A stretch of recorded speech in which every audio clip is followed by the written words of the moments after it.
surface that was prepared, I think, took Pakistan by surprise, and not to take anything away from the way Nahid Rana bowled to a particular plan. Yes, absolutely. On a high, and that is not something that's happened recently for Bangladesh. And, you know, coming back after a while, particularly in this format, ODI format, they haven't played internationals on a regular basis. So coming back, and also the wicket has had a say, I think, in encouraging the pace bowlers in particular. And Nahid Rana really bowled with a lot of heart. There are a lot of positives. The batting, they didn't sort of back away. They were onto it. They were not taking it easy, not going for batting practice. They wanted to finish it in a hurry, and Nahid Rana's bowling exceptional. But you've got to point out the fact that more often that, except for that catch, which was pitched up, most of the deliveries had wickets from shorter pitched deliveries, and that's one area I think Pakistan will be concerned about. But he'll be over the moon, that's for sure, Nahid Rana. Ramesh, this has been a tough day and a half for both of us. And thanks to Shamim for taking us out. So what's new? What do you make of it in a nutshell as to what Pakistan did and what can they do better today? I think the body language, shot selection, you know, how to play pace. They were a little jittery, uncomfortable against the sharp bounce. He's pretty tall. Nahid Rana is different, you know, from that high to get it to around 150 clicks is seriously good. And so Pakistan need to find a way to survive the scare and also not be so sort of one-dimensional against the off-spin as well, because let's not forget, I mean, he dented the opposition, Nahid Rana, with his pace and great bowling, but from the other end, they could have attacked. Just be a little bit more positive in their intent. We didn't see that as well. So I think they've got to get runs on the board and then make sure that, you know, they seal the deal, because it's kind of a now or never again for Pakistan.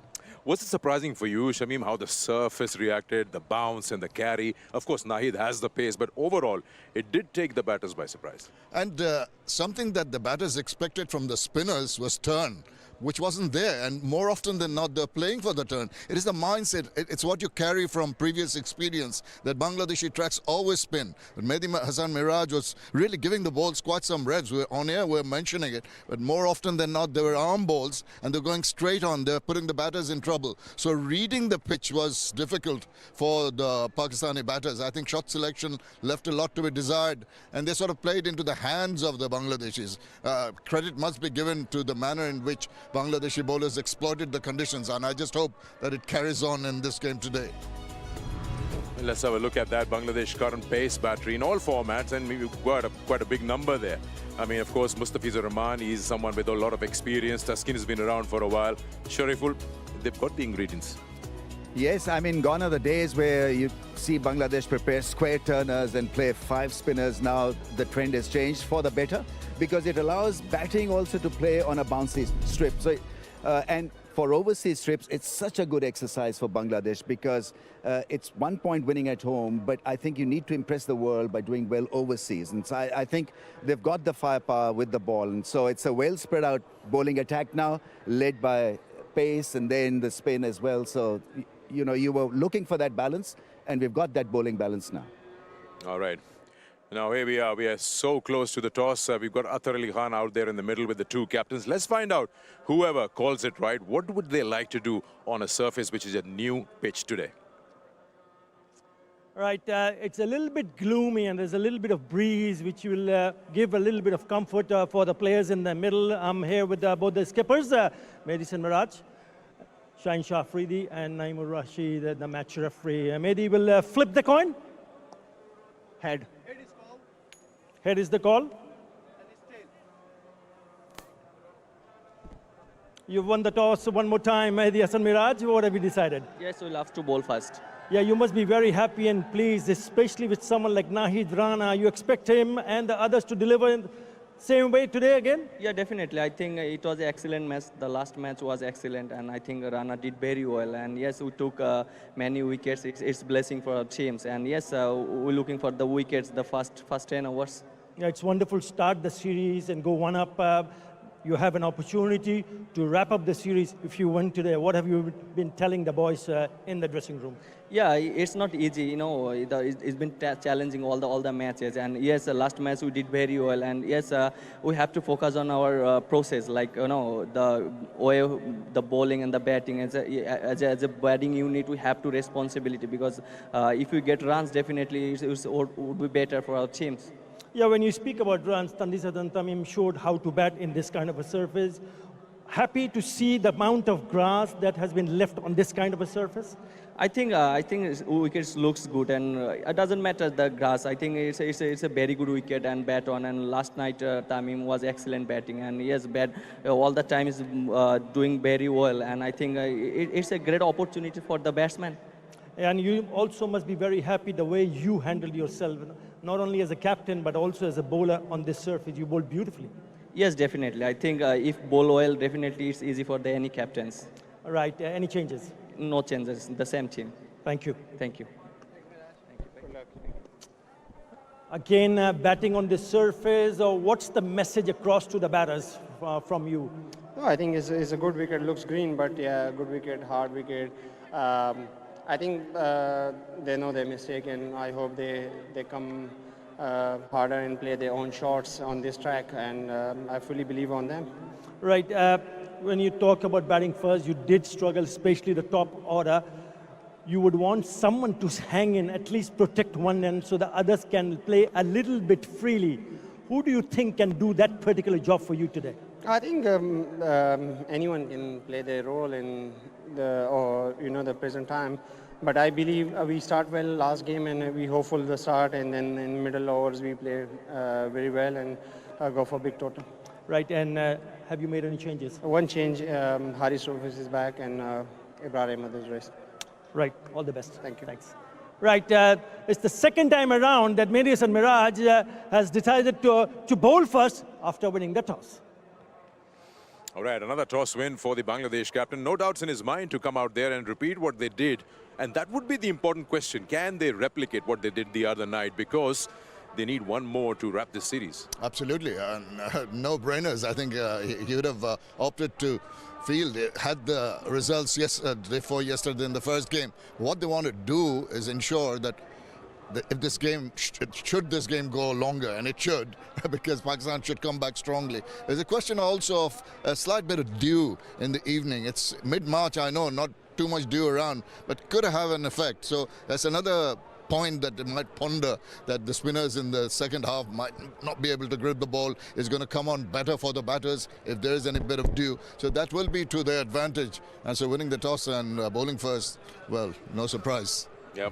There's a graphic I'd like to share and get Ramiz into that, talking about Pakistan and other teams around the world. The debutant.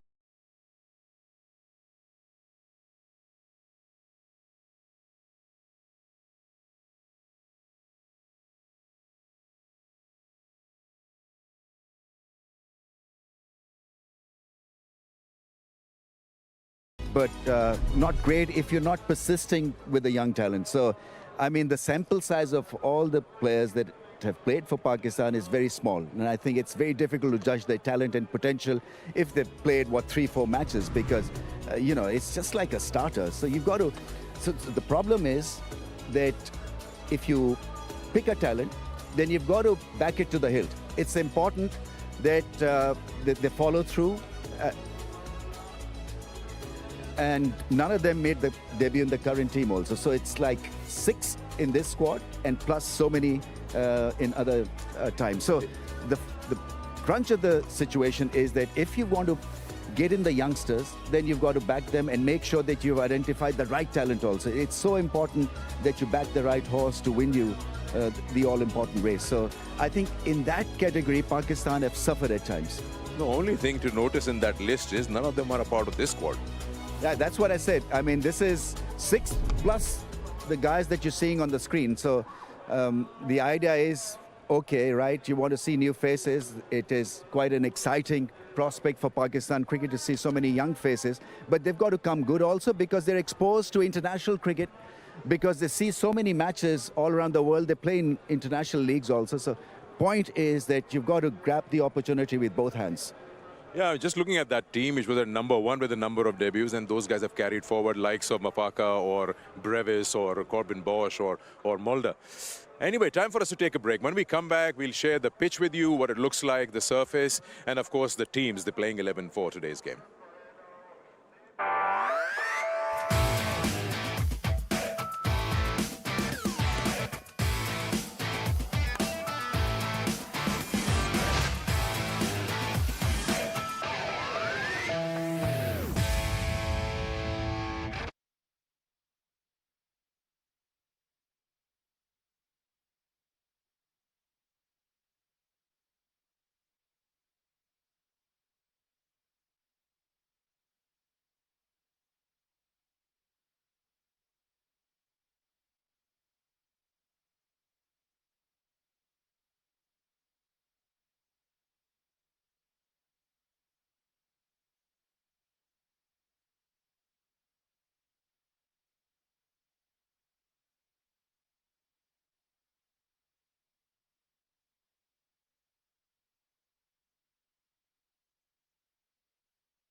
Welcome back to Straight Drive, and here we are with Pakistan batting first. We bring in Ramiz for the 11. Yeah, Abrar out, maybe being rewarded for his pick at the 100. And Haris Rauf is in, and which is a good choice actually. You know, it's the middle overs burst for Pakistan. Love is up the stage. You know, pace and wickets. So I think it's a good inclusion. And Bangladesh, no surprises. There was an opportunity, I think, to give Mustafizur Rahman a little bit of rest, maybe bring in Shoriful, but they went with the winning combination, and I can understand why they want to make sure that these guys prove their worth if the game is longer, when the game is longer. Everyone itching to go here. All right, Mehdi Hassan decided to bowl first after he won the toss, so we have to see what did he find out in that pitch that he's had to do that. Let's join Athar Ali Khan and find out on the pitch. Right, the first thing that catches my eye is the amount of grass left on the surface. Remember the last time we played, there was quite a lot of grass, which was really good, breath of fresh air, especially for the seamers. But even today, there's a lot more spread all around. If I'm standing at the batting stance as a right-hander, I'm looking at this spot. This is the 6 to 8 meters where usually the bowlers attempt to bowl. But mind you, in that last match, if you look at the pitch map, number of wickets out of the 9 wickets taken by seamers, 7, beg your pardon, were taken by bowling on a shorter side. You can see the difference. Yes, bowlers will be looking at the surface and licking their lips and, okay, this is my kind of a surface, but you don't want to get carried over because it's a good wicket to bat on. Remember what Tanzil Hasan Tamim did on a grassy surface. I'll just feel the pitch. It's quite hard, which says it's compact and the bounce will be even and the ball will come nicely onto the bat. And that's where, once the batters are set, will enjoy playing shots. Important. Whoever comes to bowl first, bowl the right area. I think what was impressive from Nahid Rana, not only bowled fast and furious and short, but he also attacked the stumps. He didn't give too much room. That's what Madison Miraj will be hoping for. Good to see Haris Rauf back in the squad, but I reckon he can do something here special. Well, just like Athar said, Shamim, you're also licking your lips after watching that. No, you should not. You should just sit back and make sure that the players be disciplined about the whole thing. One thing, I was talking to Tony Hemming, the chief curator here for Bangladesh, and the wickets that he has prepared. He said the weather has helped his cause because it's been dry for the last 4 months. Has given a solid base for him to work with. And even with the sprinkling of grass, it gives something for the pace bowlers, as we have seen. But, you know, today, if the game goes longer, the spinners might have a say in it. Another point is that they're trying to replicate these pitches inside the stadium in the practice pitches outside, in the academy ground and other places. So that's one area. This is, if you're practicing on different kind of pitches and then come and play on sporting pitches, it might be a little difficult to acclimatize or adjust. So that's good thinking behind that. We were talking about Nahid Rana and his performance, and of course, I mean, how good he was. But how about that chase, the batting from Tanzil? I mean, it was a strong message put up by the home team. Yeah, the left-hander was very good against all lengths, basically, and he attacked. And so it was good, positive intent, plus technique. It is a wonderful back foot player.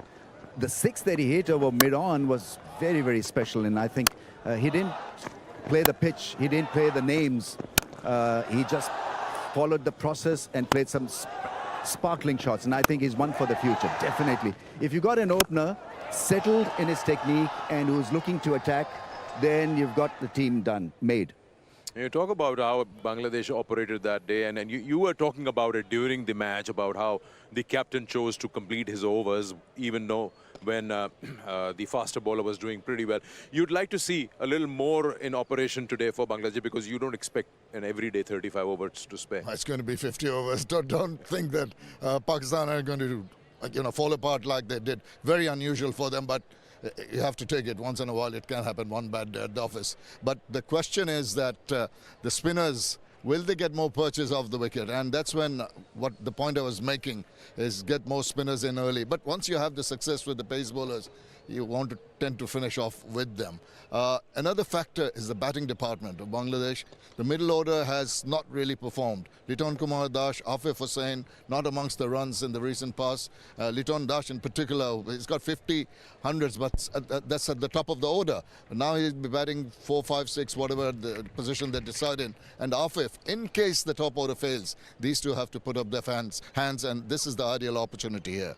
I remember, Amiz, you used the word rusty when you talked about Pakistan's batting. Now, not expected from a team coming from the World Cup, but Rizwan, he's been away for a while now. How did you see him? How do you see him blending in now so quickly?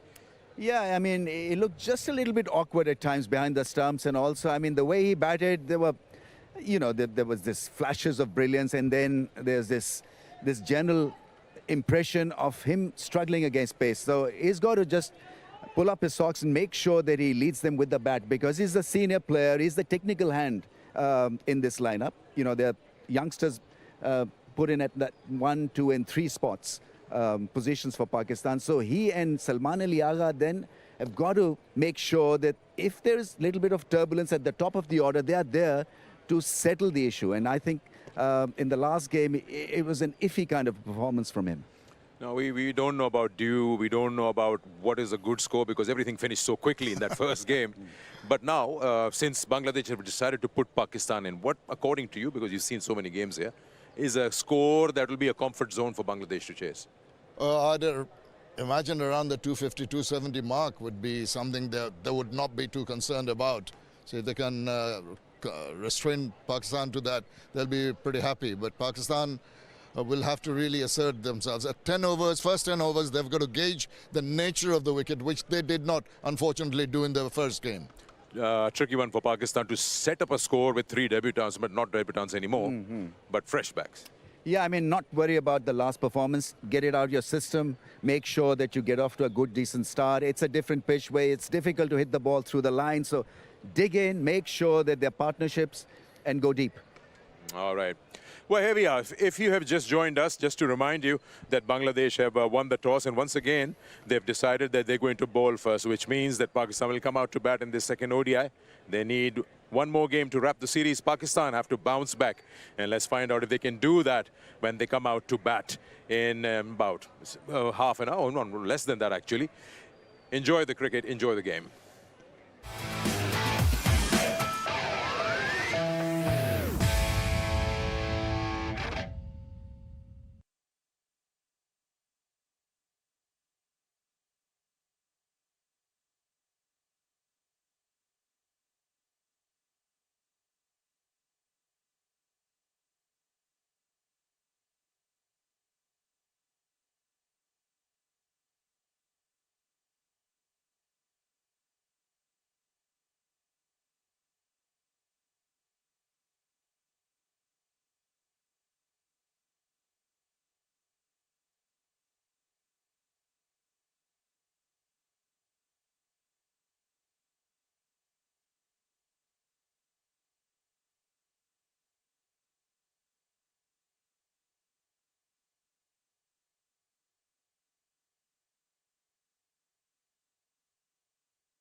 Hello and welcome. It is the Dutch Bangla Bank, Bangladesh versus Pakistan ODI series.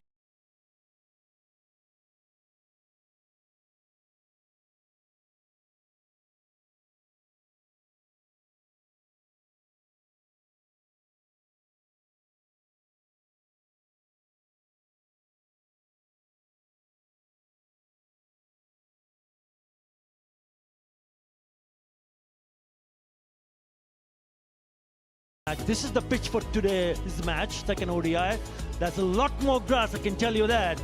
A lot more live grass, nice spread. But what is also good about this surface, it's quite compact, which suggests that the ball will bounce and come nicely onto the bat. Toss took played earlier on, and Maiden and Miraj are once again winning the toss and deciding to bowl first. Ramiz, one change for Pakistan? Yeah, must have been a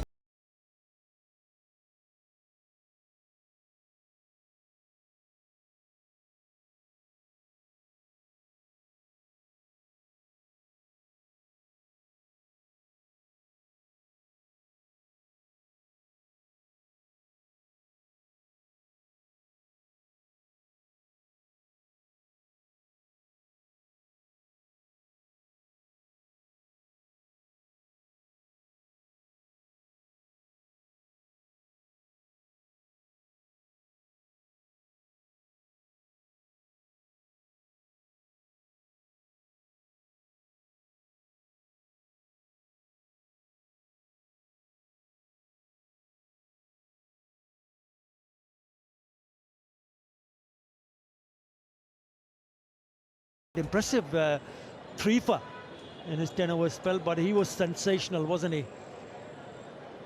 Rana. Yeah, he's pretty tall and he gets it through at pace, and so difficult really to deal with. And conditions ripe for him to once again showcase his talent, skill. Good that Bangladesh are challenging themselves, because let's not forget they've got to bat well on a surface which has a lot of green tinge, and it makes them a good team also. I mean, you know, you need to be challenged as an international squad, international team, and playing at home on a green surface. Gone are the days where you'd see square turners being prepared for a T20 and ODI. So it's a sea change. It's a welcome change. I mentioned that in the show before the toss, that, you know, it's one thing winning at home, but it's another winning away from home. And I think this will prepare them to do well in international matches away from home, because these are not easy conditions. You've got to bowl well on a surface like this. You'll not get anything automatically done for you. So you've got to hit the deck, hit the right lines and lengths. So can't take things for granted. And I think that is where Bangladesh bowlers were superb, because they used the conditions, not only the pacers, but the off-spinner also. I mean, that angle back into the stumps was such a good one, because he showed them spin and it wasn't there. Yeah, it's not only Rana that they have to deal with. Remember, there is the likes of Mustafizur Rahman, the left-arm seamer, and also Taskin Ahmed. They can also be quite devastating if they get it right. And it'll be interesting to see how they go about their job in the second one-day international. Yes, pressure on for the openers. Remember, Ramiz, they did have a good start, not a bad start. 41, the opening partnership. But it went horribly wrong after the fall of the first wicket, getting bowled out for the lowest score against Bangladesh in a one-day international for 114.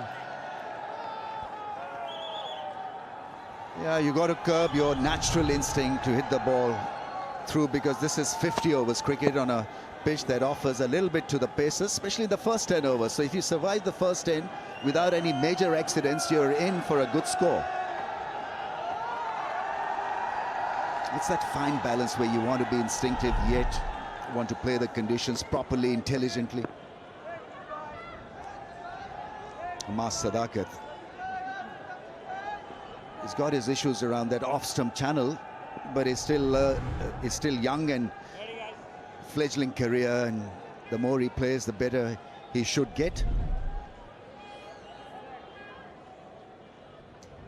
Yeah, both of them got a bit of a start, didn't they? 27 of 38 for Farhan and Sadaqat, 18 of 28. Taskin Ahmed will take the new ball straight away. There are two slip in place. Let's play with Dutch Bangla back. Yeah, at times when you see the kind of green tinge on the top of the surface, bowlers can get a little bit carried away by looking to bowl a little bit too much on the shorter side. Yes, if it works for you, fine, which happened in the first one-day international. And by doing that, what you have passed the message to the Pakistani batters is that we'll be eyeing to pitch it a little bit on the shorter side, but not a bad idea to pitch it a little bit fuller, because there will be some movement available, especially with that kind of a grass that we've seen for the second one-day international on the surface. So as a batter, you need to be a little bit circumspect. You need to take a little bit time and just get used to the conditions. That's exactly what both the batters will be hoping to do.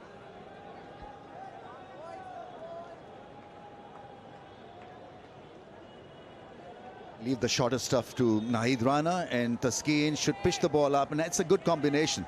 They're different bowlers in style, in execution. I think his strength is to swing the ball but pitching it up. Leave the pace, etc. to Nahid.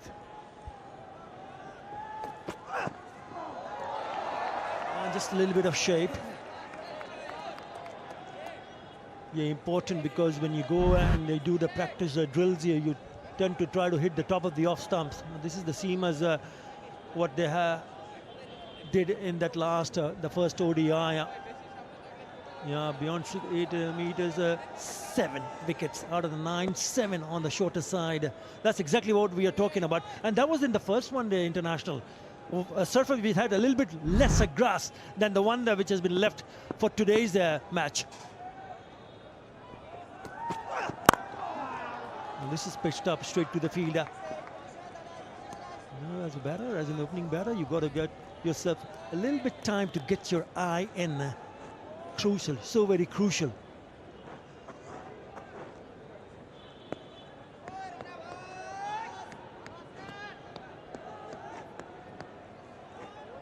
You spot on when you mentioned about Maiden and Ramiz. You're talking about how good that particular wicket was for the Seamers, but he bowled beautifully, didn't he? 3 for 29 in a 10 over spell. Onto the pads, not the right line, and he first runs clip of his legs will go to the boundary, and it is a nexus pay 4. Nice way to get off the mark. Juicy half volley on the pads, and he just couldn't miss this one. He's been in good form, and just a tap through mid-wicket, and the ball rushed away to the fence. Nice timing, good balance. Yeah, as a batter, you would need to just pick the right ones, because you will get opportunities to score. There will be scoring opportunities. But if you keep on losing wicket, that doesn't really help the team's cause to post a good total here. And they are in the position where they would need to win this one to stay alive in the series. A bit of a slip. We're playing that shot from Saibzada Farhan. That's not the first time that he's jumped up. For Pakistan, unchanged team for Bangladesh. More importantly for Pakistan, is when I spoke to Shaheen Shah Afridi at the toss, he would want the batters to stand up and make a statement. Right, Mustafizur Rahman. He's got good numbers there.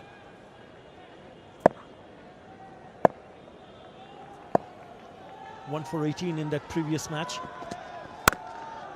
Starts with a little bit of weight. That is a cracking shot. Stand and deliver. Really didn't have to play a little bit too hard. It was there, and he puts it away quite nicely for another nexus pay 4. Yeah, he's got a nice bat swing, and he absolutely drilled this one through the offside. He was closer to the line of the ball. Just a little bit of shuffle across. An ingredient in his batting that was missing in the first game. His back foot stuck on the crease and not really moving back and across. Again, this was a little bit fuller, but again he puts it away. It's a race between the fielder and the ball wins the race. Another boundary, another nexus pay 4 So he started in a good fashion here, Sadaqat. What such batting does is obviously gives you confidence as a strike force. Another lovely shot, bending low and driving it well. And also it just fills up hope in the dugout as well, because you're looking at the openers, how they fare against the new ball on a juicy pitch. And so the message that's gone back is that, okay boys, things are under control, not to worry. That's a massive message back to the dugout, a positive message. But that'll be the challenge for the bowlers also, Ramiz, because we know this is a good pitch to bat on, and it's quite evident when especially Bangladesh went into bat and rack up those runs in quick time. Tanzid Hassan was an excellent touch. So it is a good surface to bat on. So when you see the batters getting used to the conditions and looking to score runs quite freely, then it gets a little bit difficult. And that's exactly what Pakistan top order will be hoping to do for. You know, if I were Bangladesh skipper, I'd be looking at introducing Rana with the new ball. I don't know how good he is with the new ball, but you see, that fear factor has got to be drilled back into the Pakistani dugout. He was almost unplayable, unstoppable. 5 wickets in no time. So what is happening right now is that Pakistan are facing 2 medium paces, and that makes a lot of difference. You got to remind Pakistan that we've got a guy that ran through you last time, so you've got to introduce him right now. And I think it's thinking out of the box. You know, a couple of overs up front. This is a 10-over stint for a bowler, so they could have used him for at least 2 overs, see how he goes with the new ball. Just to let Pakistan know that we are gunning for you once again through Nahid. Fair point, Ramiz. He's jumping up and down a little in the crease. Saibzada Farhan. So what it does, because you're jumping up and down, your head is bobbing, and so you don't get the sight that you want to have of the ball. They're on his toes and just jumping up, looking just a wee bit uncomfortable when the ball is hitting that hard length. Got to make sure that you're well established at the crease and not really be jumping around. And I think one area where he can look at his technique. Single, half shot, half drive. 14 without loss.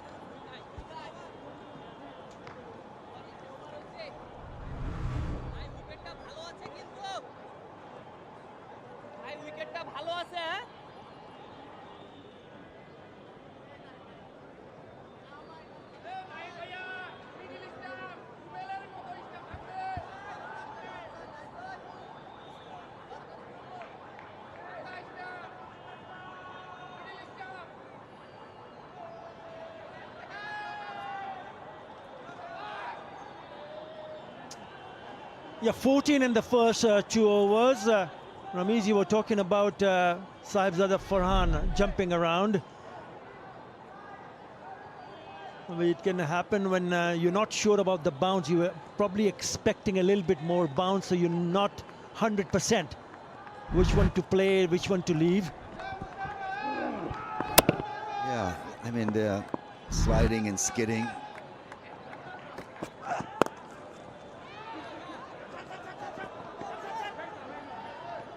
This shot as well, I mean, it's just a half push, but he was a little uncomfortable. Got to be well established at the crease. Another instance where he's up, trying to negotiate the extra bounce. And the last ball here, once again, you know, both feet off the ground. And it wasn't such a hard ball to tackle. It wasn't a snotter.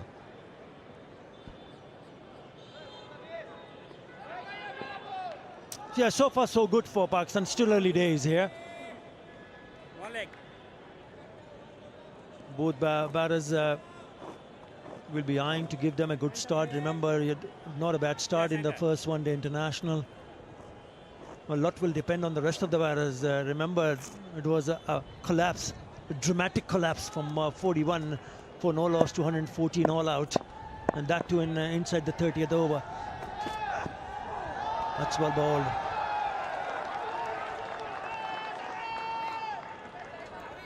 Match officials today, Tanveer Ahmed from Bangladesh. Standing in his 10th ODI match. And the other umpire, Adrian Holstock from South Africa, standing in his 66th one-day international match. Yeah, third umpire on the right, Kumar Dharmasena, and the match referee on the left, Niamur Rashid.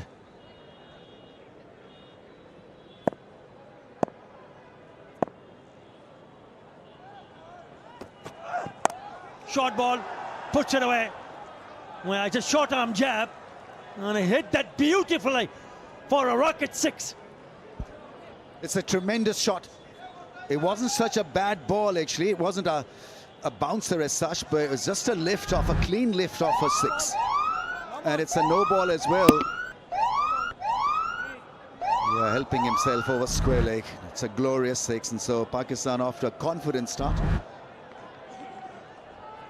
How far over? Yeah, on the line at least, if not over that back heel. Yeah, 1,000 Lister runs with that 6 for Sadaqat. Yeah, what a shot.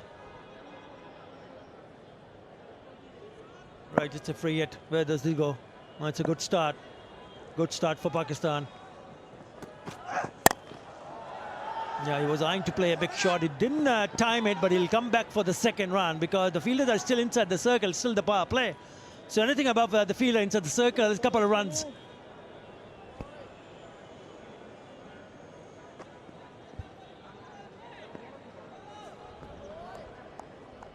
Sadaqat has been played of the series in Asia Cup, Rising Stars, played for Noakhali Express in BPL last season. He'll know a thing or two about the surface. And he does play shots all around the ground. And he's also pretty quick in between the wickets. He's made a slight change in his stance position, now more on middle stump, almost middle and off stump. This is a beautiful shot, picked off over square leg for 6. So what he's trying to do is to remain in line of the ball, because in the last innings he was on that leg stump stance position and is playing away from the body. When the balls were pitched around that off stump area, the outswingers were not really played properly by him. And it's he goes and makes some room towards the offside and flays it away towards mid-wicket. What a shot that is. He's played some glorious shots to finish the over. 30 without loss.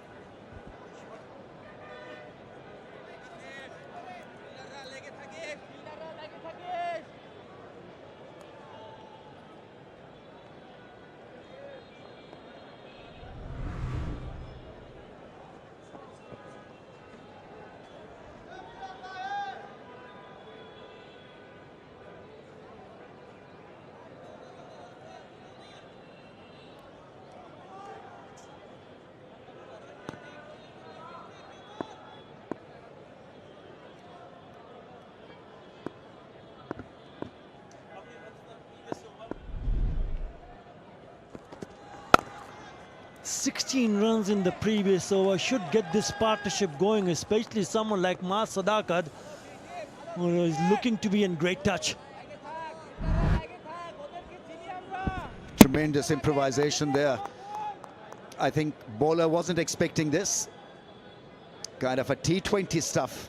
And that you see more in 50 overs cricket as well, because it's a vacant area.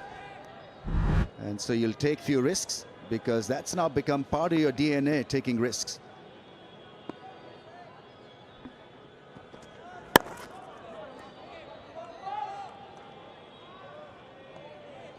Yeah, they'll be having a bit of a discussion, Maiden Miraj, with his bowlers, knowing that this is a very good start for Pakistan. So what do they need to do to keep them a little bit quiet?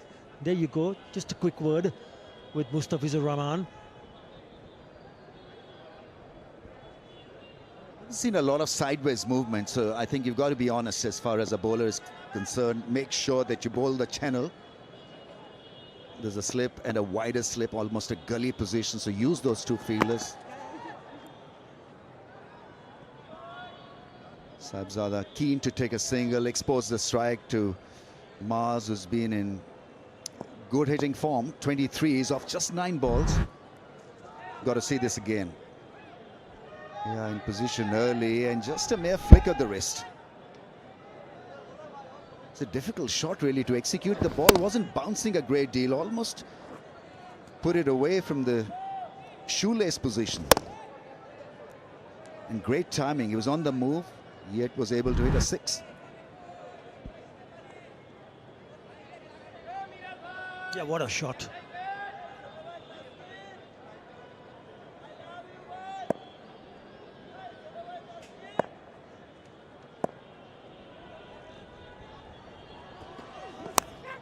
Again goes a big booming drive, gets an outside edge, a top edge, and that goes past the keeper and the slip feeder over them for another boundary. Yeah, it was sort of an agricultural shot, and he's got to just make sure that he extends his reign at the crease. No need to rush. He's off to a magnificent start, and I think he's got curbed the desire to hit everything out of the park. He's got the skills, I'm sure, the talent to hit everything out of the park, but it's a different surface. So allow yourself a little bit more time. 27 of 10 deliveries for him. Better. Now, this is what I didn't see in that last match. Batters trying to sway away Dirk and move out away from the bouncers. This is really well played. They're keeping the eye on the ball and knowing that probably he was anticipating a short one, and he plays it beautifully. Lets it go to the keeper. Mustafiz can be slippery. You know, from 129 to 138. That's a lot of change in pace for a batsman really to deal with. A square leg's been positioned now for the pull shot.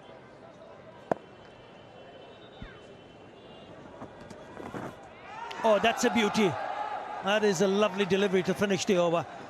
Pakistan 35 in 4. 150 is coming here, lads. 150 coming here, lads. Come on, boys.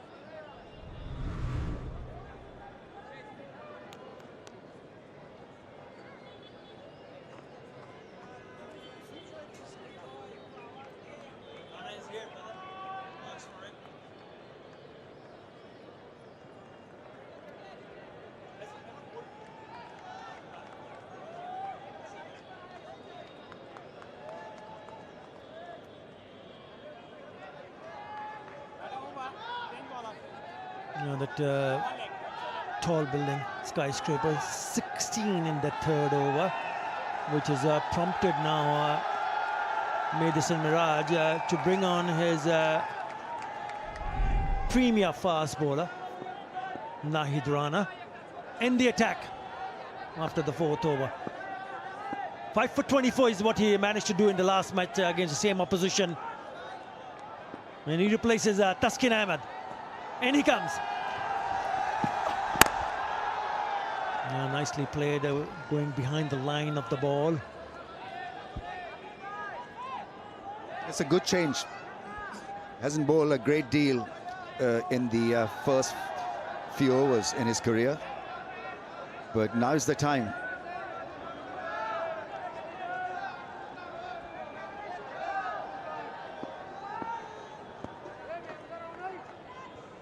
Yeah, 3 times previously in his career in one international that he's opened the bowling. But he was quite devastating bowling in that first one. And actually played good fielding, good cricket all around. Yeah, good little movement of the feet from the right-hander, Sahibzada Farhan. Just leans into it. And then a good piece of fielding also. That's a good shot. As long as you're playing with the full face of the blade, I think you're okay. Just a little glimpse of how good this track is. So obviously there's something in it for pacers and bowlers, but also if you're willing to play your shots, you're in with a chance of pulling it off.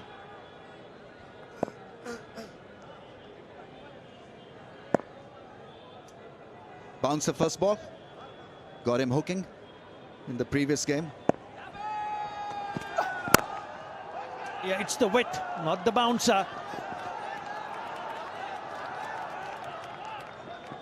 Maybe the discussion in the dressing room during the team meetings for Bangladesh is that we were bowled too many short pitch deliveries the other day. Why not try something different? Well, these are the 5 wickets that he picked up. His first 5-wicket haul, the maiden 5-wicket haul for Nahid Rana. And always on the shorter side. It was quick, it was pace, and it was bounce. This was a gem of a delivery. Good catch. This was a brilliant catch. And thanking the Lord above for his exploits with the ball. He was too hot to handle the other day. Change of angles coming around the wicket.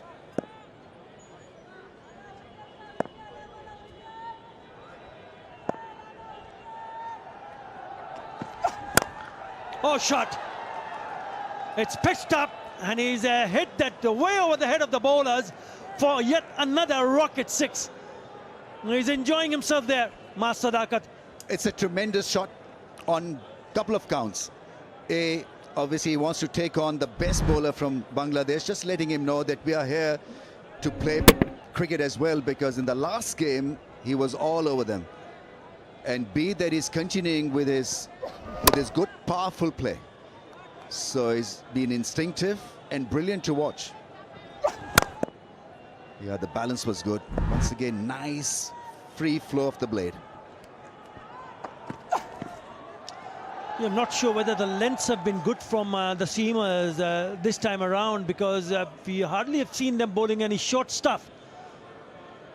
When you knew that they were struggling, they really seriously struggled in that first one-day international with short pitch deliveries. Change of plan, change of strategies hasn't worked for their favor, but it certainly worked in favor of Pakistan, especially the opening batter. Once again, coming out with flying colors. 44, the partnership now, of just 30 deliveries. 4 4s and 3 6s already in their short stay in the middle.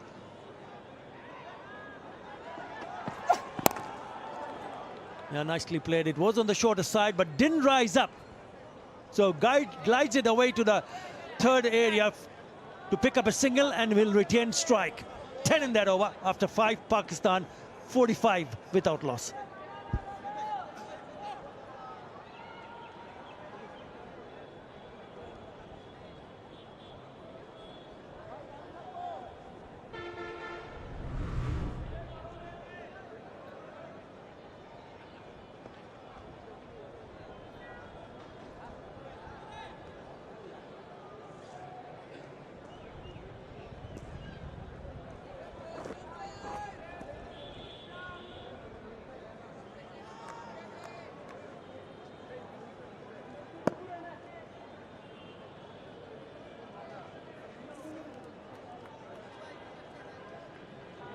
Yeah, this is turning out to be a great start for Pakistan. That's well bowled. Sadaqat, we spoke about Sahibzada Farhan, how good he is. But what about Sadaqat, Ramiz? He's been brilliant. Yeah, brilliant so far. Much more confident, made few adjustments where he was in relation to the stumps. Couple of great shots. This lift off of a square leg, then a bashing hit straight down against Nahid Rana, stamping his authority against Bangladesh's best bowler from the previous game. So a lot to look forward to. Yeah, it's an area that he needs to improve around that off-stump channel. So just poking his bat with an angle bat, it's just not good batting after getting a great start. Just got to go back and across and respect Mustafiz. That's not the first time the ball has shaped away from the stumps for Mustafiz. He'll keep on hitting that length and bowling like that. Yeah, good seam position. It was indicating that it was going towards the slip area. He's got good skills here.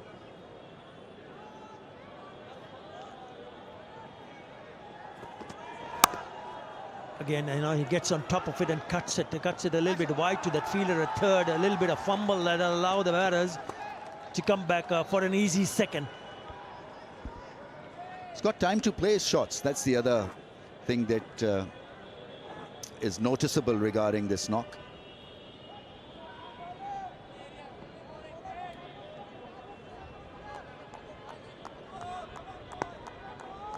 Just got to balance the act, you know. After hitting a couple of sixes, then take deep breaths, make sure you're still out there till good part of the innings. Square leg fielder will pick up the ball once again. Not being tamed by any of the bowlers. Sadaqat. 40 from just 20 balls. Well, he's the one who's dictating terms with the bat for sure. Only his second one-day international, made his debut in the last one-day international, and he's got a rollicking start here. Sadaqat, and needs to cash in, Ramesh, because if you have this kind of a start, it's still only the 6th over. Shot. Oh, well fielded. That is a brilliant piece of fielding. Saif Hassan, it was bouncing and it was going on top of his head. Excellent from Saif. Such a strong hit. Yeah, lovely piece of fielding. Like a goalkeeper, he leapt up. Once again, not only the timing, but the amount of force that he's putting behind those shots. Yeah, I just say this. So this is a really good batting surface. Now the slips comes out. And you know that as an opener, when you start to middle it, you start to flourish. I think that's the idea, to make sure that you don't give too much room on either side of the wicket to both the batters to keep them quiet. 49 and 6 Pakistan.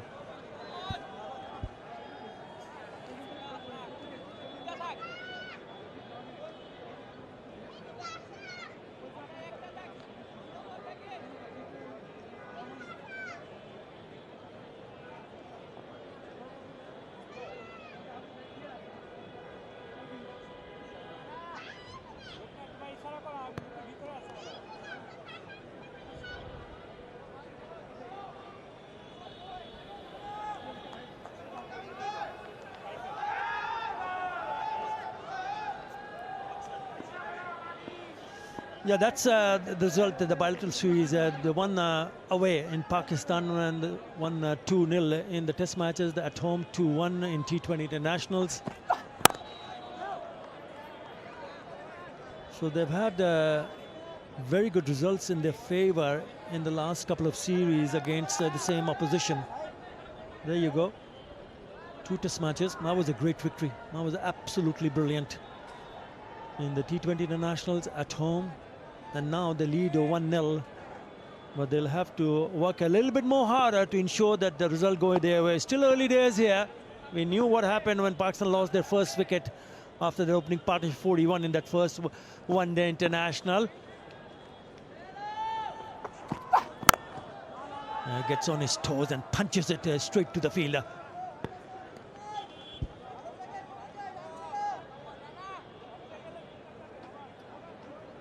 I wasn't happy in the first innings also with his bat. Changed it, and I think he hit a 4 and then he got out.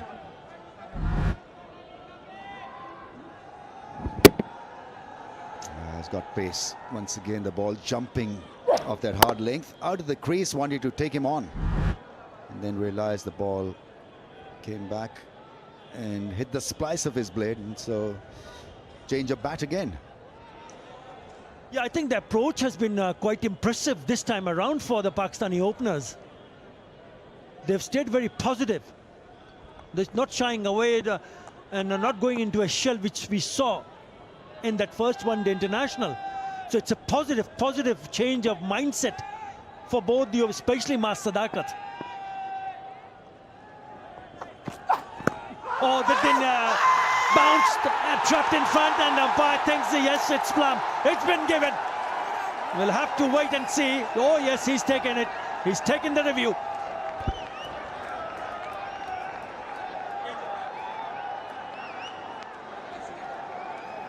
TV umpire to director. We have a player review for LBW. On-field decision is out. Check, feet, fair delivery, front on.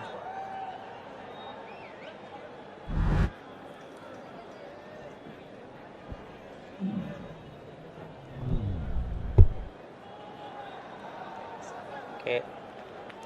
Like to see the ultra edge. Bat is crossing the ball.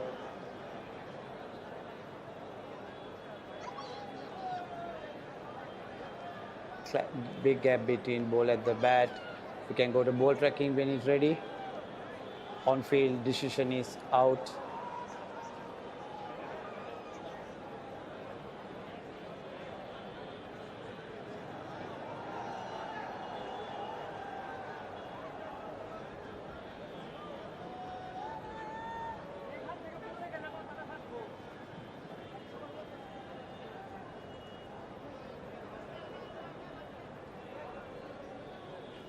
Waiting for the ball tracking, Tanvir. On-field decision is out. Pitch outside the off, impact in line and wickets missing. Tanvir, you need to change your decision to not out. You're on the screen. Just a little bit too high, so he has to reverse his decision. So it is a nexus pay not out. Yeah, high fives. Yeah, could feel once, even to the naked eye, it looked like it was going over the top of the stumps. You know, Pakistani fans enjoying that.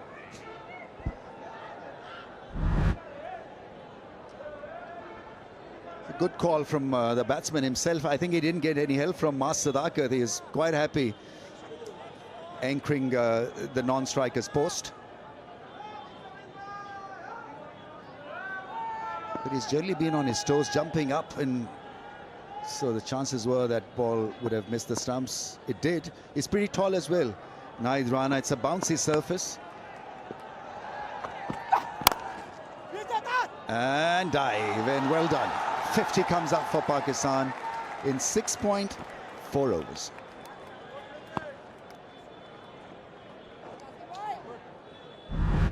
Yeah, really good opening partnership. This is in real time.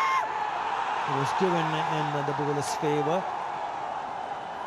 And you look at the batter, not even getting close to the non-striker. He knew that that would have gone over the top of the stumps. Yes, the release points for Rana way above.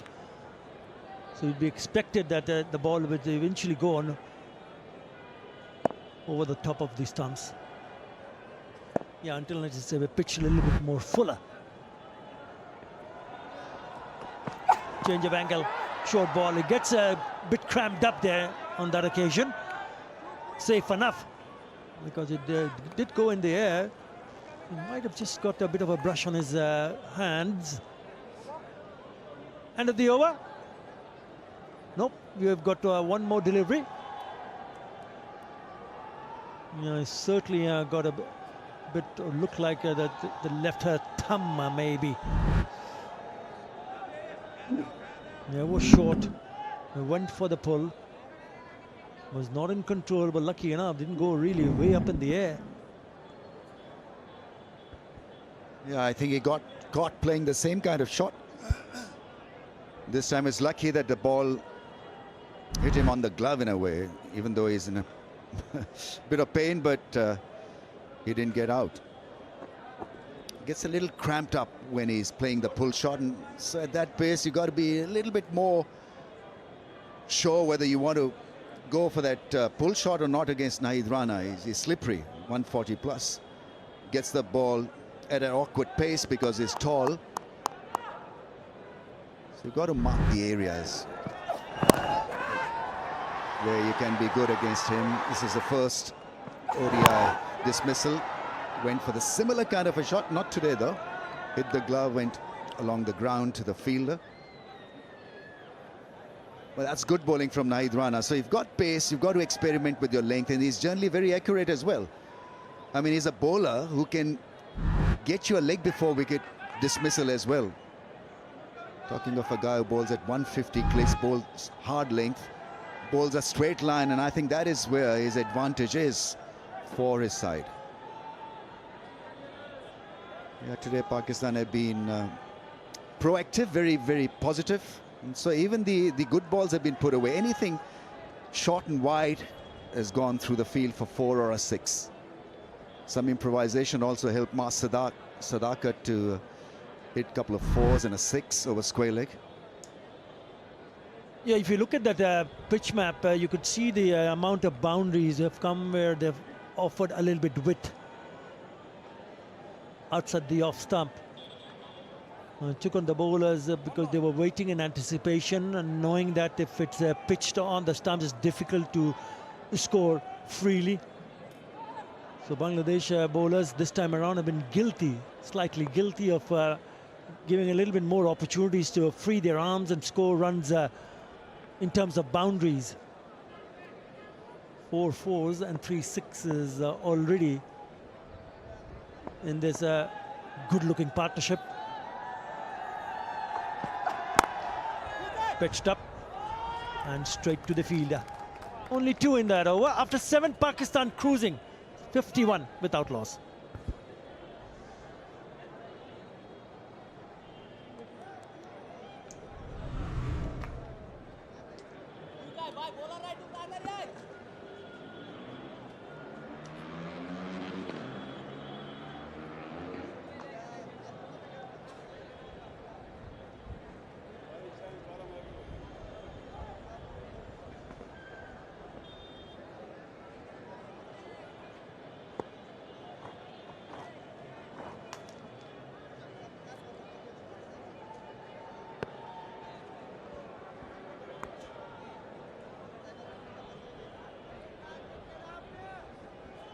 It's a breezy start for Pakistan, courtesy of the 2 openers in Sahibzada Farhan and Ma Sadaqat. Change of ends for Taskin Ahmed. Oh, superb delivery. A bit of excitement, particularly led by Litton from behind the stumps. But they are having a discussion. Taskin really keen on convincing the skipper to take on the review. Litton says there was a late deviation and Miraz does go for it. Review taken.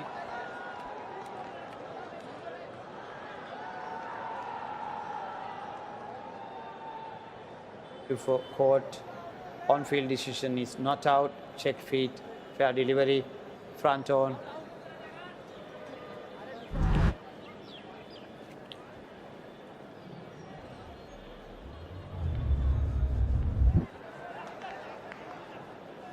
Okay, would like to see the ultra edge. Nice and slow. Move forward. Move forward. Move forward. Okay, flat line as the ball past the bat. Can go to the Adrian. Adrian, flat line, ball past the bat. You can stay with your not out decision. You're on the screen. Confirmation through technology, it is not out. It seemed as if it kissed the neck on the way to the keeper, but it didn't, and gives me the opportunity, and it's a pleasure to welcome Shamim Chaudhry into the commentary box. Thank you, Rana. Good afternoon. Well, a couple of occasions in the last 2 overs that Bangladesh have just had a couple of close calls. That is comfortably played, but even well fielded by Rishad Hussain. Just going back to that point, there's been absolute authority shown here. As they say, cricket is a great leveler. Yesterday, at this point in time, Bangladesh were riding high, really dominating with the ball. And today, day before, in the first match.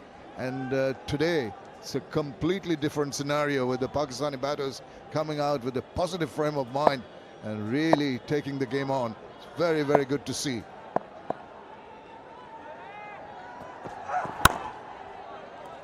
A change of pace from Taskin Ahmed. Just rotating the ends now, Mehdi Hasan Miraj. Compared to that, initially Sadaqat gave Pakistan a rollicking start. Somewhat have quietened them down now, Bangladesh. It's all right, but he's taken the onus, he's taken the ascendancy, he's put the pressure on the bowlers. So refreshing to see after the dismal performance early on in the first ODI. Good comeback. That's the kind of ball I think they'll have to bowl more often than not. The other day it was short pitch deliveries and the Pakistani batters not very comfortable in negotiating them. A little bit rusty, a little bit apprehensive. And today, when the balls were pitched short, they're ready to take them on.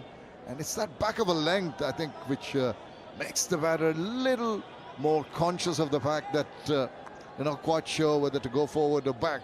That's the area they've got to bowl consistently. Pitched up and challenge taken by Sadaqat as he launches it off the runway. It will be another maximum from the blade of Sadaqat. It is a rocket 6. Oh, what a delightful shot that is. Pitched up in the slot. He's not going to let go of that. Perfect time, just steps forward, a flourish of the bat, full swing, and off it goes. Delightful. Really looking threatening, really putting the Bangladeshi bowlers under tremendous duress. And such a turnaround, such a positive start here for Pakistan in the second ODI.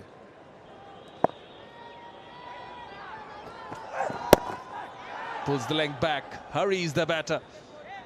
Could come back from Taskeen, but it will spoil the over, the 6 in the previous delivery. 7 runs of the 858 for no loss.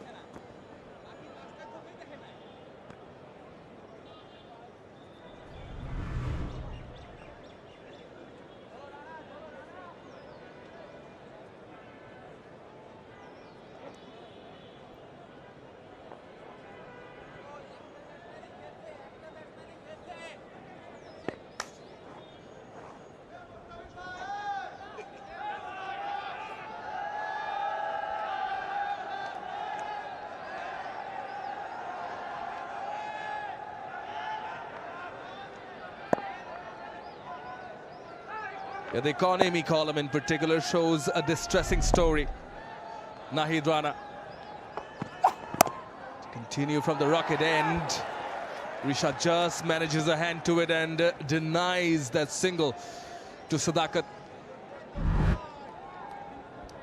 You'll notice, as I mentioned, it's just there, that length that doesn't allow you to go forward or use your back foot, and you're cramped at the wicket. If you can do that consistently. The problem with Bangladesh have been that they bowled a little too short on occasions. It paid off in the last game, but different ball game today.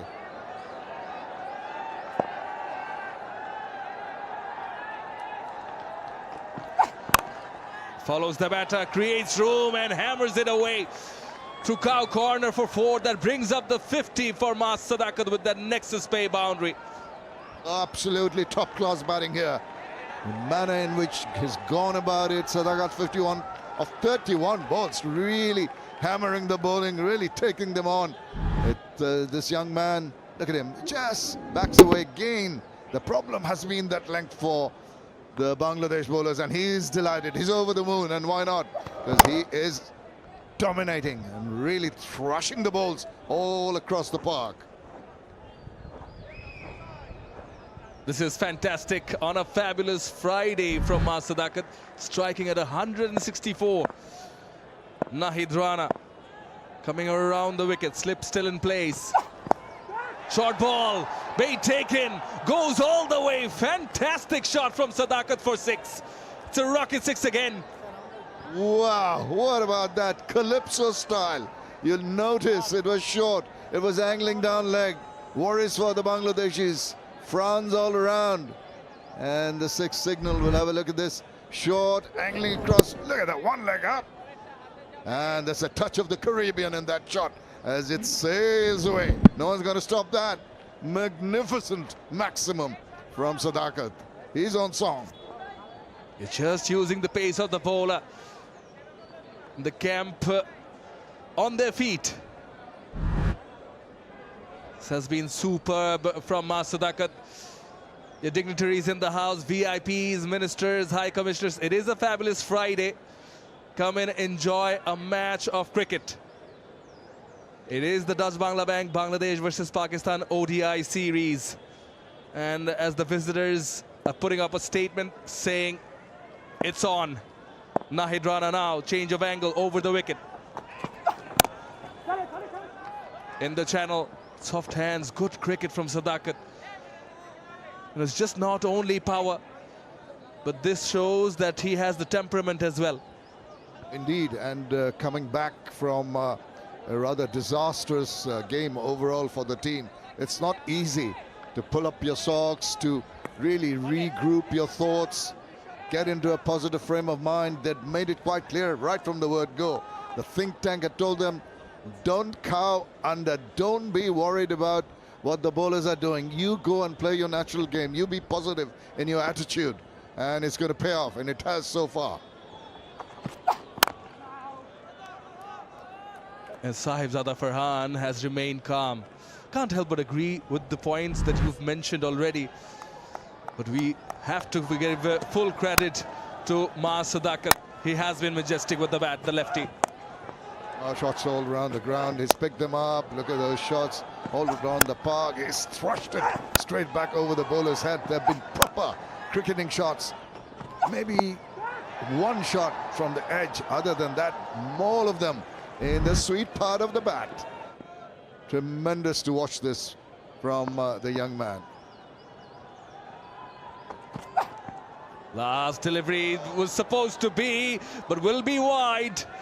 Too steep a bounce for Litton to carry, and will be 4. He has to bowl that again, does Rana. Well, the batters have gone into the head of Nahid Rana in particular. This is one area in the past too.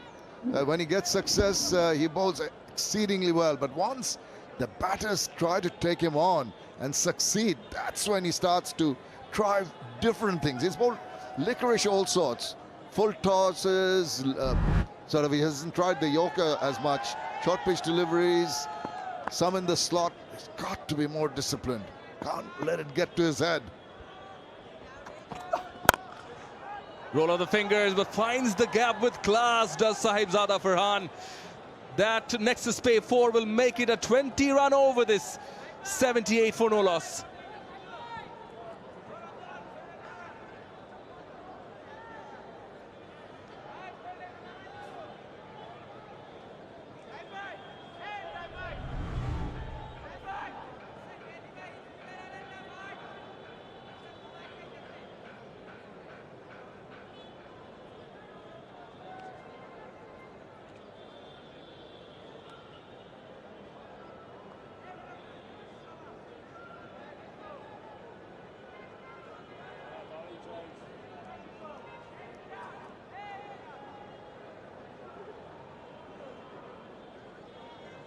That skyscraper in the 9th block is 20 stories long.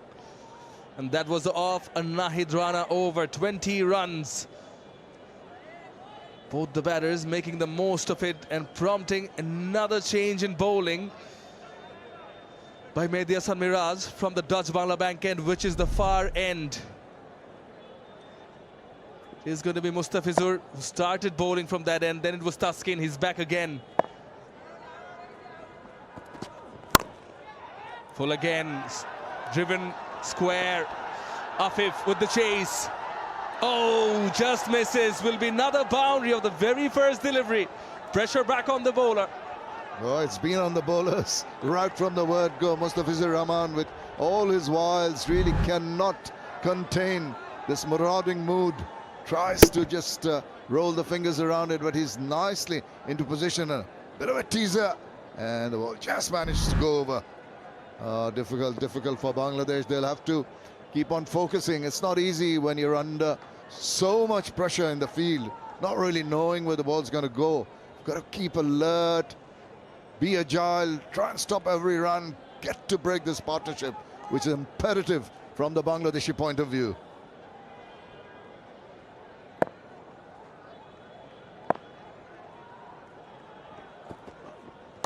Taking pace off, plays it late. Deep third, one of the two fielders guarding the boundary. But they're going at almost 9 runs and over. That is mostly courtesy of Sadaqat, who's batting at 180, the strike rate. They've been guilty of bowling in that area, which has allowed the batters The wideish deliveries to free their arms and even on occasions to go across and help the ball on its way. They've been hit all around the ground, down the wicket. Excellent, excellent batting. There's nothing in the wicket to help the pace bowlers. No seam movement per se, and hardly any swing in the air. Oh, you need to depend on your skill sets with containment of line and length.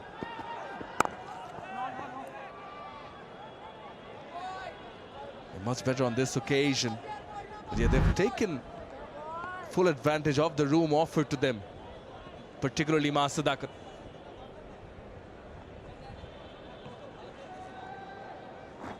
At a strike rate of 236, when room has been offered to him outside the off, and he's maneuvered them. You mentioned the Calypso style, flavor of the Caribbean in Mirpur, courtesy of the batter from Peshawar. Change in the field now. Yeah, and that was to be expected. I think Mehdi Hasan Miraj scratching his head on where to make the...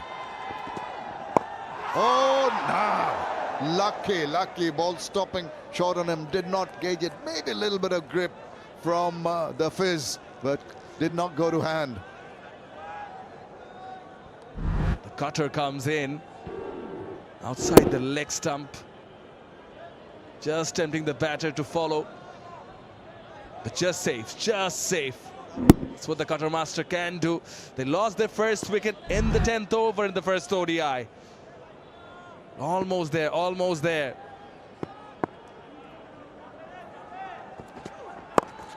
Cutter again, different ploy. Two's the call, running the first one hard. Farhan slips, but they'll still make it. Yeah.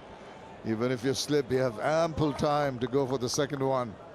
Worries for Bangladesh, really struggling to get a breakthrough here. 85 without loss on the board, absolute domination by the Pakistani batters. Look at those sixes at the end, 7 fours, 5 sixes. 10 singles, but they've really rocketed along very, very quickly.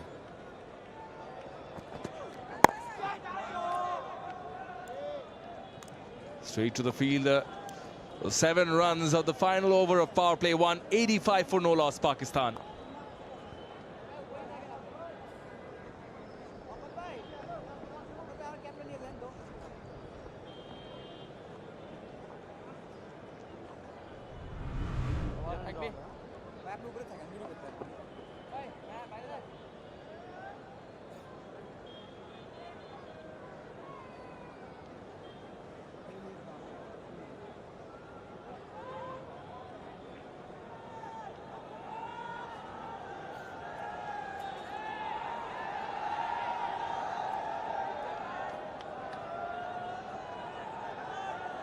Pakistan are off to a blistering start, going at 8.5 runs and over in the first power play, having been asked to come in, have a bat first, signal the confirmation of the power play was Tanveer Ahmed, and then we see the second bowling change as Miraj takes the ball himself.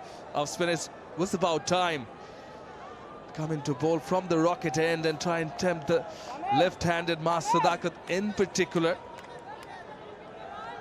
Making full use of the experience he's had of playing for Noakhali Express in the recent Bangladesh Premier League. It is a fantastic Friday. Crowd in, weekend here in Bangladesh in numbers. Obviously the win in the first match have motivated the home side even more. The supporters is supposed to, expected to fill up. Miraj now from the rocket end. Tease and giving it a bit more air. Once you're in a mindset when you're virtually hitting the balls very comfortably all around the ground. Now the change of pace, a bit of turn off the wicket, you've got to be a little more wary. Backs away nicely, cuts it. Ah, he's looking so comfortable. Way past the fielder for another Nexus Pay 4. Sadaqat on song. Waits for it, plays it late. Shifting the weight to his back foot and most importantly finds the gap along the ground. Got a 3 for in the first ODI did Miraj. Has some worries now. Different ball game today. Kawanai with the Pakistani batters really dictating terms. He'll have to think and try and give the ball some more air. He's got to extract some punches. Can't afford to bowl short. Oh, almost chopped it on. Much better. Slightly flatter from Miraz. Slightly quicker as well. Almost got him. Yeah, well, he'll be hoping that he can replicate that. Look at that. The revs were there. The ball, like yesterday, not enough turn. He was playing for a little bit of turn, which did not come. Thus, kept going on inside edge. Very lucky. That could have crashed into the stumps. Moral victory for the bowler. But importantly for Sadaqat, he's off the strike. The right-handed Farhan on strike now. You mentioned the lack of turn as well. It's a different surface, pitch number 6 with more grass. But these are the 3 wickets he bagged on the first ODI. Caught behind, trapping the batter in front, leg before. And Shaheen Shah Afridi, the final one. It's good at that, the arm deliveries, variations, Miraz. Now Sadaqat back on strike. Short third, short fine leg. There's a deep square leg and deep cover in place. That deep cover will come into play now. Yeah, the track, couple of wickets away, pitches away, a couple of days back was there was hardly any spin in it, and they'll be hoping with the pace bowlers not really delivering the goods. The spinners will be hoping there's some more purchase from this track. And so far, I haven't noticed too much of it because Mehdi Miraj has kept on increasing his pace and is pushing the balls through. 11 done, 93 without loss.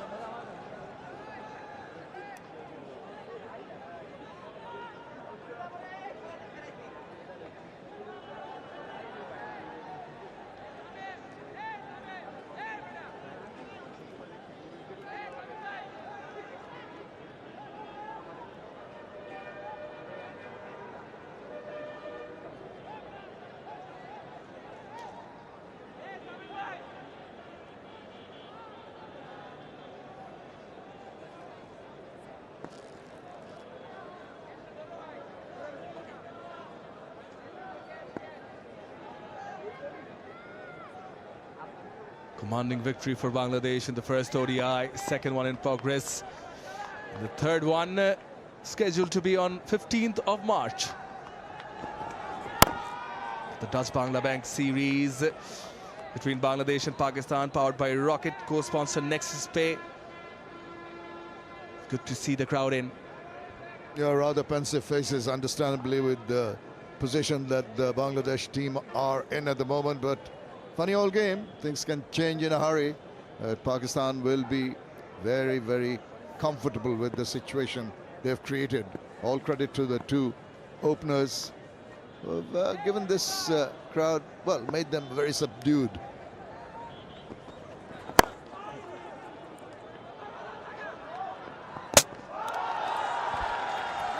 Well, it was directed, but he was well in. Just a point here, I think Bangladesh will be trying to save the runs now. Get a good over in. Get a string of dots in, or maybe lone singles. What about that? A lot of people coming in the afternoon. That goes on till about 10 o'clock at night. So that's good to see on a holiday here in Dhaka, outside the Sher-e-Bangla National Stadium. They're getting done with the Jummah prayers and show up at the Mirpur Sher-e-Bangla. Short change of pace. Again, as mentioned earlier, it is a Friday. But there's quite a bit of talk about biryani and halim mixes. The talk was going on. It is a Friday, that kind of a day, and I've heard you've ordered some for us when we're going to have iftar. Yeah, it was a request from Ramiz actually yesterday. And I'm afraid it might not be for vegetarians, but someone, vegetarian halim. Now that's something that they could try. Shot and pull away. There is protection in the deep. They're still going at above 8 runs and over. Are Pakistan. They've been invited to have a bat first by Arslan Miraj. And they're doing this against a team who since 2025 and ODIs have conceded the least amount of runs in terms of run rate, Bangladesh, 4.72. So that is a statement. Their backs were almost against the wall, having lost that first ODI. He is in destructive mode, is Sadaqat. Bangladesh in desperate search of a wicket here. The manner in which they're going at 8.11 runs per over, looking so very comfortable. The skipper racking his brains, talking to one of the senior players, trying to find a way out, maybe to entice the batters into making a shot of error, because nothing from the wicket that has really been supportive or extra help for the bowlers at all. They've got to be conscious of that and bowl with a disciplined line and length. Finds the gap, just finds the gap. Doesn't have enough legs. Will be, should be, and is chased down. This is very good running. Very good running between the wickets by the two. They run 3. As we end the 12th, Pakistan 99 without a wicket.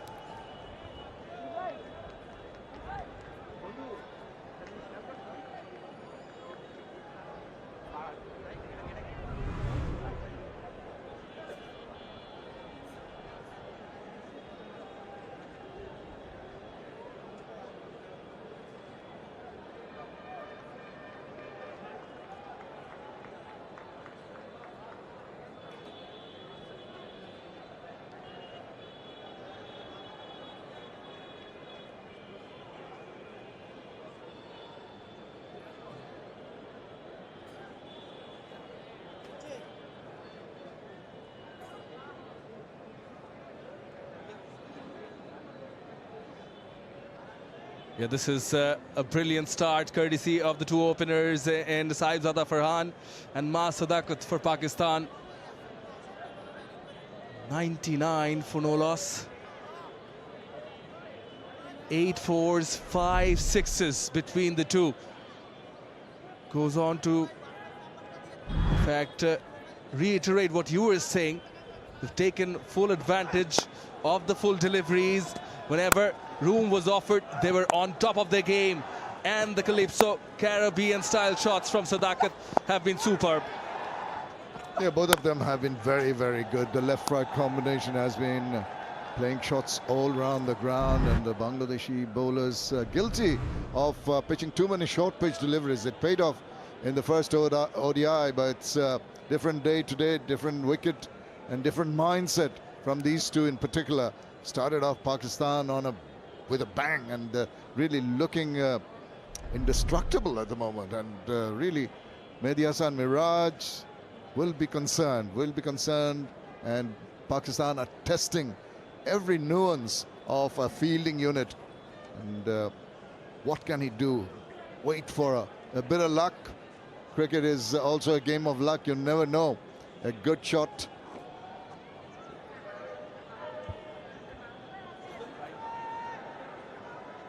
Sarah Cook and Susan Wright. Susan Riles, British, the UK and Australian High Commissioners in the house in the Mirpur Sher-e-Bangla. The two nations love their cricket, and they are in a country who love their cricket too. On a Friday, why not? Why miss out on an opportunity on enjoying second ODI of the Dutch Bangla series? Bangladesh 1-0 up. Pakistan, they've got something to say, and the openers in particular making their bat talk.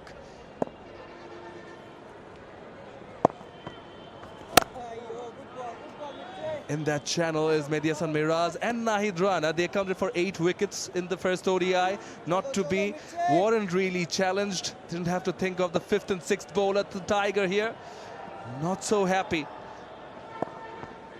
But it is an ODI cricket. Onto the pads, the single will bring up the 100 for Pakistan. And for every 100 runs, the Bangladesh national team sponsor Robi is providing 10 bags of cricket kits to the young and underprivileged cricketers of different academies.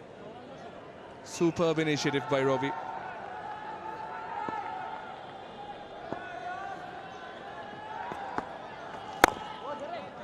A deep cover, the only fielder as a boundary rider on the offside for the right-handed Saibzada.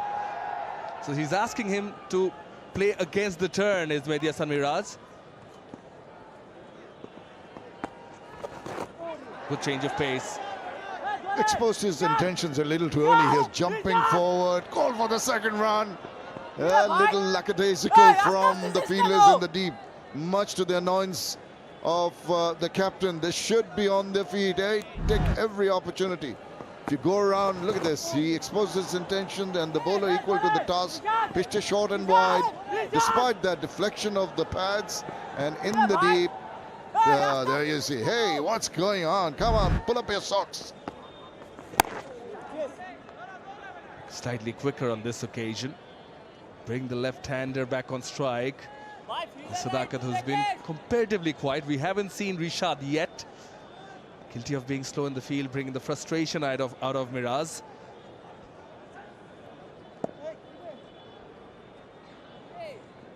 For the right-handed batter, there is long off and a deep cover. The offside. Oh, rams it out. That is and should be the first wicket as Miraj draws first blood. That is the breakthrough they were looking for, and it is the left-hander, the dangerous Sadaqat, who has to go. Huge wicket. He's looking so threatening. The crowd at last have something to cheer about. He'll be very disappointed because that scoop attempted, premeditated, but not getting the turn of the bat. Didn't get the bat, and it was the easiest of takes for Litton Kumar Das. Huge relief. The captain has broken a very threatening partnership. Bangladesh desperately in search of that first wicket, which has come. Sadaqat gone for 75. It's 103 for 1, and also time for a drinks break.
Outstanding opening stand between Sadaqat and Farhan, but eventually Sadaqat back in the hutch.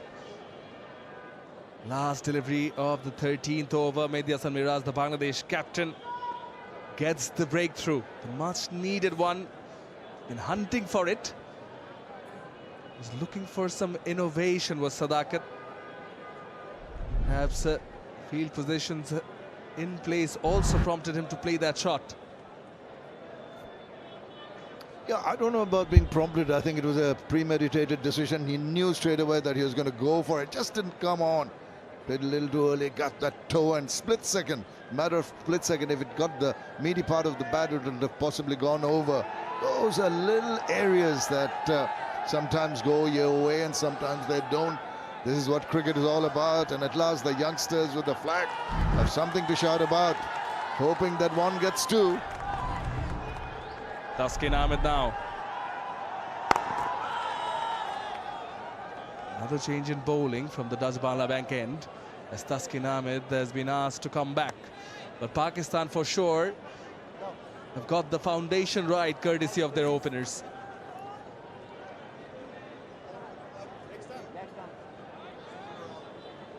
Islamabad-born left-handed batter Shamil Hussain made his debut in the previous match.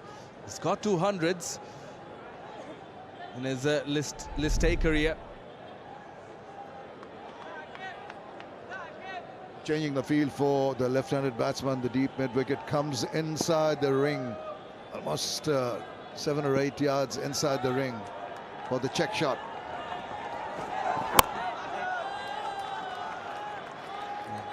Rana got the better of him in the first ODI. Different day, different surface.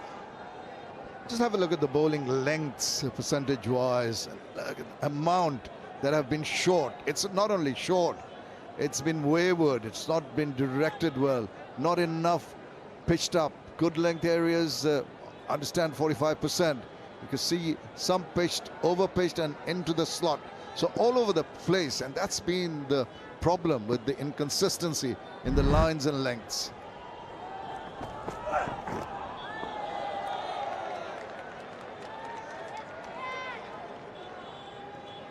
They reaped the most rewards in the first ODI. Bangladesh bowling back of a length. More short, more often than not. It's good to see. Travelers, the visitors coming in to support the traveling team in Pakistan as well. Yeah, given the nature of this surface, more grass, but hardened surface underneath. Tried the length deliveries. And I think it was the fashion in which Sadaqat got going that prompted the bowlers perhaps to try a bit too much. Yeah, that's been the problem, and he was ready for anything that was coming his way. Short pitch deliveries, the wide ones, the ones in the slot. You've got to be intelligent in bowling. You can't go into an attacking mode as a bowler all the time. You've got to give some space to the batters when they are on song and ensure that you bowl that back of a length area where you cramp the batters for space. Good take from Litton Dash. Will be wide, but certainly it's a run-saving grab. Litton Kumar Dash. Well, you might think that he's been around for a while, but look at this effort. Like a trapeze artist flying through there and snaffling that one. Brilliant stuff. A lot of agility from the veteran. He'll have to do his bit with the bat too. You can see he's relaxed. Knows that he's brought a smile to himself and the crowd too with that effort. Mid on and mid off inside the circle. Slip in place for Taskin. Opens the face of the bat nicely. Way to go about it. Give the strike back to the batter who's spent some time there already. See, that fall of the wicket has immediately put the check on the scoring, understandably. And Taskin will do well to finish this over off. Only the 3 runs, including a wide, has been good. And it's been that area which I mentioned earlier. Back of a length, it's got to be in line. Oh, don't always look for a wicket. It'll come if you frustrate the batters with dot balls. Sometimes one gets to, as you also say. It's particularly Sadaqat who was on top of his game. Can Bangladesh clinch another one? Time will tell. 14 done, 107 for 1.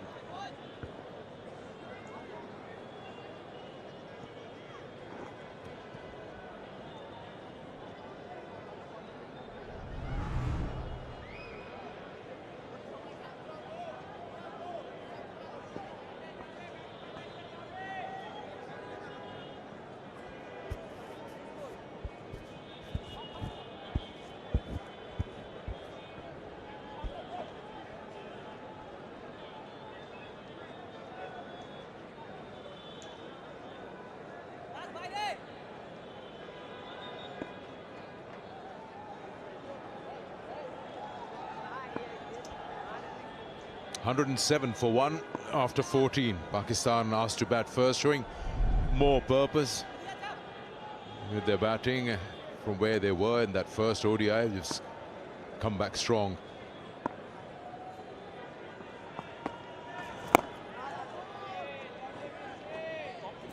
Just in about a day, maybe they've sat together and made a plan how to approach against very good bowling attack, and the pitch that surprised them with that extra bounce and of course the pace of Nahid. So they've come out with a plan, as it seems, and they're going well at the moment.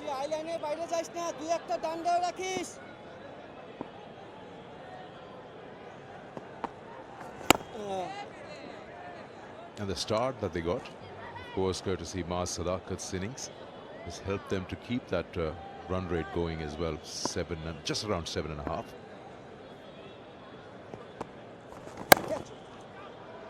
Has also allowed Saibs of the Farhan to settle himself in. Had a bit of a scare. He was given out on the field, but then later on found out it was going to miss stumps.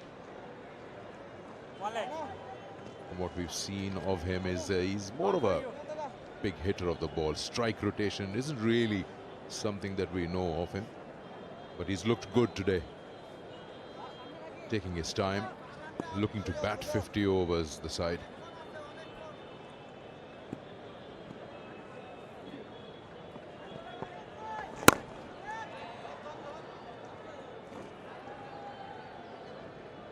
Yeah, you got to give credit to someone like Sadaqat, the way he handled this fast bowlers. 75 he managed to score to give Pakistan a really good opening partnership, 103. He would have been quite disappointed the mode of dismissal on the bottom of the bat and just scooping it back to the keeper. Again wet, it was in the air just away from that field at a point, but the fielder in the deep will cut it off, so it'll be 2 more runs. Ends the over, 4 in that over. It's all ones here. 1-1, 1 for 1.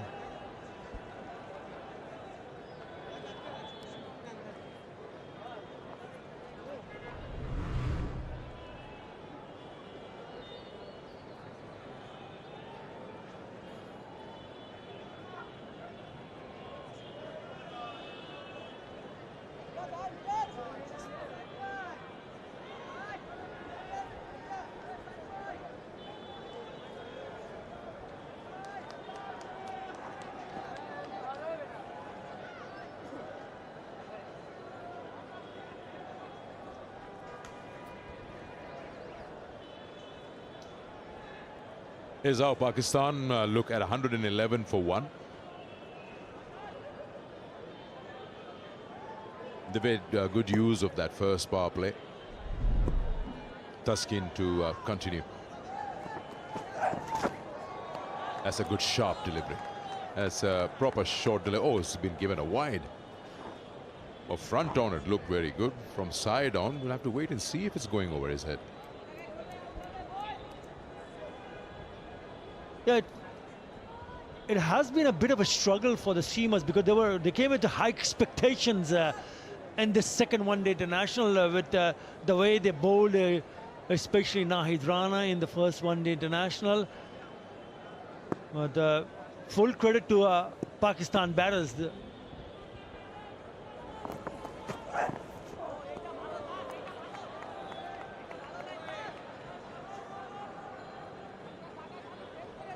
And if you look at the bowling so far from Bangladesh, the 3 seamers as expected, Taskin, Mustafizur and Nahid Rana and Maiden and Miraj, was no sign of Rishad Hussain, the right-arm leg spinner, because if you look at what has happened so far, it's the spinner. Maiden and Miraj has been able to break the opening partnership. Spinner among the wickets, only wicket so far.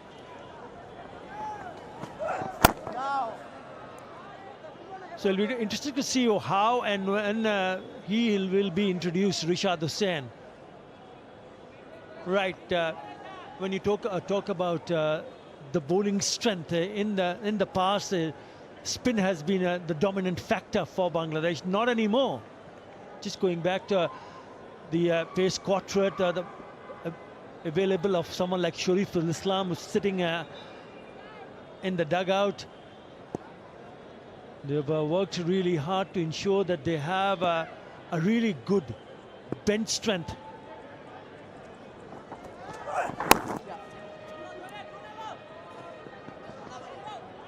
Just on a shorter side, so plenty of time for the batter to just flick it away and come back for a couple of runs. Now this is what Bangladesh has to offer. Battery of fast bowlers. Mustafizur, look at the number of matches and wickets. Taskin, Shariful, Hassan Mahmood, who's been outstanding in Test cricket. Tanzim Hassan Saqib, Ibadat Hussain. Who would forget his experts with the ball in that Test match at Manmanguni when they went on to win against New Zealand in New Zealand in Test cricket. So they have a really good bench strength in terms of fast bowlers, and that's what they start to believe, that now that since Bangladesh has the number of pace bowler available, which will give them a solid confidence when you go overseas, especially Sikandar, to be able to start winning matches with the strength in the bowling department, especially in the pace bowling department, and also the pitch itself. Looking at this surface, oh lovely! I think this is a very good surface for batting. You've got to get it right. There's something in for the bowlers and also for batters. We've already seen the display how Sadaqat batted, and now Farhan coming out and playing a little bit more freely.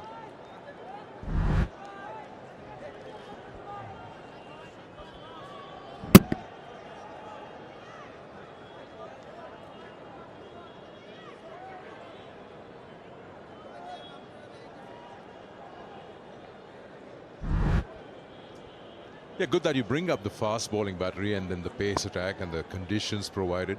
We'll talk more on that as it's the last ball of this over now. It doesn't time, it takes the inside part of the bat. Single to end the over, 116 for 1.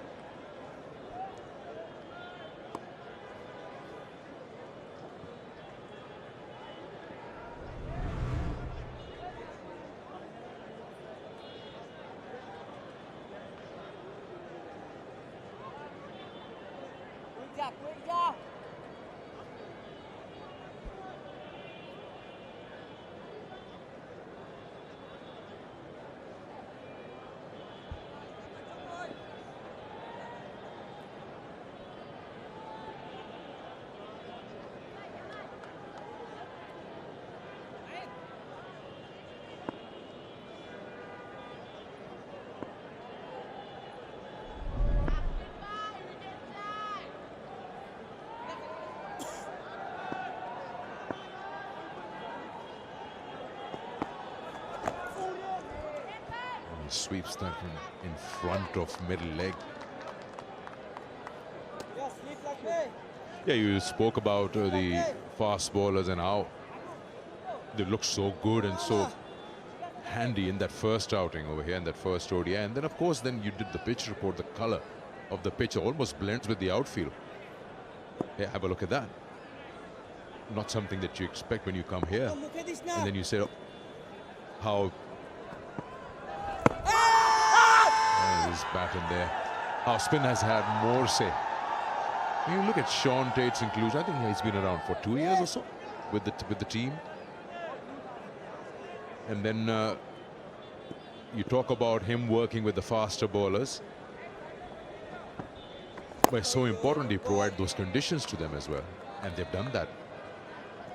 And it has worked for them. At least in that first outing. Took the opposition by surprise. So Sean Tate's work along with the ground staff and the curator, I think, is also a new guy. So it seems like they're going ahead with a plan, how they want to go about in certain bilateral series at home. And here we've seen both these matches that the faster bowlers have had say. There's been pace, bounce, carry. And which is why you just saw that Abrar was left out.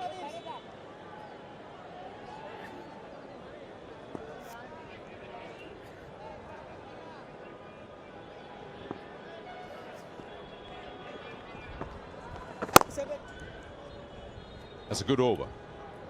2 coming off it, single of the last ball. 118 for 1. Atas.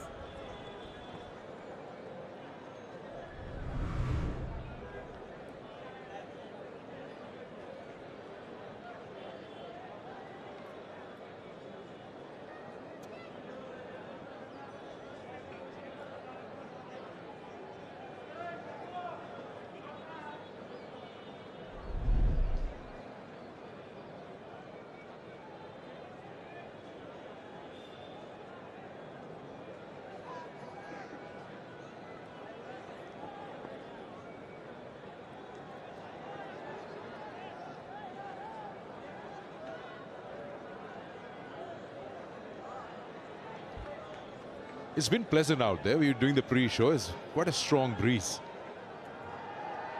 Compared to that first game, it was quite claustrophobic. It was more humid. Have a look at this. We're talking about how everything is working in tandem. The economy rates, we'll come back to that. Slightly up-ish, but away from that fielder at mid-on. So when you got things going for you and you have a certain plan moving ahead, it starts working in every single table and numbers, and we saw the economy rates in Bangladesh right on top and having the best economy. I mean, this will please someone like Sean Tate and Bangladesh camp.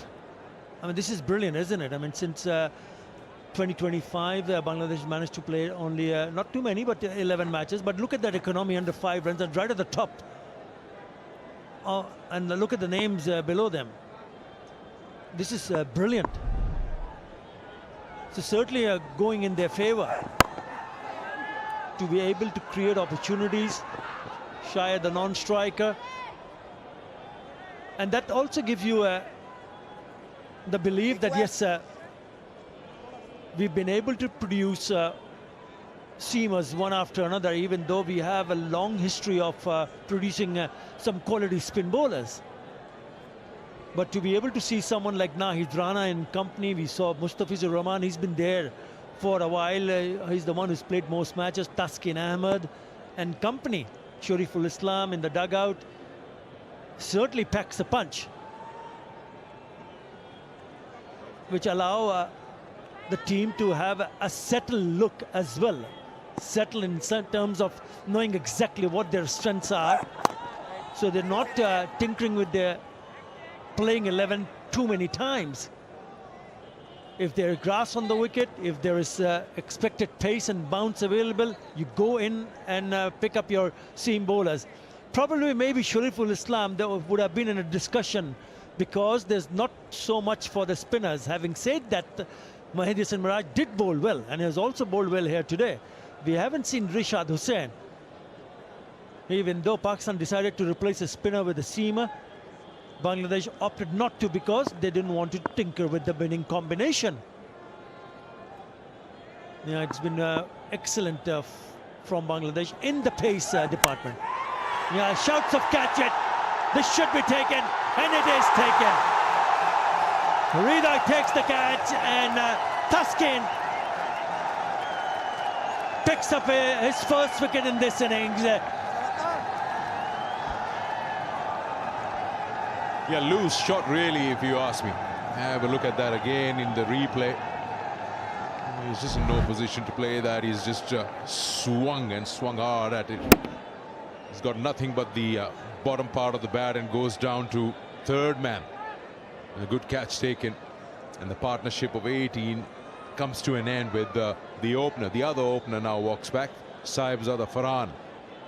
Taskin gets a wicket. Farhan goes for 31 of 46. Pakistan 121 for 2.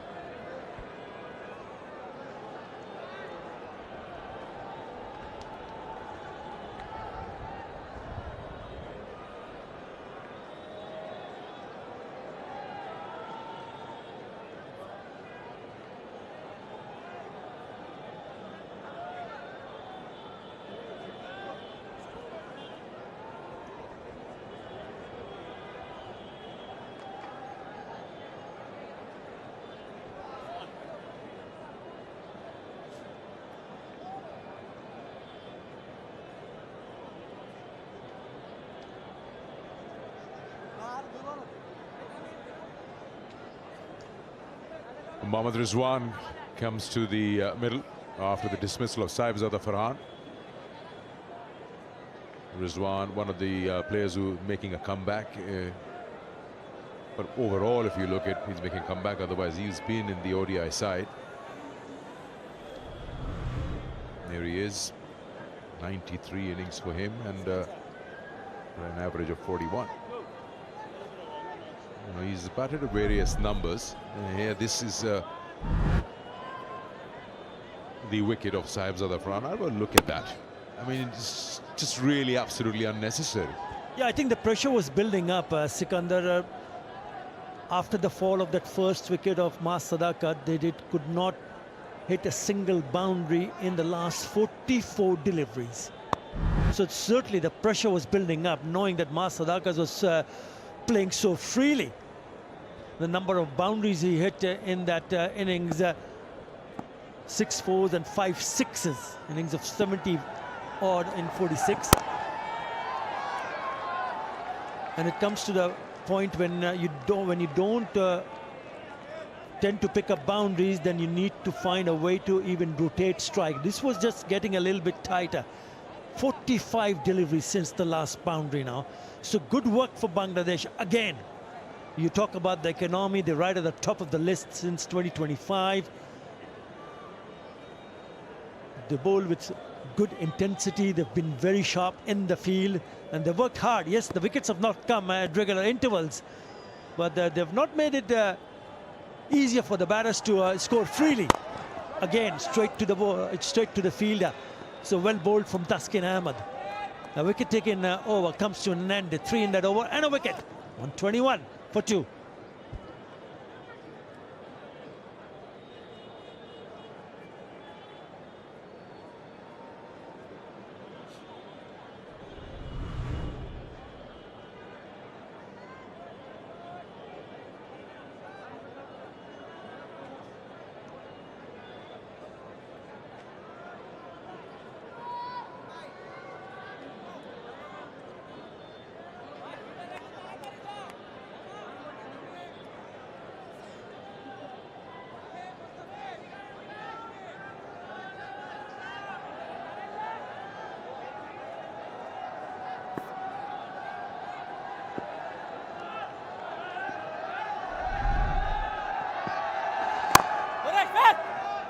Yeah, just coming back to Saibzada Farhan's wicket now, that is a good thing that you mentioned. The build-up of pressure forces the batter to play a shot like Farhan did. He's literally thrown his wicket away. And sometimes you just feel that you've got to curb that desire of that T20 mode that you have. I mean, we look at the score. Your side is not like 70 or 80 runs. You're 121, almost moving at 6.7 runs and over. And if boundaries had dried up, now with a new batter in, that probably would be a prolonged thing for these two to settle down now. Because Shamil is just 6 and he was the senior member in that partnership. And the way he just went after that ball from Staskin, he's just literally thrown his wicket away. That start that he had.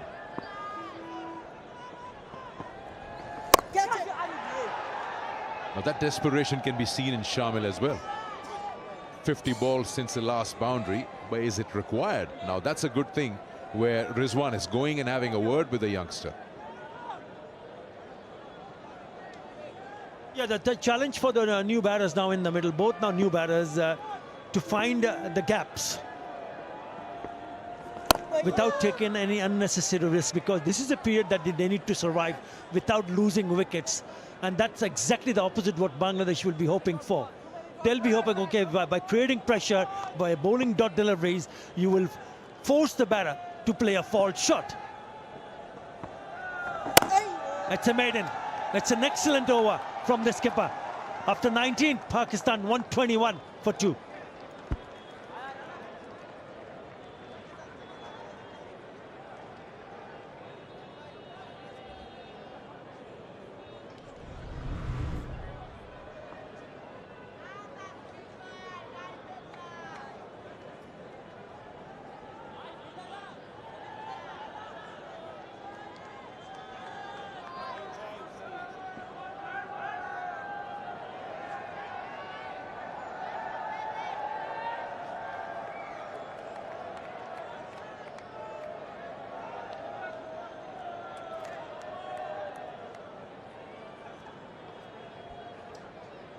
Yeah, those red towers suggest the first power play. And Pakistan did well with Sadaqat out there along with Farhan. And then once the field opens up, and then things just mellow down a bit in those yellow buildings. Rana back into the attack.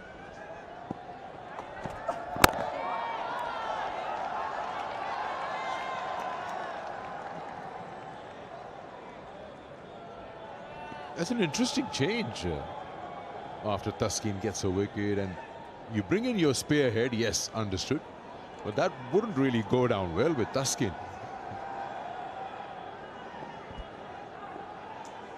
I think the reason which comes to my mind right now, yes, it is a bit of a surprise because Taskin has picked up a wicket, but remember it was Rana who picked up the wicket of Rizwan in that first one-day international. Maybe that's the reason what prompted the skipper to bring him on. And straight away in the face of Mohammad Rizwan.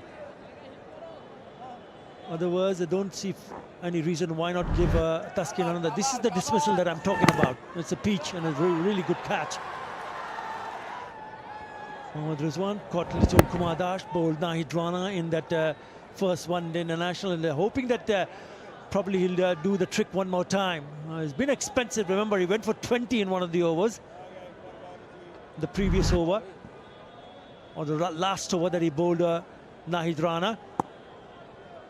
So he needs to show a little bit better discipline. What he's got off strike now, Rizwan.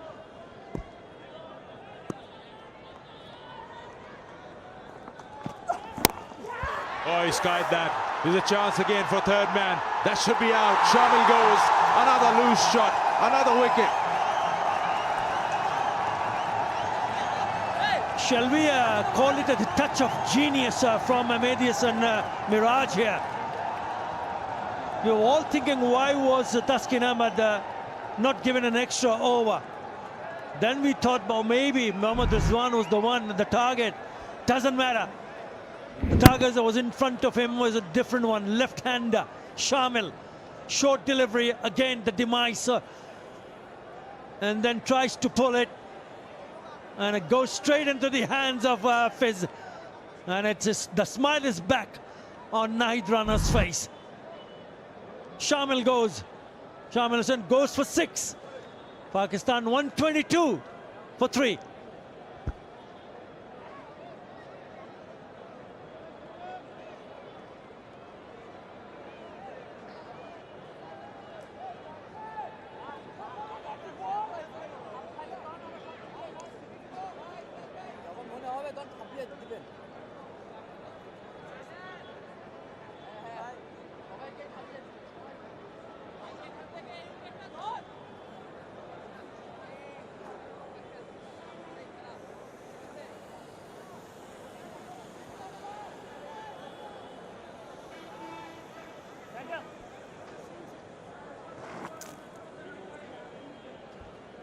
Salman Ali Agha walks out in the middle after the dismissal of Shamil Hussain. Pakistan 122 for 3 now. Again losing wickets in pairs. Both the batters, Sahibzada Farhan and then Shamil, out in similar fashion. We'll have a look at that again. But here is Salman Agha, one of the more experienced players in the 11 today, with the bat out there. And he's got an average of 43. 8 50s and 200s to his name. And he's going to face the man who dismissed him day before yesterday.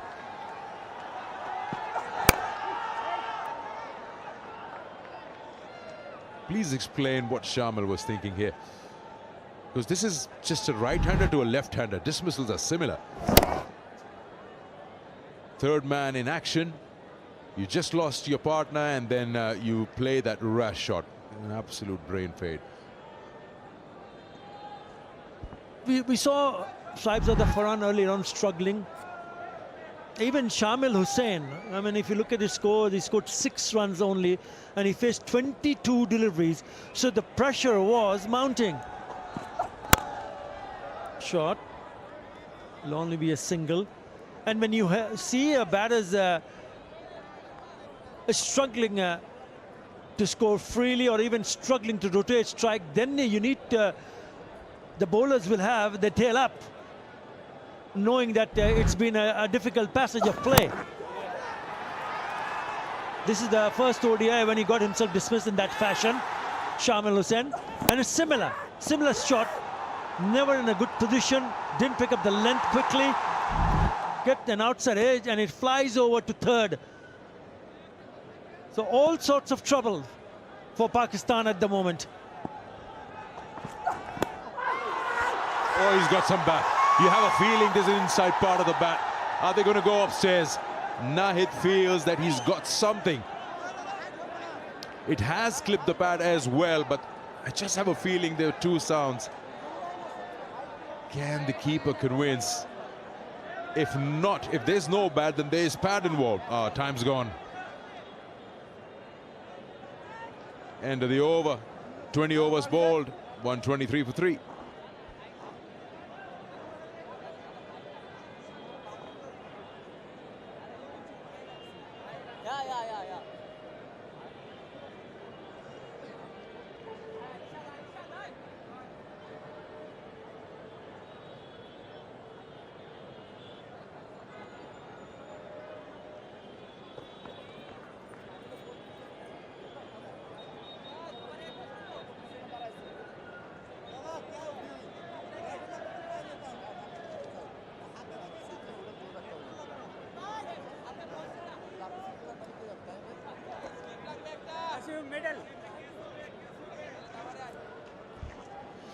Lots of excitement in the last 2 overs or so. There's that shout, the last ball of that previous over.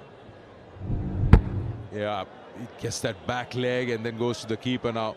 Nahid was unable to convince his captain and keeper. They were all thinking and talking about the height. Remember, Rizwan isn't a very tall man. Does it go? Oh, just over. They've lost one review on that. In fact, they didn't lose it. It was umpire's call. Yeah, good call from Litton Ash. Rishad in the attack. Yeah, it'll be interesting to see how he goes on this surface. When you see so much grass on the surface, you always feel that you need to back the seamers all the time. But we've already seen what Maiden and Miraj has done so far, even in the first one-day international. Over ball, there's a hint of turn, lovely delivery. And straight away, he gets some purchase.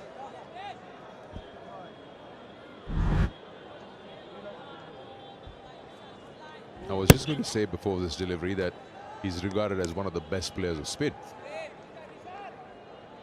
It's going to be an interesting battle. And surely once he gets his eye in, I mean, everything in that first ODI was moving so rapidly when Pakistan was batting.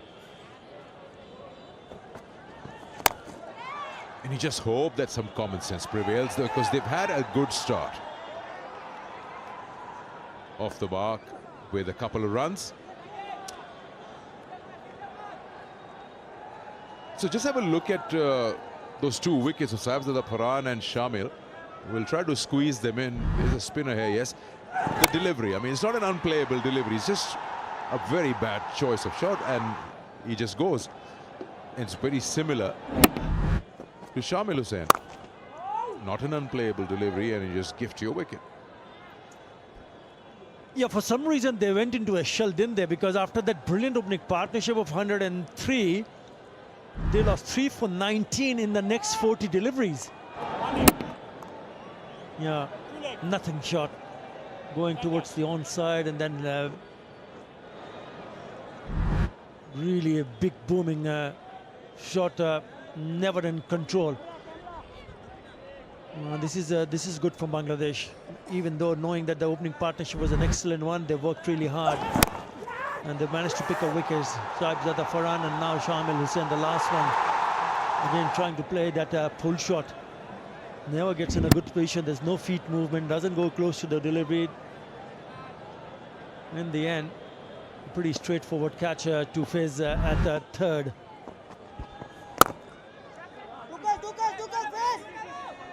Again, you notice that he hasn't really gauged the length. It hits so high on the bat for Shamil. almost the shoulder of the bat. It goes down to third. But just the point that both were not unplayable deliveries. Yeah, you're right. Just slogging.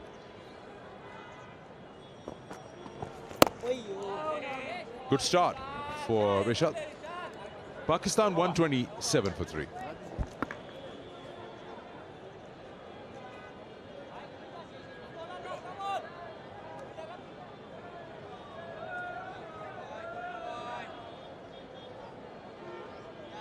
Rana, come Rana.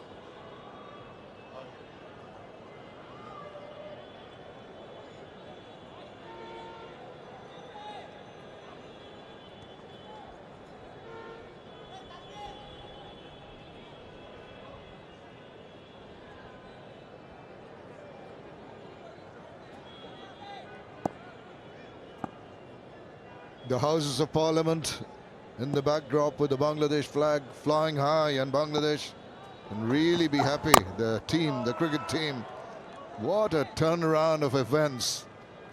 When 103 were scored for the first wicket and the Pakistani batters going like a juggernaut, and then suddenly a wicket falls and the whole thing turns around. There are smiles in the faces of the Bangladeshis. Look at that. Ramiz Raja. Now that is something that Pakistan will have to be concerned about. Yes, it's a longer format of cricket actually compared to T20, so that's why it's so interesting to watch. You can make a comeback, bounce back. That's beautifully played through the mid-wicket area. What a shot that is. Lovely piece of balance. Boundary after 65 deliveries, I'm told, so Bangladesh have got hold of the situation. What a sizzler this was. A super shot. Just didn't have to do too much. Just clipped it away off his toes over pitch deliveries. Guess the Nexus Pay 4. They could use more of that because they've been bogged down. The bowlers have taken advantage of that, shown more discipline in their bowling, and it's been paying off. Left alone. Nice little channel outside the off stump.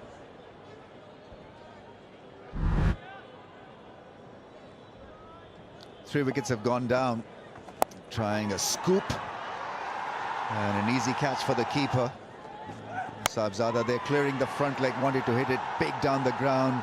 Thick outside edge and a good catch in the deep. Shamil there trying the pull shot. I've got no problem playing a pull shot. If you're a young guy, if that's your go-to shot, might as well go for it, but you've got to just judge the length a bit better.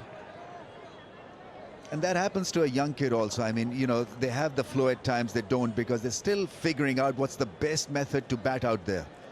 We saw Maz had the flow and he just carried on with that flow. Shamil didn't have the flow, was bogged down, so was really forced to play that shot in the end because he wanted to get out of that hole.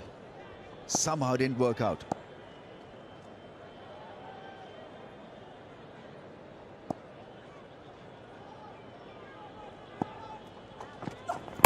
Credit has to be given to Nahid Rana. We mentioned in the previous spells that he was all over the place in terms of lines and lengths, and since that the first wicket fell, been energized and it's been accurate, bowling that back of a length area, cramping the bat of a space. Intelligent bowling has paid dividends. As I said, Bangladesh coming back strongly into the game with 3 quick wickets. Pakistan have got a little bit of work to do now to rebuild the innings. Once again left alone, not too far away from the stumps. Smile on the face. 4 runs from that over. After 22, it's 131 for 3.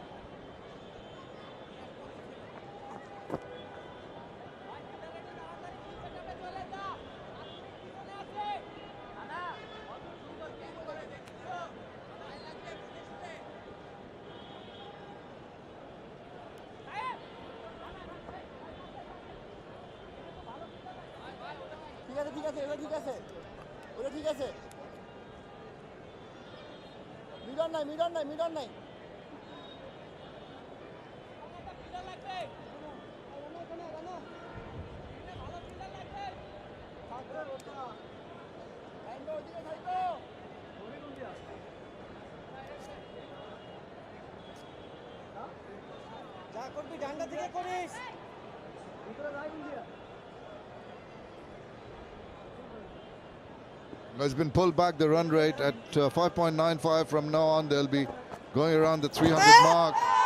Drifting down leg, half-hearted appeal from Litton Kumar Das. Behind, possibly going to be signalled. No, there's a bit of bat. No signal from the umpire there. This is the angle being used nicely. Now, field changes have been effected well by Mehdi Hasan Miraj, but at this moment, he's pushed one back at deep backwards or deep forward square leg, going to deep backward now. And Rishad Hussain just indicating someone behind the bowler's arms. The batter now quite happy. He's got a slip in position. Ball hasn't turned prodigiously, so they're having to depend more on the accuracy factor, the variations. Leg spinners always get more purchase off the wicket. Flights the ball, he has to reach for it. Underneath the bat, bounced into the hands. He's good with the sweep shot, with the slog sweeps, so therefore the meticulous positioning that square leg. And so they've got the man there. Let's see whether it works. Pakistan's challenge against spin as a batting unit has been highlighted many times. I think they're not able to at times treat the spin off the hand. A mystery bowler runs through them.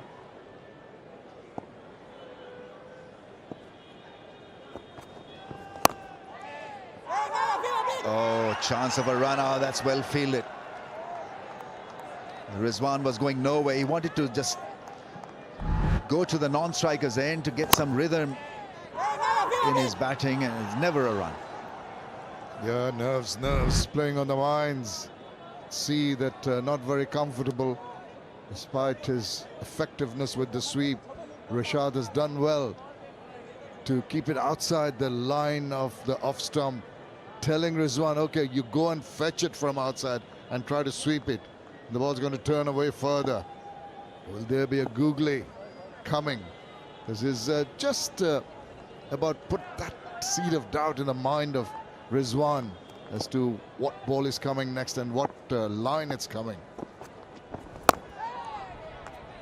Just the full face of the bat just coming down on that, smothering the spin. Look at that. A couple of balls ago, he went for the run, sent back by his partner, scampers back. Thankfully, it was just wide of the fielder. Just a single run so far in this over. And it stays that way. Good over from Rishad Hussain. 132 for 3.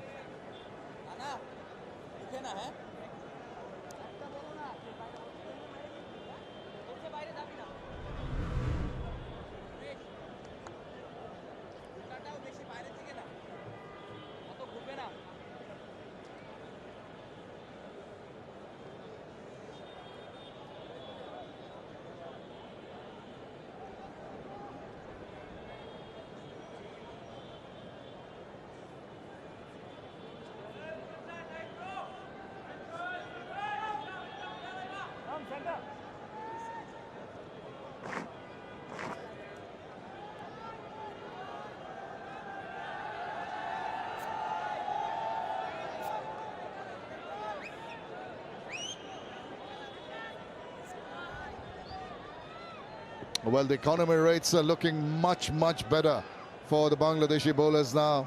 Rana still a tad expensive, but is just managed to get the wicket and also stem the flow of runs. It's up in the air, but it's in safe areas. Not only safe areas, it's going to find its way to the boundary. Maybe not the most accurate of shots, but they'll take it anyway. Yeah, not entirely in control. Just extension of the arms, and thankfully the ball went over the head of the point fielder. He seemed to be reaching for it, and he was fortunate that the deflection took it away from any of the fielders. But there will be some kind of doubt. See the reaction of Nahid Rana after that boundary was hit.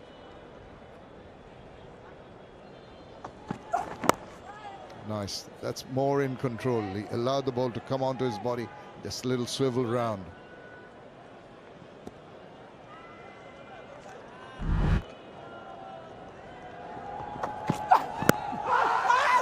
was up and down kind of a knock from Sahibzada Farhan. Not easy really to open the innings on a green surface against somebody who's pretty quick. In the end, wanting to clear the front leg, hit it down the ground and was out.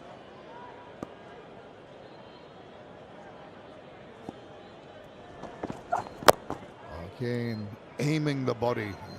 More that recovery of lines and lengths has been impressive from Rana. Well, Farhan versus Seam today. You could see that we saw the shots that he had struggled with.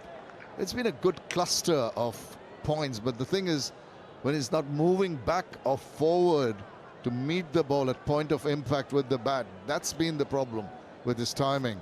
The dismissal, he was trying to hit one big sliced away.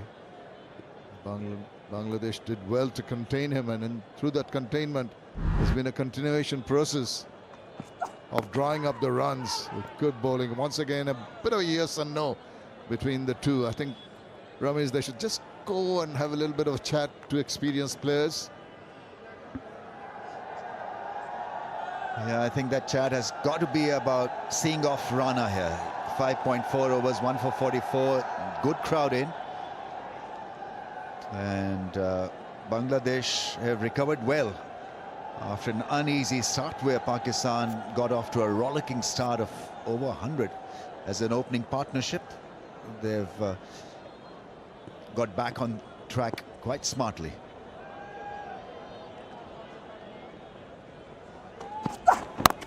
Again short, again a single. Yeah, just to emphasize on that fact you just pointed out, the run rate before the first wicket fell was 8.02. That's when at 103. And then, so far, they're going at 3.29. What a turnaround. And 3 wickets have fallen in that period of time. It tells you the manner in which Bangladesh have really come back strongly.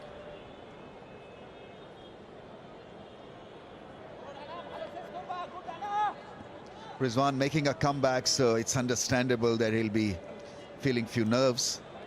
But Salman Ali Agha has been a regular, but during the World Cup his form subsided, which was surprising because he had a terrific series against the Australians at home. Jumping up in the air, and probably the ball would have gone on to miss the stumps. Gets nothing from the keeper. Yeah, height was a problem.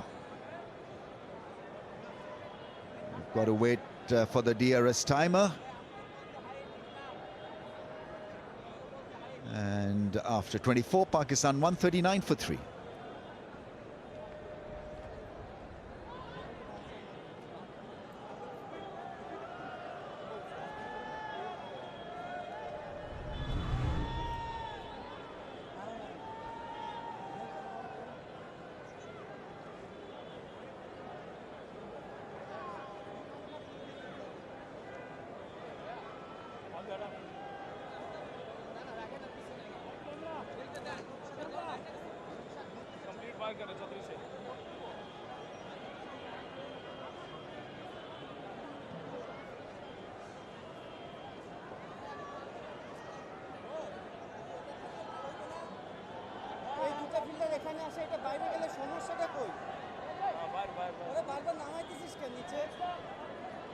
Two experienced players, Mohammad Rizwan and Salman Ali Agha, trying to just steady the rocking boat.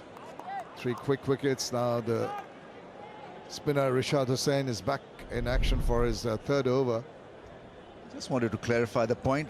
It's not exactly a comeback for Rizwan, but he missed the World Cup. So in that regard, it's a kind of a mini comeback. It's a beautiful cover drive, should fetch him 1. But he's a glorious player of spin bowling, Salman Ali Agha.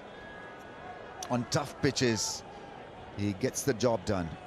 And this is a good batting surface, especially if you're playing somebody of Rishad's pace. Is quick through the air. Yeah, jumping up in the air. The ball hitting him on the higher end of the pad. Good strong appeal. Looked at the keeper. Keeper said, nothing doing. It's going to miss the stumps. Well read by the umpire in the end. Yeah, just backing away and getting the runs now in singles. That's very important from the Pakistani perspective, because when the boundaries dry out, you need to ensure that rotation of strike is done. Litton Kumardas just telling everyone, look, it was going to go well over. It's a good thing to be a tall bowler, but sometimes you get that extra bit of bounce. Takes the ball over, even if you beat the bat. Now, Rishad Hussain has mostly bowled his leggies. That surprise element of the googly has not been there. And it does not often bowl the googly, but that should come as a surprise delivery. As a batter, you can't read it out of his fingers. You might be in a spot of bother. Oh, now! Goodness, awkwardly positioned the batter. Reaching for it, Salman Ali Agha could have got a feather. That stayed just a wee bit low and turned as well, so Salman a little surprise. Nicely bowled. Just relax the pace a little bit on that occasion. 83.2 kilometers per hour, and this one bounced more on the pads. He's pretty tall as well, Rishad, so I think he'll get the variations if there are any off the surface. Oh, he's varied with the speeds. The last one, the quickest at 86. Now, that stood up to be hit, and he obliges, gets a hold of it. Did it to hit that boundary boards or the triangles flush? Let's have a quick look at that one. That was easy pickings. Didn't get the middle of the bat, hit the toe end, yet it went probably all the way. We'll have another look at it. Slowing it down for you guys. I think it hits the rope on the full, I think. Got the cushions on the full, so it'll probably be a 6.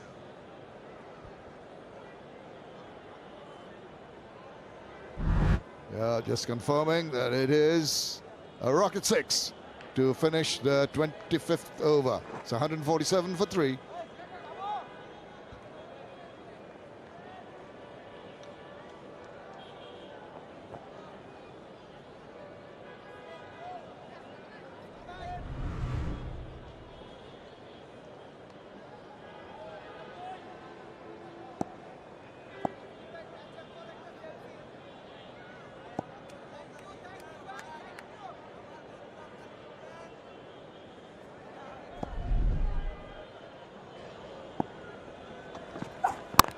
Rana into his 7th, really putting his full shoulder into it, trying to generate pace. And again, a tad on the shortish side. It's not bouncing up like the previous game. This is the 6. As Ramiz mentioned, maybe not from the meaty part, but enough on the bat to get it, hit it on that boundary wedge. Bangladesh probably a strike away from making it tough for Pakistan. 3 wickets down. And this is the real deal pair for Pakistan. Rizwan and Salman. Batsmen to follow. You've got Hussain and Samad. Hussain and Salman didn't turn up in the last game. Fahim batted well with the tail with Abrar. But I think they're a strike or 2 away from rushing Pakistan in this innings as well. Yeah, agree with you. Another wicket now. Cat amongst the pigeons. There might be some kind of mental pressure created fall of another wicket now. But this is the pair. This is the pair, as you mentioned, that Pakistan need to be there for another 15 overs, and they can take them to a position of strength from where they can launch. It's a question of how the bowlers bowl, and also the support from the field, because you've got to stay very focused during the 50 overs. At any point in time, ball might be coming your way, and quickly you've got to be ready to take a chance, a catch, or even try and effect a run out. Inside part of the bat, enough on it for a couple of runs even after the chase.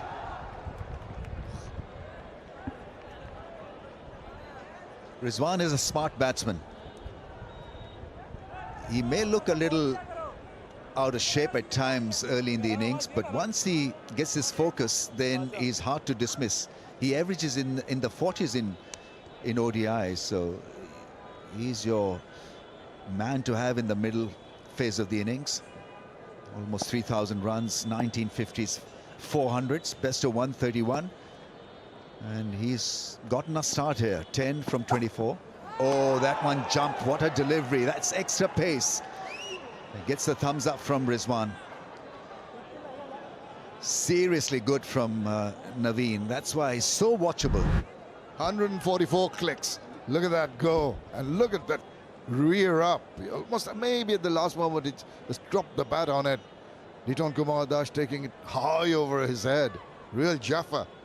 This is what Rana can give to your team with that raw pace. I'll always give him a slip, though. Always give him a slip, because he's your wicket-taking option. No, that's a tad short, but quickly through. Just the point I was making. Alert was Afif Hussain, made sure that the ball didn't go past him. Just the 2 runs in that over. 149 for 3.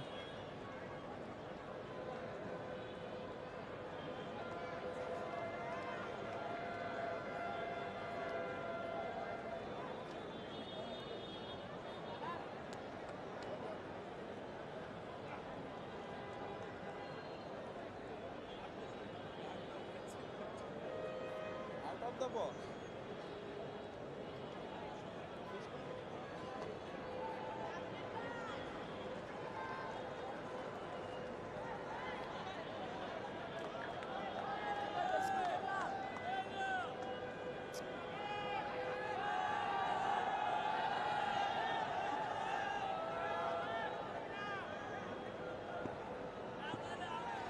At this rate, Pakistan will go on to 287, but I think 300 is on the cards because of that blistering opening partnership. Really went around 8 runs and over or more.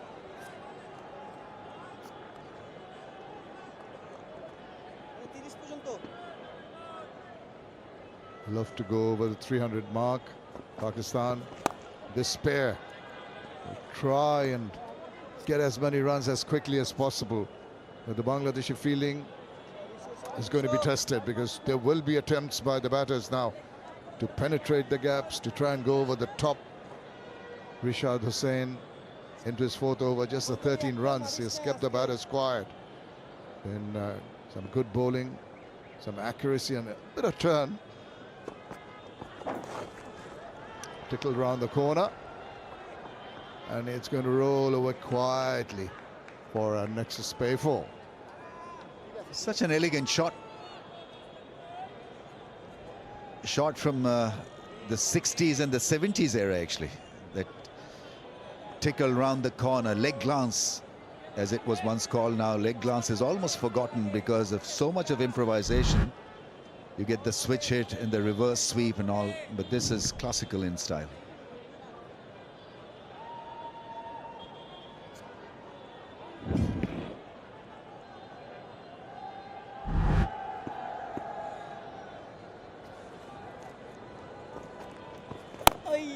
That's better, the line. With Rishad not getting too much turn off the track. A couple of balls back, as you saw, pitching outside leg and carrying on. Easy enough for that glance. And this is, touch cricket is so good to watch, and this format gives you the opportunity to hit big ones as well as the delicate ones. That's his go-to delivery, actually. Hard length within the stumps. Not a big tweaker of the ball, so his best chance is for a leg before decision or a bowled out. And you're right, we've not seen a lot of wrong ones from him. I think he's kept it as a surprise. Maybe 1 or 2 so far in his spell. Another shot one, that's dealt with. And it just stopped as it hit the turf. Rana with a good stop. Yeah, tall guy, had to do a lot of running. Rishad should thank him for that. Covered a lot of ground, and him to come down. That is the over. 155 for 3.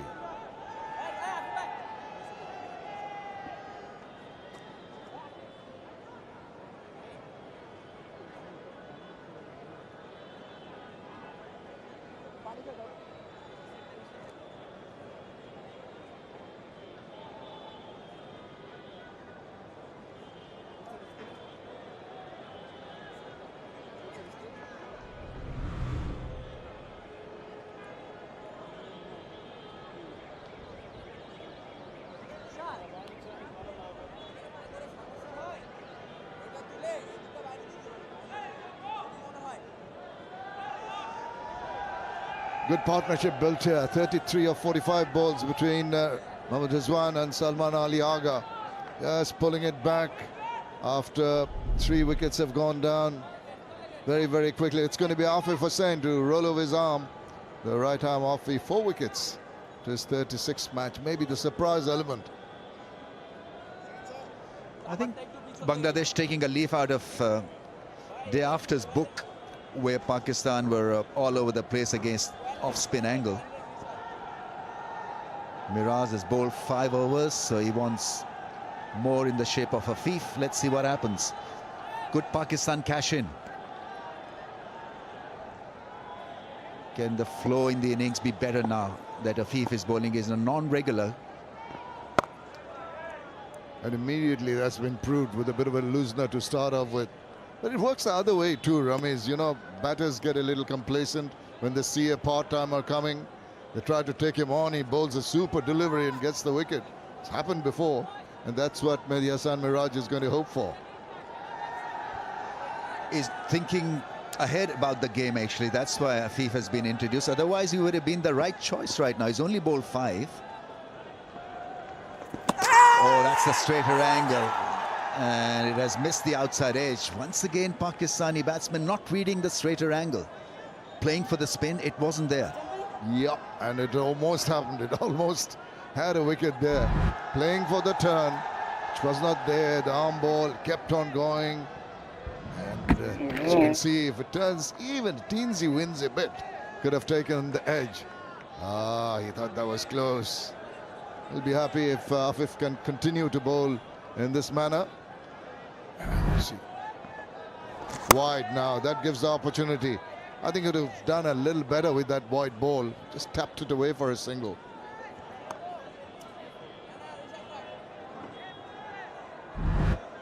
Couple of balls ago, just way down. Did he take his foot away? Oh, there's an attempt at stumping. Just cheeky Litton Dash, very alert there. Whipped the bails off. But he's in.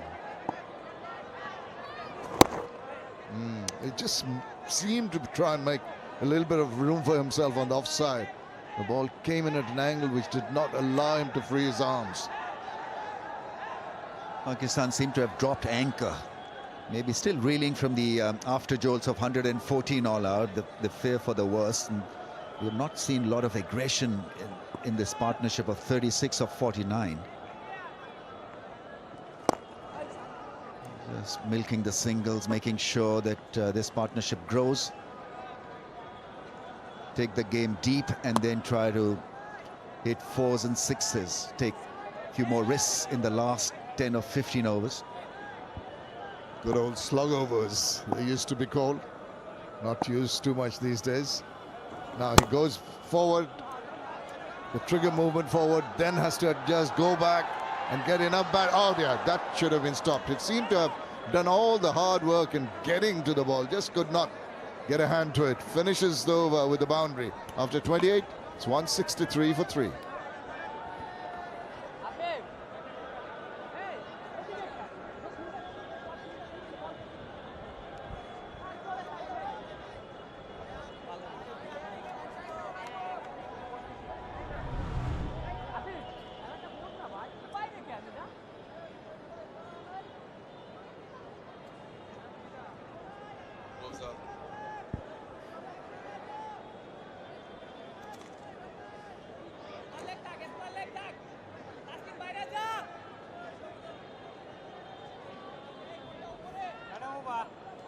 This partnership of 41 and most importantly of 51 delivery, so important. The most experienced batters out in the middle in that rebuilding phase after Pakistan lost back-to-back wickets. So Farhan and Shamil,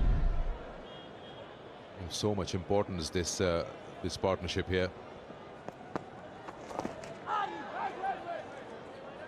mean, into the 29th over. Still a long way to go, so you need these two to be out there.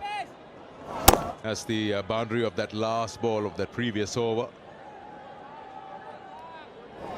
Rizwan, a very busy player, good runner between the wickets and looks to score runs. Very street smart cricketer.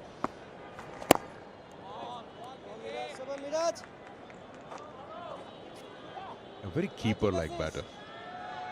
You see, keepers are always just... that could have been stopped.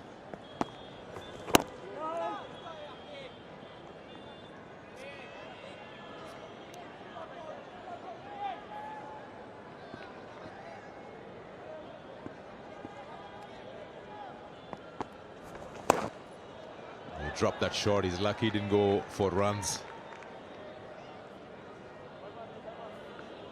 There's still so much time. This is only the 29th over. Partnership brewing, 41 of 55. They haven't lighted up for sure, but both are more than capable of playing some big shots. 163 for 3 at the moment. And usually you'll find teams at the end of the 30th over to double the score. So that's the projected one. They're going at now at 5.65. They should fetch them 283, but 300 certainly on the cards with 7 wickets in hand. You don't want to see the batters do anything silly from here on.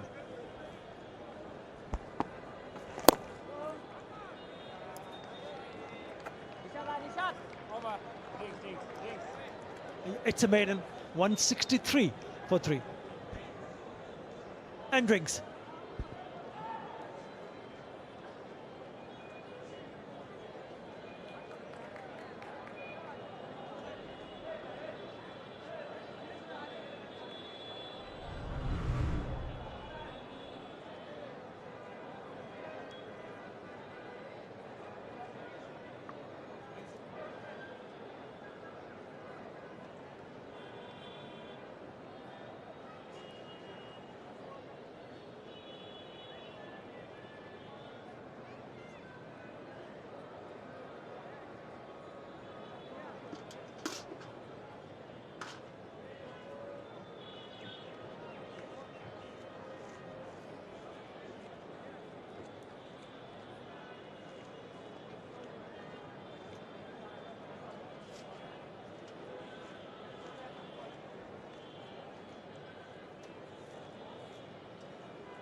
This is the story so far with the Dutch Bangla Bank ODI series second outing, the second ODI.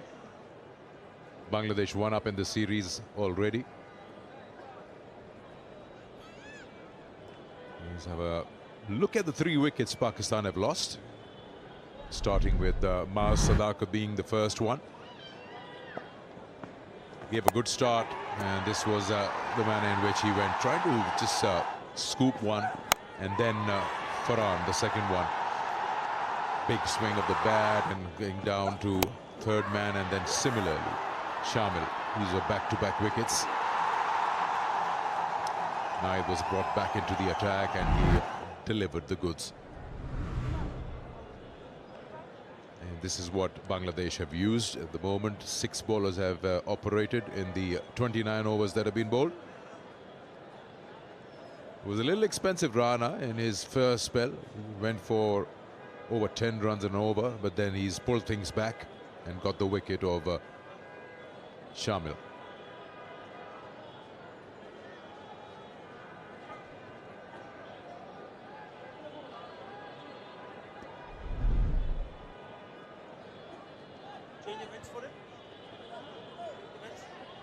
Yeah, change of ends for Rishad Hussain. Maybe that's the reason why they introduced a single over from Afif. Madison Mirage believes that and will be hoping that he will get a little bit more purchase. Yeah, the partnership has been good. This one, 41 now, between Mohammad Rizwan and Salman Ali Aga. It's a few words from Litton suggesting to the fielders that there's a bit of a bounce in the surface.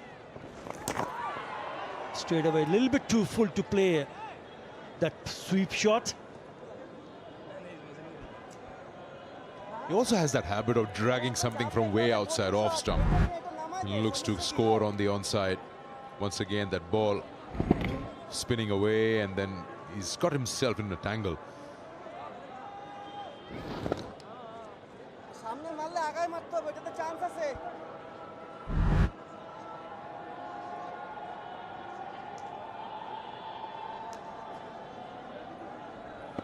A few adjustments in the field, that the long on field has gone a little bit wide. Short ball put away. Should be a boundary, and it is. Yeah, a little bit quicker, but didn't get it right at all. But certainly the batter, Mohammad Rizwan, got it right to pick up a nexus pay for. Yes, the second time in 2 overs, Rishad trying to bowl a quicker one, has ended up bowling a half-tracker. This time around, he couldn't get away with it. A boundary hit. Even Deepak square leg couldn't cut it off. That's much better.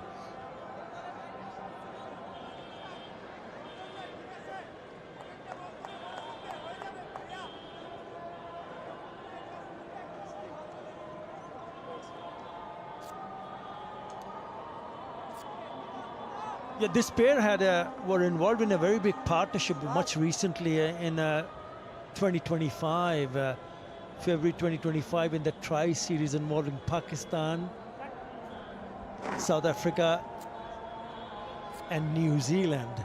That series was played at home, and in that particular one of the matches in Karachi against South Africa, this pair really put their hands up, both getting hundreds and adding 260 for the 4th wicket. 122 for Rizwan of 128. Salman Ali Aga also not far behind, 134 of 103. So that was a really huge, big partnership, and they'll be probably hoping that they can come out with similar numbers, if not the same, because now both look set, well set. Comfortable in the middle, open spaces now to work around. There you go, open spaces on the onside. Too easy for an easy single, tap and run. So with that single, 6 in this over, 169 for 3.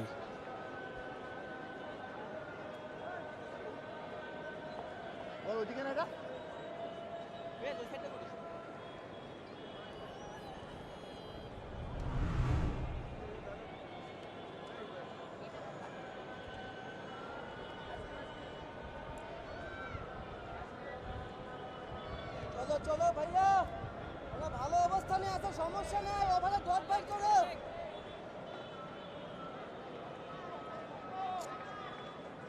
স্পিনাররা বেশি জোরে দরকার নাই, just দুটো Partnership closing up to the 50 mark.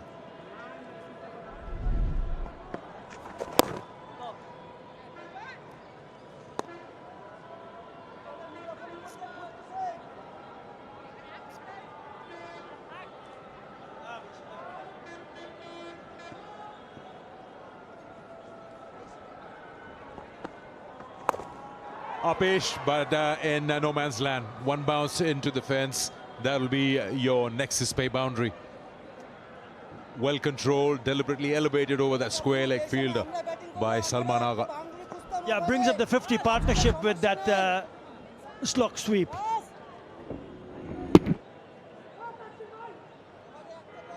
Usually you'd see a slog sweep going between mid-wicket and square leg, but it's well controlled here.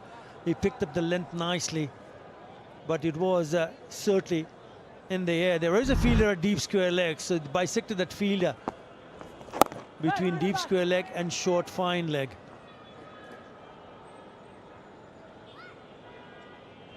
Yeah, it got changed a little while earlier, and that's the fielder I'm talking about. If you look at those three fielders at long on, deep mid wicket and deep square leg, so they'll have to be really good in terms of which are the ones they're targeting to go and try to pick up a boundary. Really nicely played. Yeah, this partnership looking good for Pakistan. 173 for 3. Well placed now.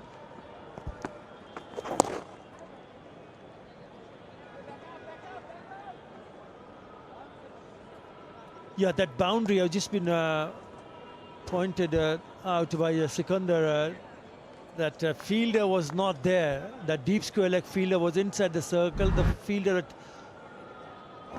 fine leg was in the deep.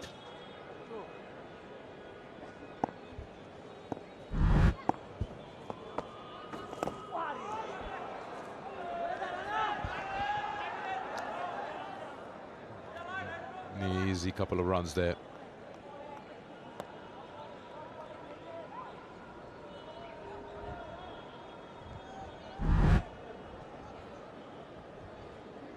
Now this is the one that we are talking about. He knew exactly where the fielders were.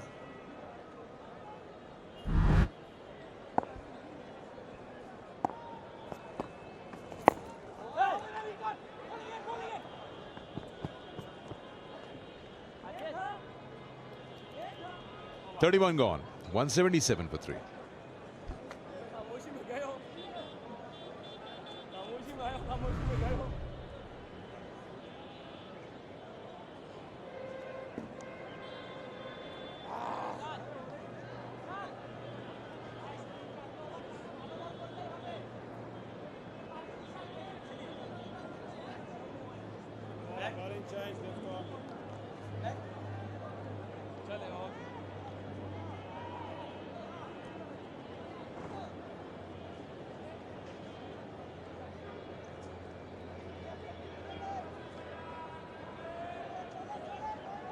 Yeah, this is the one I was referring to a little while earlier. High scoring affair. South Africa piling up a big total of 352 for 5, but Pakistan chasing and winning by 6 wickets. Salman Ali Agha picking up his maiden ODI 100. Rizwan also making 122, an unbeaten 122. Partnership what? 260. So they've done it in the past, and this looks a really good batting surface also, Sikandar. 32nd over, 178 on the board. What do you reckon they'll end up getting, Sikandar? Well, surely from here on, they shouldn't be looking at anything less than 100 more runs. Yeah, 178, make it 278. Anything above that should be the bonus. They have slowed down in terms of run rate, but you'd expect that into that second power play. It has reduced now to just above 5.5. But at this rate, you can see to the bottom right of your screen, you do get into that 280 plus mark if they keep batting like that. And if you have wickets in hand, you can then fancy your chances in the last 10 overs. I think that's what they will be hoping for, especially this pair, because they're not taking any risk whatsoever, and no need to take any risk at this stage of the game. They're going well. 57 of 71, the partnership. And if they go at the current rate of 5.71, they'll still have 286 on the board. But I'm sure what I'm looking at is a 300 plus here. Until unless there's a bit of a collapse. If Bangladesh can manage to pick up wickets, break this partnership first and foremost, and then restrict them to go not too many in the end. A slower delivery being picked up by Rizwan, and then also indicating it to the non-striker Salman Ali Aga that yes, it was a slower delivery. But good sides these days in ODIs look to score in the excess of 80 plus runs in the last 10 overs. So that way 300 shouldn't be a problem. Provided you got wickets in hand. Nice looking shot, beating short cover. But there is the sweeper cover who will do the rest of the job.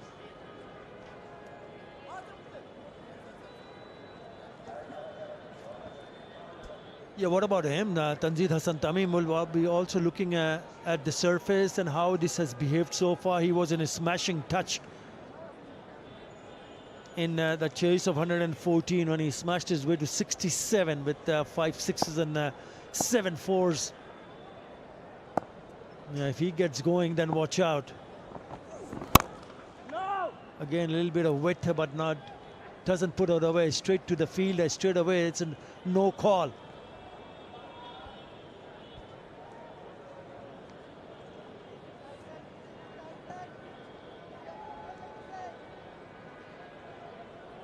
This could be good. Maybe he's coming back into the attack, or maybe a few more messages in that last 10 overs or so when he'll be in operation. It's so important for the coaches to be, hands-on.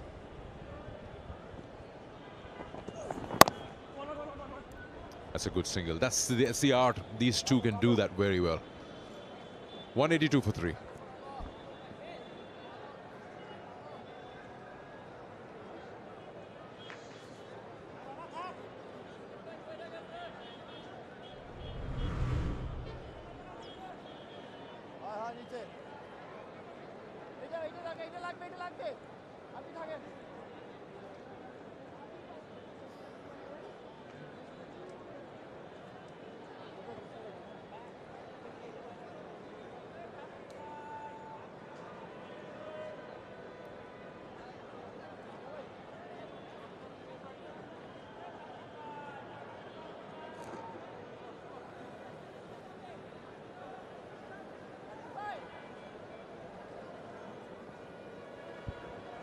Rishad once again into operation. Now he's back to his original end where he started his bowling with.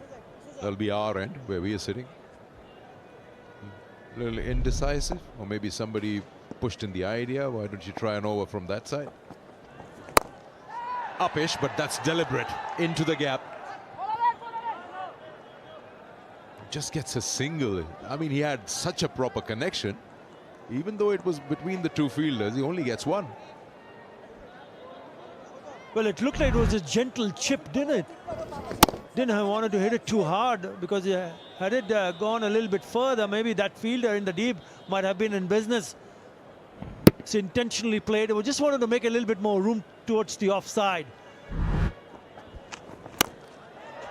Comes down now. Use of feet will always help you coming to the pitch of the ball, and gets a boundary. That's nexus pay for Salman Aga, doing what he does best against spinners. Yeah, good use of the feet. And going to the pitch of the delivery and knowing that there was protection on the offside, long off in place, but no long on. So anything goes above the fielder at mid-on, it's a boundary. Yeah, good batting. Just probably showing signs of a little bit of aggression at the moment.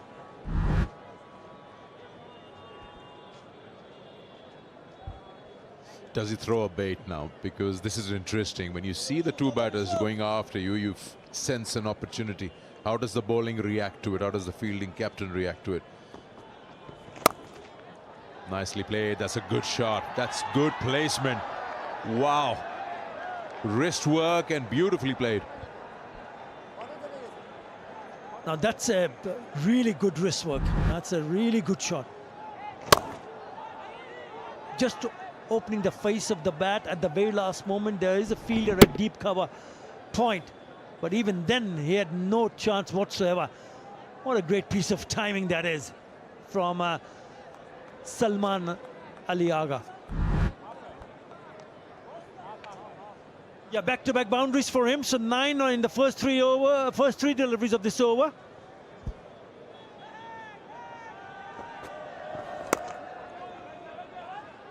Like that part, even after being hit for a boundary at long on, he keeps the fielder in the circle and he wants him to go at it again because he's going to play against the spin if he wants to go at long on or wide long on boundary.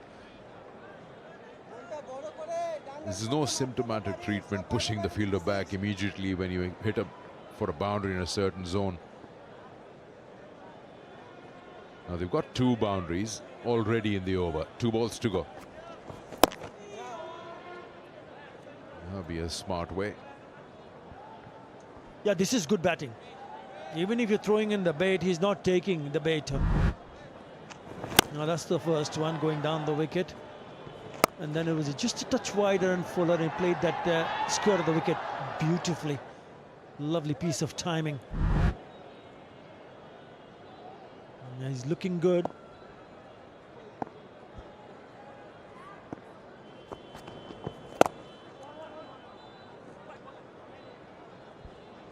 That's a good over for Pakistan, 11 off it, 193 for 3.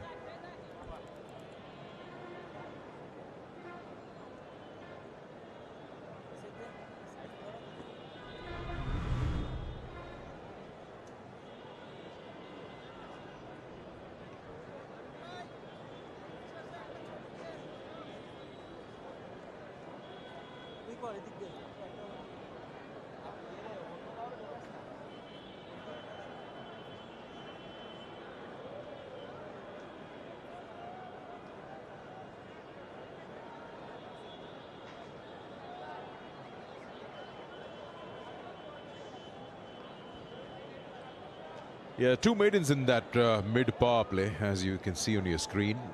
And since Rizwan and Salman have been playing, they've been maintaining that run rate. There was a phase where Shamil and Farhan were unable to get those boundaries or push the ball around at will. But these 2 have done well. They've balanced things pretty well. They've rotated the strike, and then they've got that odd boundary also going, which in turn has produced a 71-run partnership of just 81. And they've got themselves in a good position where they've got 17 overs to go now, and they're closing up to 200 already. So in all honesty, if they can carry on till the 40th over, these 2, and then have 7 wickets in hand, they can fancy 300 and more.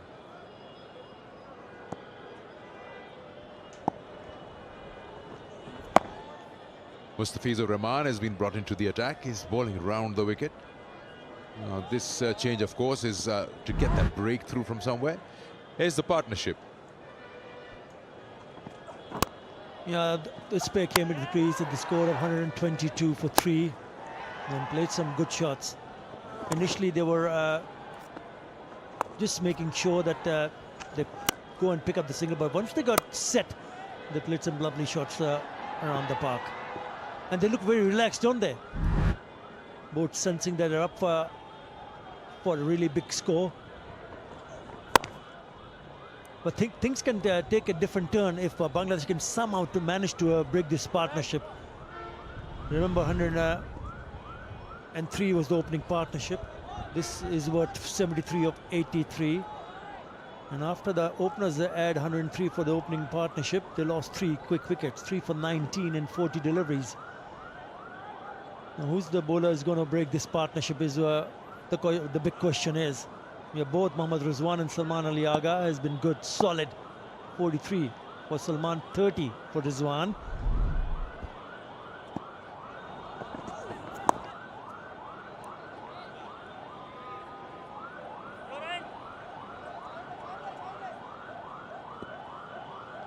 We know Mustafizur has quite a lot of variety up his sleeve. We know about his cutters, but he also has the ability to bowl seam up, which is on the left of the screen. There you go. You can see seam up, and then talking about the variation, look at the wrist position, and then he just rotates it. It's flexible, subtle wrists. That's the one. On the left is the seam up. And this is the off-cutter. Yeah, good use of the feet, and this will be another nexus bay boundary. What a shot this is. With that boundary, the 200 up for Pakistan.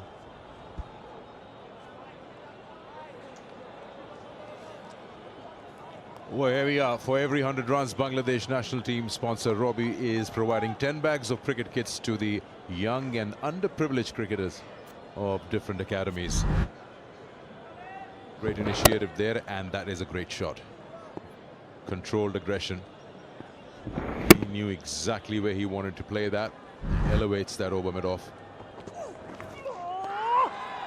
We have to bowl again, of course. Just losing the radar a little bit, Mustafiz, and he's now decided to come over the wicket. Yeah, mid-off inside the circle, so he steps down the wicket of Mustafizur Rahman and plays it over the top of the infield to pick up a boundary. Yeah, good shot selection, one must say. On 47, Salman Ali Aga. Has been a good outing for him so far. Important that he continues. A set batter in the middle makes such a big difference.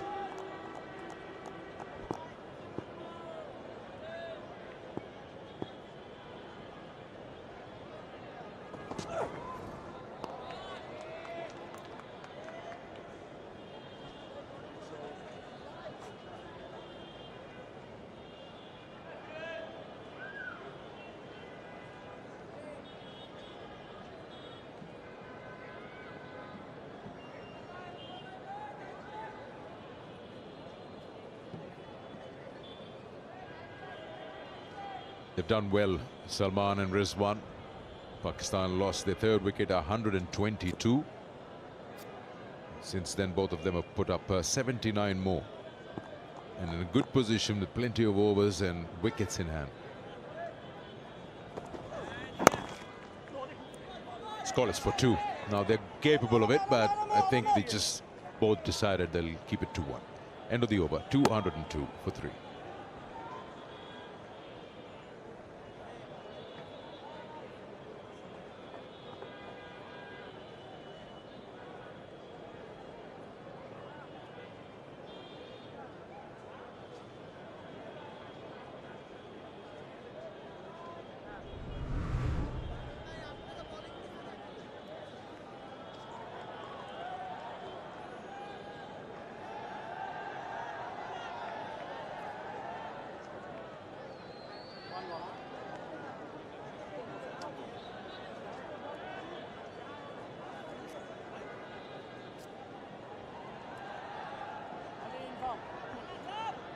.202 for 3 after 34 overs. And now that new rule which has been implemented quite some time back in 2025, where the 2 new balls which were in operation from the start of the innings, one of them has to be let go. And of course the fielding captain will choose which one he wants to keep and which one he wants to discard, and that allows you more opportunities of reverse, because one ball will definitely be much older than the other one, so bowlers have a little bit of a say. And when he's talk about reverse swing, he tries a reverse sweep and eventually gets the ball onto the helmet. The umpire might call the concussion protocol, and there he is, Cliff Deacon, empty-handed. He's going to come and check the helmet. We'll give the players a little breather. Yeah, he's been the most economical so far, Maiden and Miraj. Yeah, this is the concussion protocol leader. Will be looked at. Bang on the helmet. He looks okay. Yeah, Miraj has been impressive, very impressive in that first one-day international on a green top. Even today, he only has got 1 wicket to his name, but he's pretty economical. His figures of now 1 for 27 in 7.2 overs. He needs somebody to support him at the moment, in search of a bowler to break this partnership. Well, he's tried everybody. He's tried, even Afifa came in for a single over. Taskin has bowled 6, gone for 38 for his 1 wicket. Mustafizur, wicketless in his 7 overs. Nahid Rana, touch expensive, 1 for 47. Rishad, expensive, none for 36. He's got 6 runs in an over. Which does also suggest that it's a really good batting surface. So the batters in the middle for Bangladesh will have to put their hand up. They were not tested in the first one-day international, surely will be tested. Yeah, what about Salman Ali Agha? Yes, you'd like to see more of that from him, because this is why he's in the 11. He's your proper batter. He faces spin very well. He's one of the best back home, and he's handled the quicks also in good style. There has been a certain level of responsibility factor involved in this partnership between Rizwan and Salman, who've waited for their opportunities, and they've cashed it out whenever it has arrived. Crowd is picking up. It's a day off, and of course closing up to iftar time, so people just like to come out here and enjoy a good game of cricket. And I will also be enjoying it with the host Atar Ali Khan. Second attempt, back-to-back attempts. He gets himself in an odd position where he loses his balance while trying to reverse it. There is always a risk involved when you try to attempt to play that reverse. If it comes off, fine, but if it doesn't, then you can get into a heaps lot of trouble. Second time.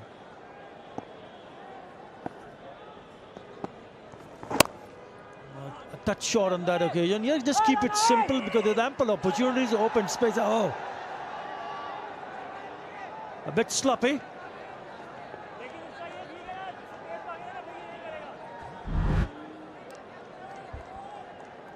Yeah, his boot saved him. He never got a hand to it.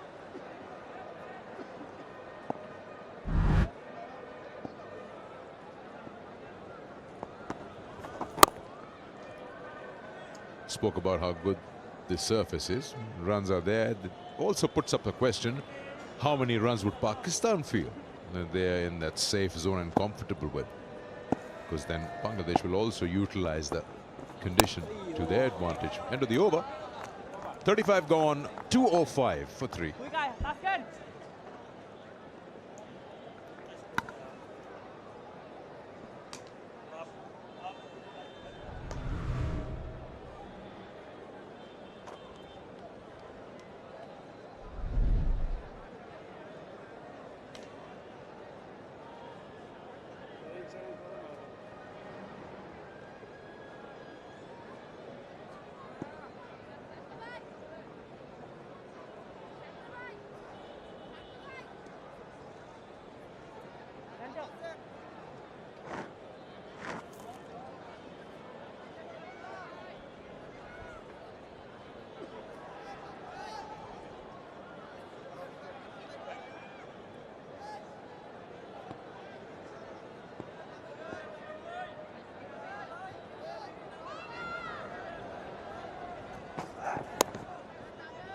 The two experienced right-handers in the middle order for Pakistan have stitched together a very important partnership. And Salman Ali Agha has gotten to his 50 with that single. A run ball 50, a very, very important one. And especially when the team has required it. As I wish a very good afternoon, Ramiz Raza. Good afternoon. Yes, some say, most of the pundits feel that he's tailor-made for ODI cricket compared to T20 cricket. And his record suggests that he surely is an asset. Terrific batting.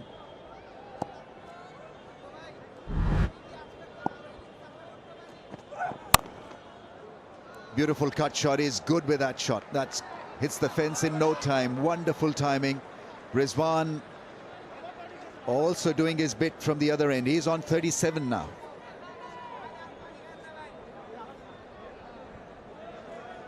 Oh, that was beautifully struck by Rizwan.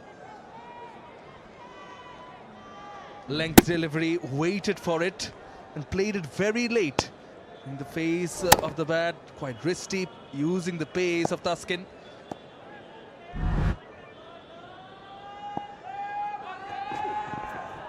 Change of pace, taking pace off. These two are in a good position to assess what would be enough for Pakistan as a target. The way they're going, I think 300 is a must, bare minimum, and so anything over 300 will give Pakistan a lot of comfort. Maybe a 330, 340, who knows, if they have a good time of it in the last part of the innings. This innings can propel to a 340.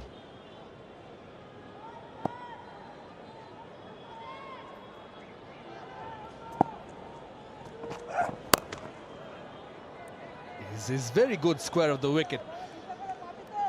So he's not going to be troubled by that. They've done their homework right, especially after being troubled by the short pitch bowling and the bouncers in that first ODI. This is a much better surface compared to the other surface that was used. The ball is coming onto the bat. You can see the ball meeting the middle of the blade more often.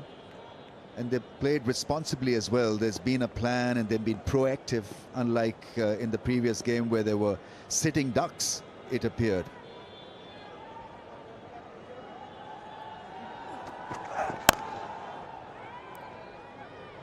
Salman Ali Agha getting to his 9th half-century in one-day internationals.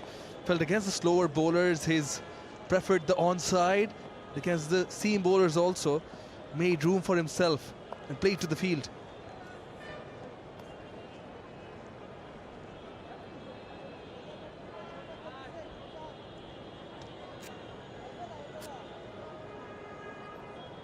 Bangladesh have got to bounce back here. This is a partnership of 89. What can they do? Get a fielder in, maybe get a slip in. Variations, options available. Change of length. We've seen Taskin to bowl. A couple of slow deliveries. The cutters. They've got to now think like the end of an ODI innings here. 211 for 3.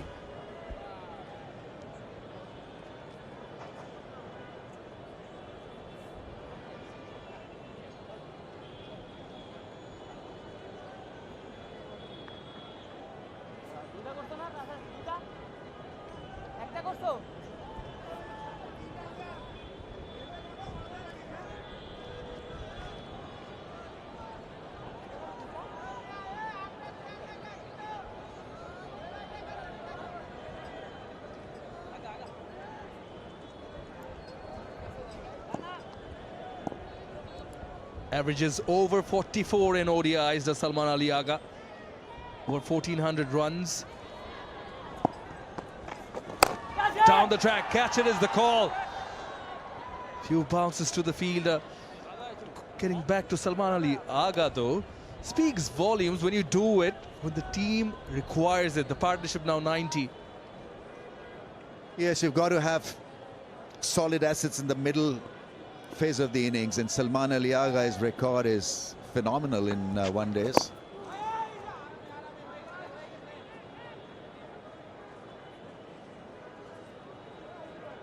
Plays spin well, has got good read of the game, and a lot more at home playing ODIs compared to T20s.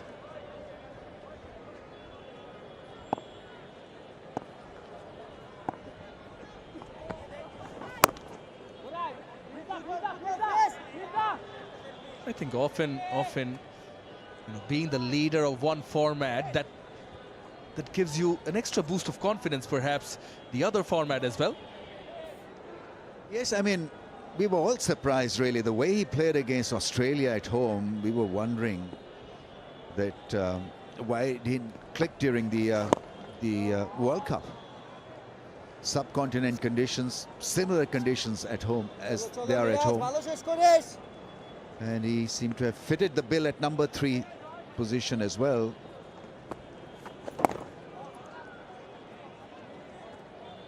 That's where Miraz has been so good. The angle, the straighter angle, bowls it so well.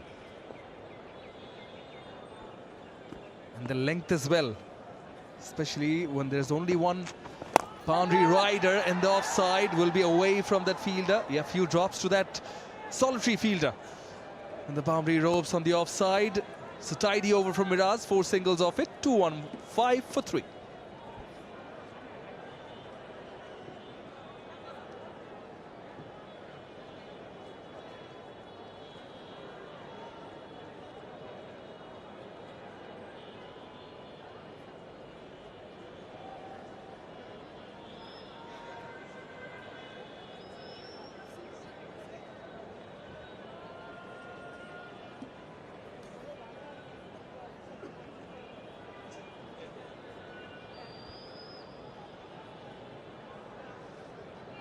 Partnership 93 of 106 deliveries. 13 overs to go, 7 wickets in hand. As you mentioned, Ramiz Bhai, the 300 is on the cards. That is a no-brainer. Bangladesh hunting for wickets with a binocular. They need wickets here. But yet again, 2 of the 3 wickets have been bagged by the seamers. Was a Nahid Rana show in the first ODI of the Dutch-Bangla Bank series.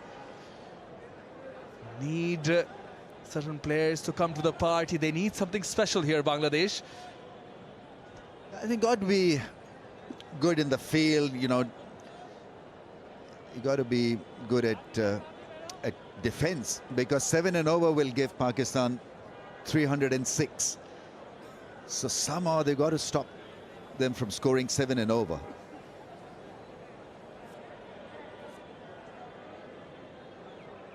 9-332. So for that to happen, Pakistan need this partnership to continue.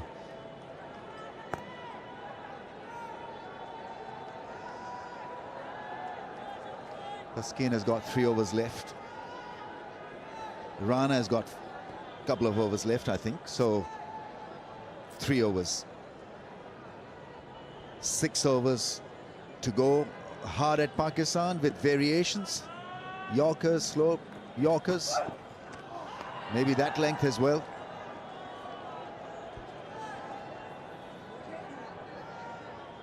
Long with the line. Back of length, that hard length with some pace. Outside the off. 4th and 5th stump line. Vacant area, the deep mid-wicket region, the cow corner region. So tempting the batter. Do you want to take the challenge? Mid-on, mid-off, up in the circle. So I'm sure Salman Aliaga would be wanting to target that field of area. That's gone up in the air. That's gone all the way for 6. Terrific strike. Well connected. It's a rocket 6. Well, pitched up. Pace was there. Nice pickup shot. Using that pace. Effortless. The skin has got to be better than that. It was a soft ball on the pads and just a flick of the wrist over the rope it went. Got to come up with a better idea. The next few balls here are going to be critical for him and for Bangladesh. Overpitched, overpitched. Cracking stroke for 4. And that brings up the 100 partnership between Rizwan and Salman Aliaga. Yeah, you've got to be better than that. A juicy half volley met with full force over mid-off. He was eyeing that area, covering the stumps and beautifully holding his position to hit a fierce shot straight down. You mentioned those 2 fielders, mid-on and mid-off, along the V, inside the ring. I think the length in the first delivery was spot on from Taskin. I'm afraid the past 2 deliveries, not so much. Changes in the field. Fine leg comes back inside the circle. Deep mid-wicket drops back. Pulls the length back more. May not be a good idea. Yeah, I preferred the idea initially, the plan he came in to bowl with. It's just he erred in terms of length, didn't he? It's about variations, about being mentally strong. I think it tests your temperament because it's such a good surface, partnership of 104, so you've been really challenged out there. Got to think hard. At the top of your run-up, they tell you to have a clear mind when you're running in. What ball are you going to bowl?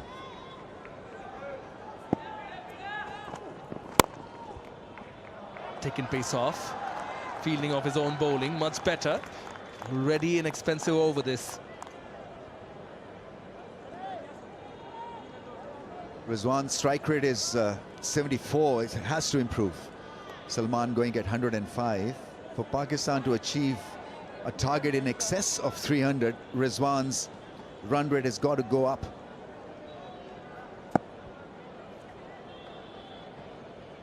A wicket or two here, Bangladesh would feel hopeful to deter Pakistan from that path towards such a total. Short, pulled away from the fielder. Superb from Rizwan. Ends the over with a boundary. 15 runs off it. 230 for 3.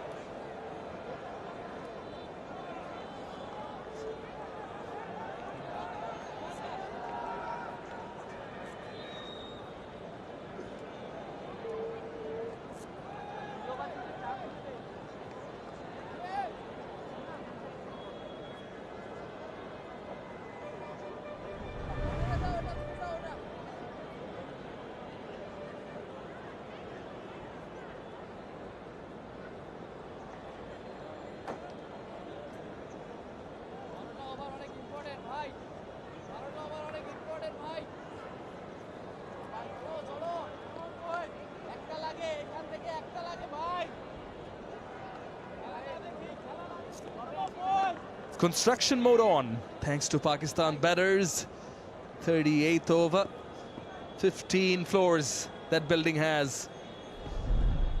So Mehdi Hasan Miraz, yeah, in that channel again, on the money.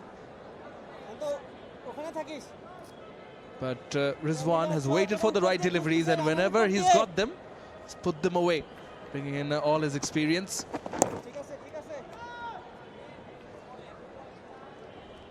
He's a short fellow, Rizwan, so very good with the cut shot and the pull shot.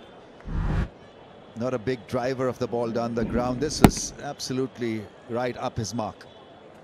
Just a swivel into the gap for 4.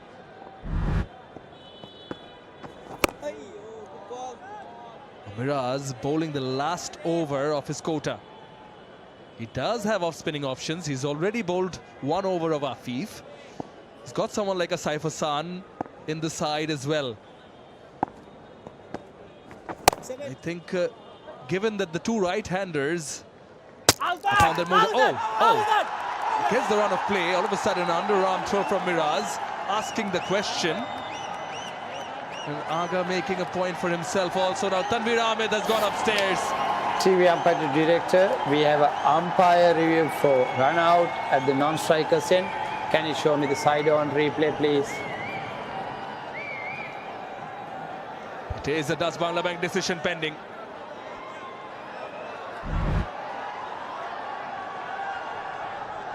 Nice and slow. Nice and slow.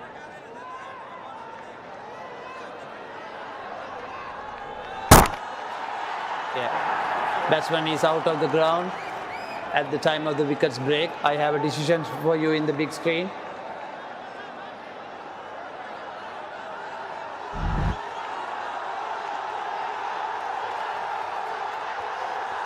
Kumar Dharmasena confirms it is Rocket OUT, and the partnership over 100 has been broken.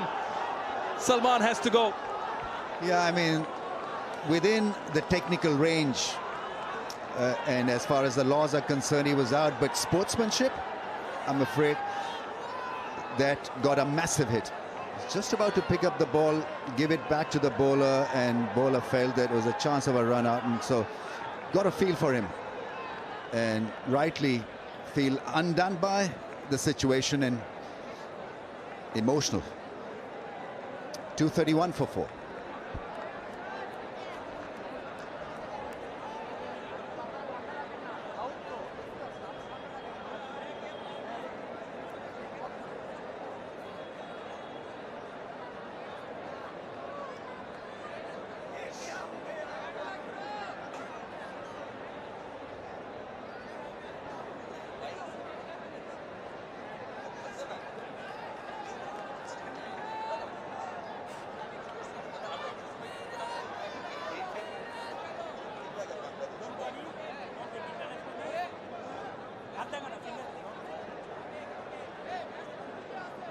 Well, oh well.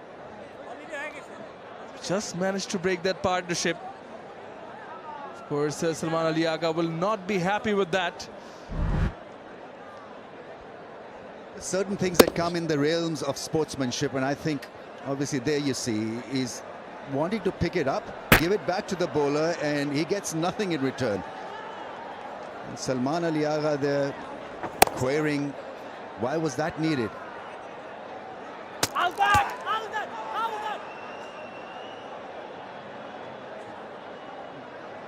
Yeah, I mean, so some choice words, I guess, that had to happen. Law, spirit of law, sportsmanship, that all comes into play in such a situation.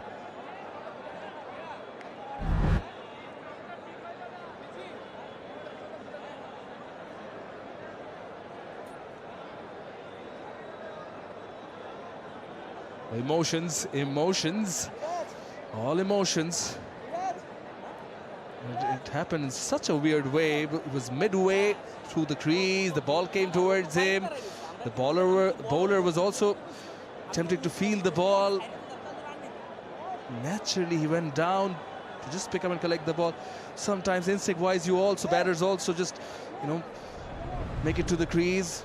Nevertheless, wicket has fallen and Hussain Talat is the new batter in. It happened before also. I mean, Angelo Matthews was timed out. I think Shakib Ul Hasan called for it. So technically he was out, but the world debated on whether it was within the realms of sportsman spirit or not. And this will go down in the same category.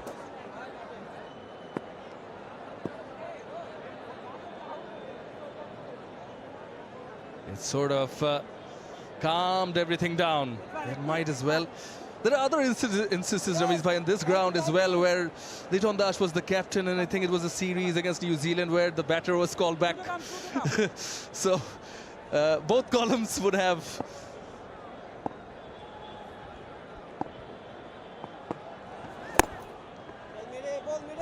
Actually, I was part of the game when Indian Sirikant was called back by Imran Khan. He sort of expressed, through his actions that he hadn't hit the ball. He was given caught behind, I think. Now, Rizwan is going to be dismissed. And that's easily taken by Rishan. Maybe an after effect of that dismissal. Trying to take his frustration out on the bowler, and it's Rishad who's picked up a good catch, solid catch. Rizwan not renowned for hitting the ball like that for a six. He's more of a slot sweep six hitter. Yeah, didn't have enough strength behind that shot, and so well held at the rope.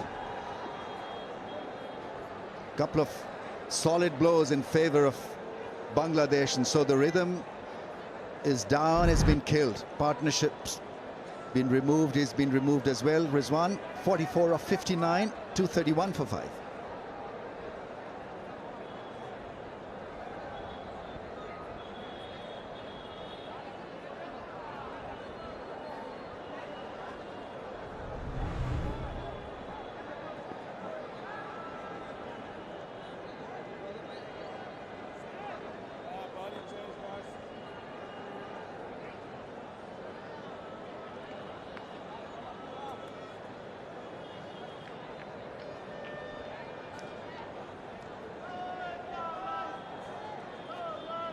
The partnership was going strong between Rizwan and Salman, worth 109 runs.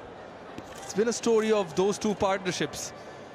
But then came the 39th over, bowled by Maiden Miraj, the last one of his quota, the 10th one. That run out, and I think that brought on the lapse in concentration. Swan trying to clear the field, caught by Rishad in the deep. Two fresh new batters in the middle. 11 overs to go, 5 wickets in hand. And it's going to be Nahid Rana from the Dutch Bangla Bank end. Slip in place.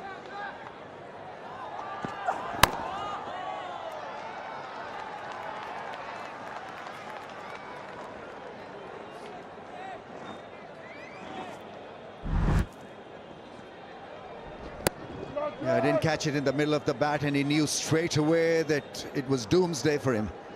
Rishad lining himself underneath that one quite nicely, reverse cupping it.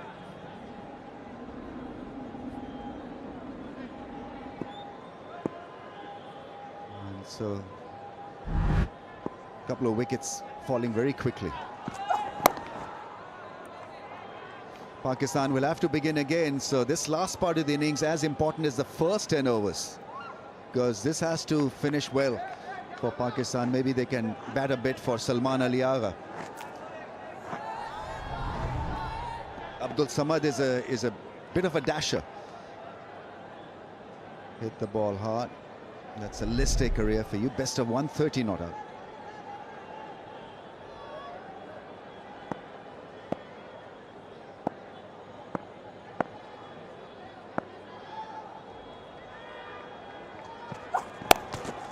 That's nicely played. There is protection in the deep. Pakistan did require at least one of the two set batters to stay there. Furthermore, what changed the course of this innings is that this was actually not needed by Bangladesh. I mean, if you look at the law, it's probably out, but I think you've got to look at the actions. I mean, the spirit behind that dismissal.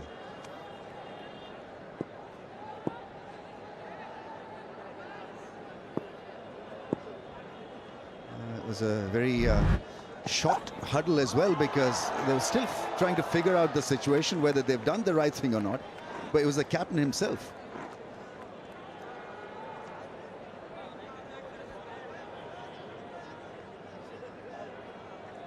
Well, sad but true.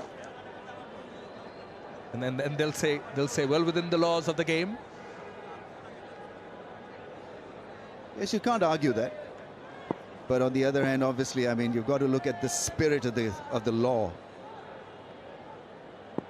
Try to be polite. I think Salman Ali Agha, that's why he was stunned as well and disappointed, trying to help the bowler, and in return he got a very different result and a very different end to that little sequence.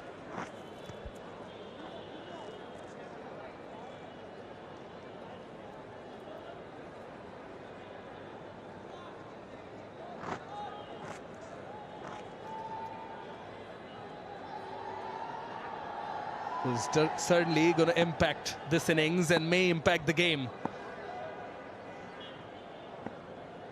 Rana bowling the last ball of this over.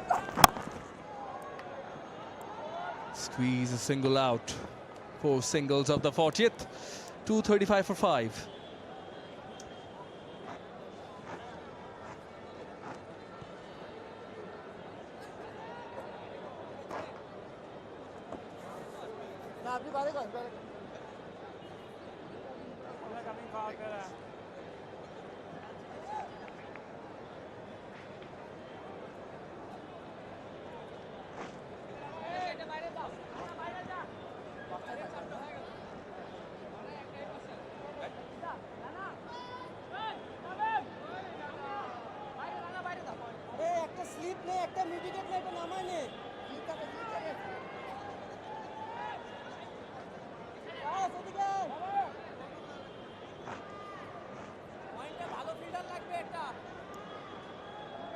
Ten more overs to go.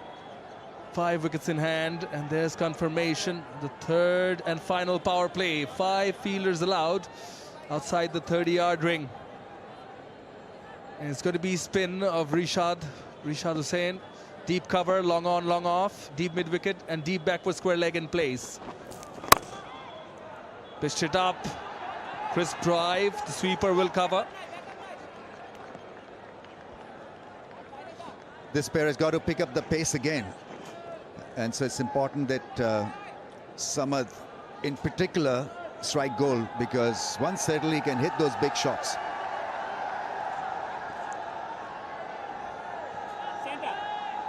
Still 7 and over to get them to over 300. So the equation hasn't changed a great deal, but it's just that a couple of wickets have gone down, and that's hurt the rhythm of the innings.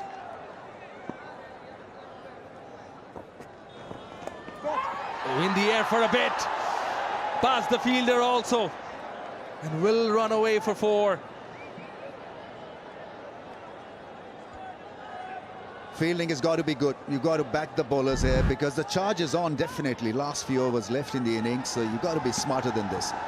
Judge very quickly whether you want that to be taken on the full or you want your body behind that one to stop a 4. It's one of those rare occasions when the batters have tried something different against Rishad in this format in particular. Just happy to milk him, pick those odd deliveries which are bad, but boundary coming on early, that helps the case. Now the wickets may as well come as a blessing in disguise for Pakistan. Yes, they might have to reassess a bit, but with 5 wickets in hand, these batters can be the aggressors going forward.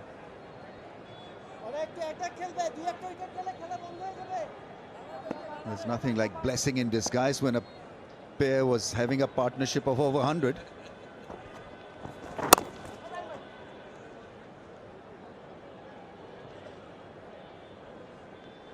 Just the strike rate, as you think about Rizwan as well. But yeah, if they're still eyeing above 300, that is something that will raise the eyebrows of the Bangladesh side, as they have only won 5 times chasing 300 plus. Out of those 5 times, only on 1 occasion have they done it at home here in Bangladesh.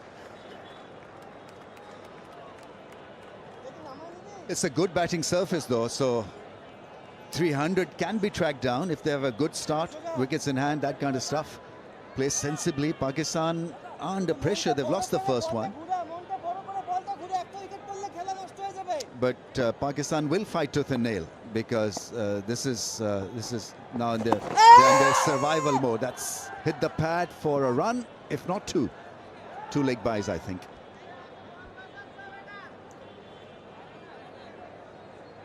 Couple more, and the leg bye is confirmed by Tanveer Ahmed.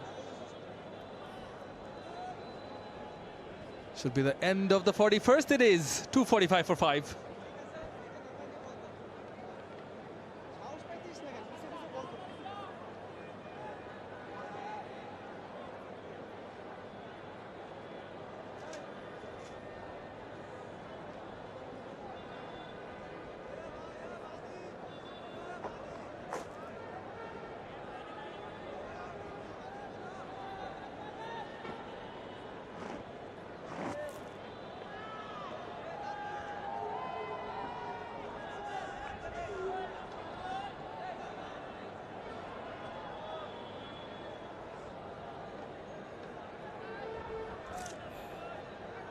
The sun is about to set here in Dhaka.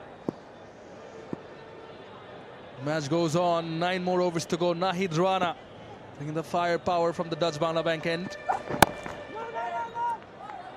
The money trying to attack the stumps.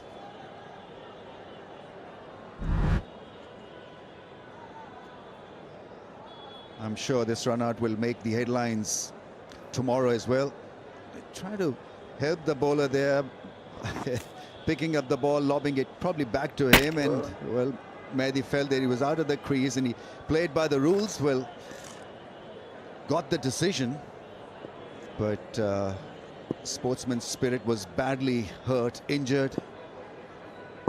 He's trying to explain that you were out of the crease, and so I was in my right to hit the stumps. Such things will always be controversial. He just couldn't believe it.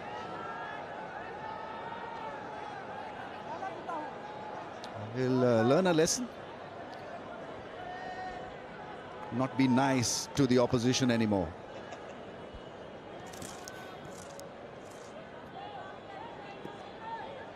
These are sights you don't want to see.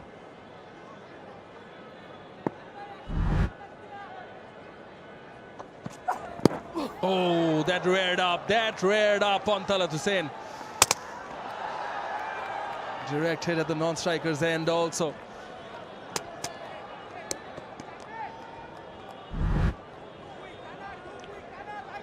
Yeah, terrific delivery. Rose off the length and didn't allow any time to Hussain Talat to adjust, hit him flush on the gloves. And that you get from this tall, lanky speedster. Awkward bounce.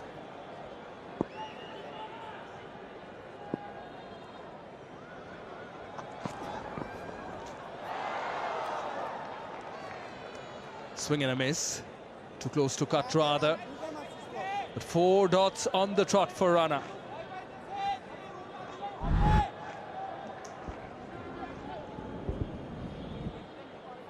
Yeah, late on that one. Didn't get the desired bounce on that occasion, but still slippery enough.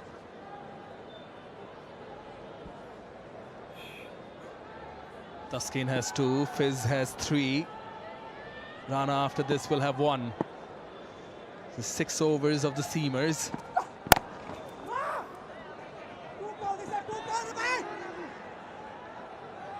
Restricted to a single. Rishad has 3 more. Not sure if he's going to bowl all of them. And again, he also has Saif as an off-spinning option alongside Afif.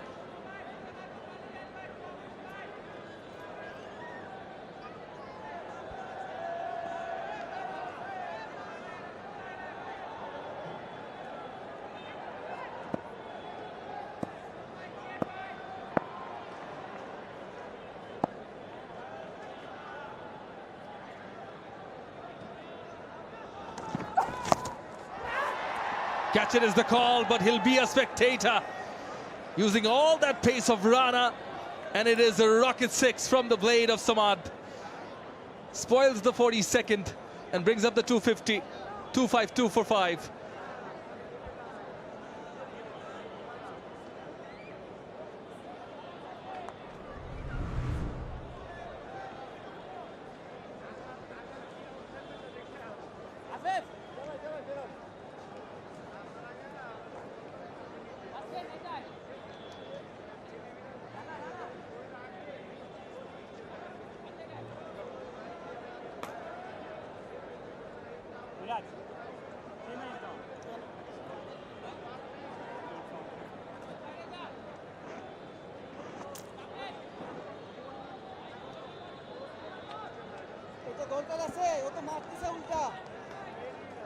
Sun setting here with 8 overs to go, and Pakistan looking to get to that 300 mark one way or the other. Once again, losing wickets in pairs has cost them that momentum that they had attained with that partnership between Rizwan and Salman. Gone right through. A wild swing of the bat from Hussain Talat, nowhere near the ball. And another one walks back. Well, they seem to be putting up a little bit of resistance, but after the fall of that wicket, then another one went this time around. A wild swing. Didn't have to do that. At this point in time, they'd rather be trying to play out the overs right across the line. And Rishad strikes. Timber, that's his first wicket, and he'll be happy about it. Not the batter. Pakistan lose their 6th in the shape of Hussain Talat, who goes for 9. It's 252 for 6.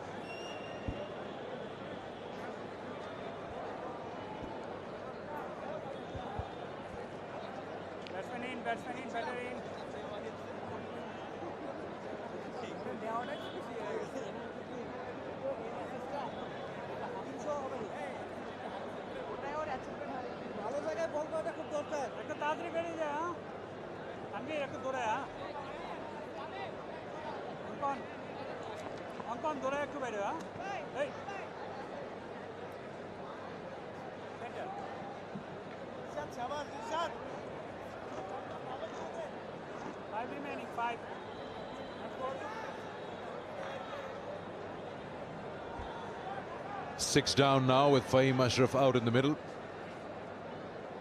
Played well for his 30-odd in the first ODI. He's got 8 overs in front of him. Call is Samad's. Non-striker should be the area, but Taskin decides not to throw the ball. Yeah, maybe it was a wise option, realizing that the batters were going to make the mark. Now, this is the man who was between Bangladesh and a very low Pakistani total yesterday. Just have a quick look at that attempted hoik across the line. And the furniture was dislodged and the dancing began in the aisles.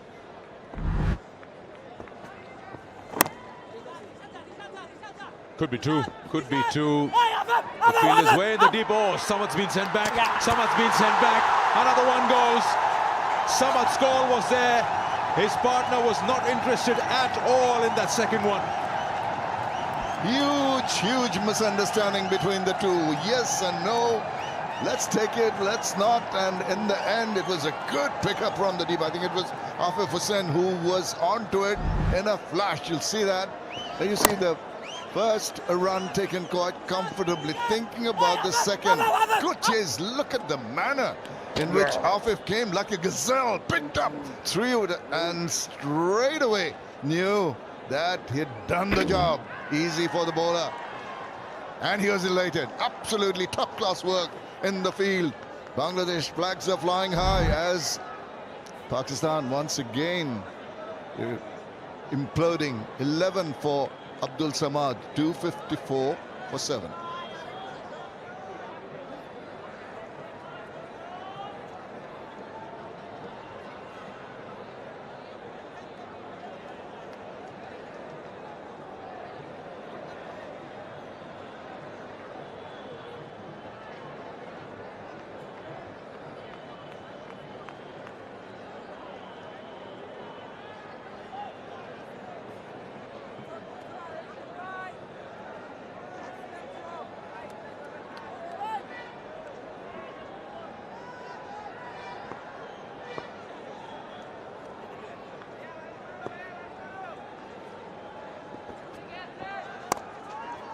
Cuts away, it'll be runs here.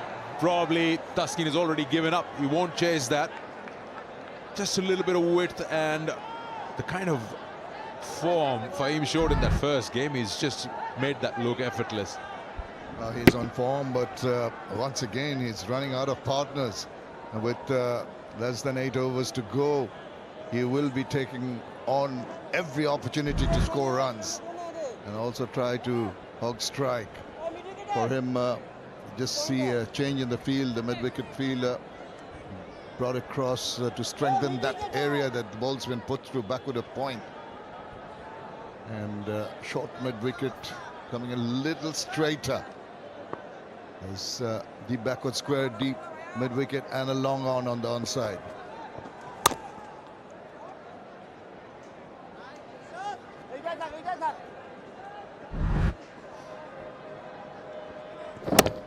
Just if you can look at the effort we saw from the left of picture. There he comes in so very quickly, and he's off balance when he's throwing at the non-striker's end. He was looking towards the wicket keeper, the striker's end, then swivel round and just hit that so very well and straight as an arrow. The speed with which he came and picked up the ball, excellent. Oh, beaten there. 43 done, 259 for 7.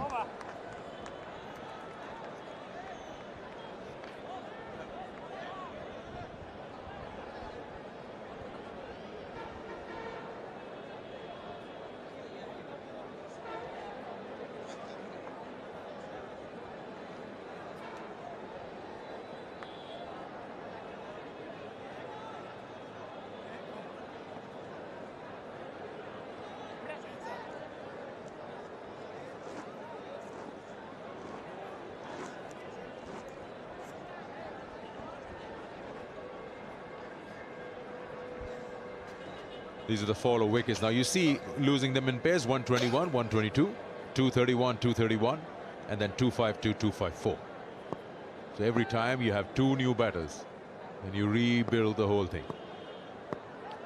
Rana back into the attack, 1 over to go. And that's a good ball, good start right in the block hole with that pace.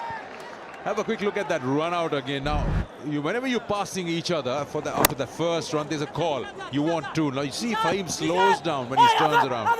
He's not interested in it at all. And when you already made that call for 2, you just close your eyes and you turn around and run. because you're trusting your partner. He's heard you. But he's thrown him under the bus. Sold him down the river. Don't want to do that to your partner. Oh, didn't know very much about that one. Ball angling away, squared him up, beat him all ends up.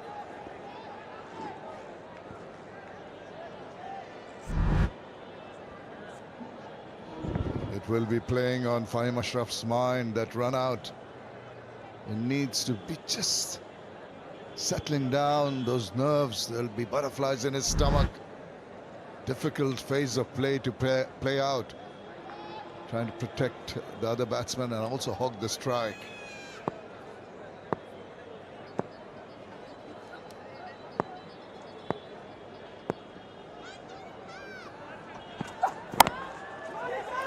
Chance again, no. Just in the middle of the two players. Now, again, you see how things can change. They were 231 for 3. They lose 4 wickets for just 23 runs. The whole complexion of the game changes. You were talking about 300 or more as a total. And now you find yourself in a situation where you're 41 behind that. And you only had 3 wickets in hand. What can the skipper do? He's no mug with the bat. He's played good innings over the years at crucial times, and this is the time to put up his hand as a captain, ensure they play out the remaining overs.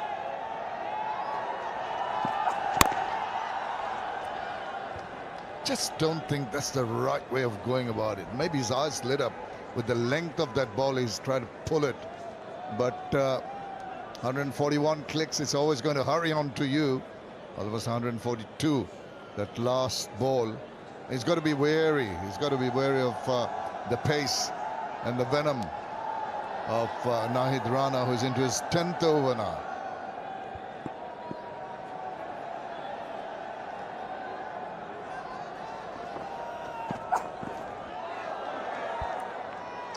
Shamim, you see the projected score bottom right of your screen, 298. It says that if you keep going at this rate, you'll get to that.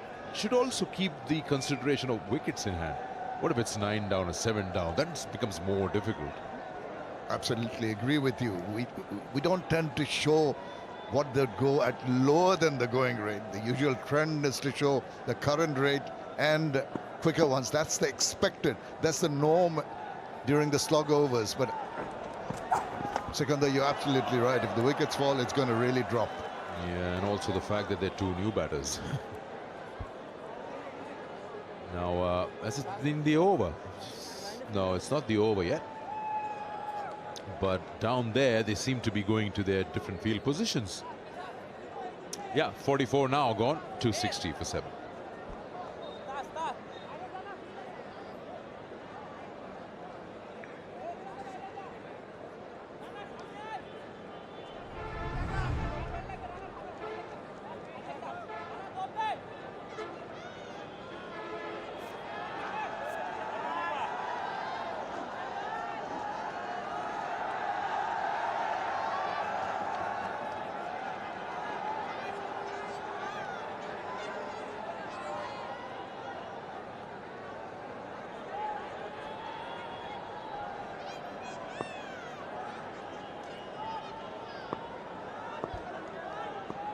Six overs to go.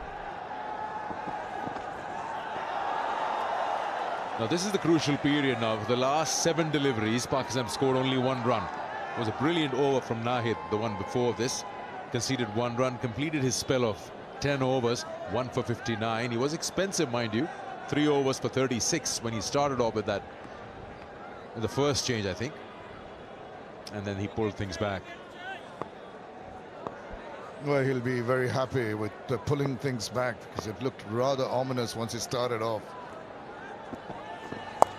But here's a man who's bowling now who excels in death over bowling. The ball is older, and you know, one ball is being used after the 34th over, so it's got more wear and tear. Ideal with the old ball. He's dangerous with his cutters in the death overs. He seems pretty relaxed. He never a good first few overs, but I'm sure he's going to try and finish on a high and get a wicket. He's known for that, and Bangladesh team can trust Mustafizur Rahman to come up with the goods.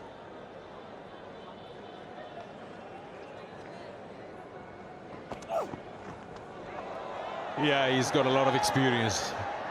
Mustafizur Rahman is not going to make it easy with the change of pace, the cutters that he has, and he keeps changing that angle. Now he's decided to come around the wicket to the left-hander. He didn't only fox the batter, he foxed Litton Kumar Das, who couldn't really gauge the bounce as it dropped awkwardly in front of him. Also maybe spinning the second spin, the first one on the pitch itself, and then the second bit of spin. Just have a look at this. Here's the bounce, and here's the awkward movement. Litton just parries it away.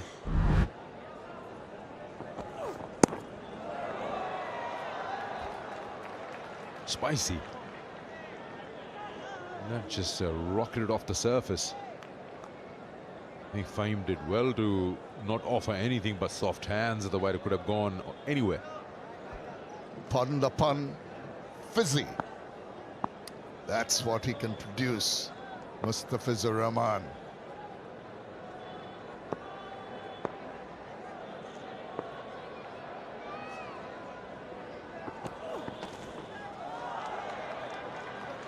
Keeps on slowing down the balls. He's not offering any kind of pace to Fahim Ashraf, who's getting a little desperate now. Such a wily old customer is Mustafizur Rahman. Last ball of his 8th over, hasn't taken a wicket, but it's 106 kilometers, the last one. Tells you the variation.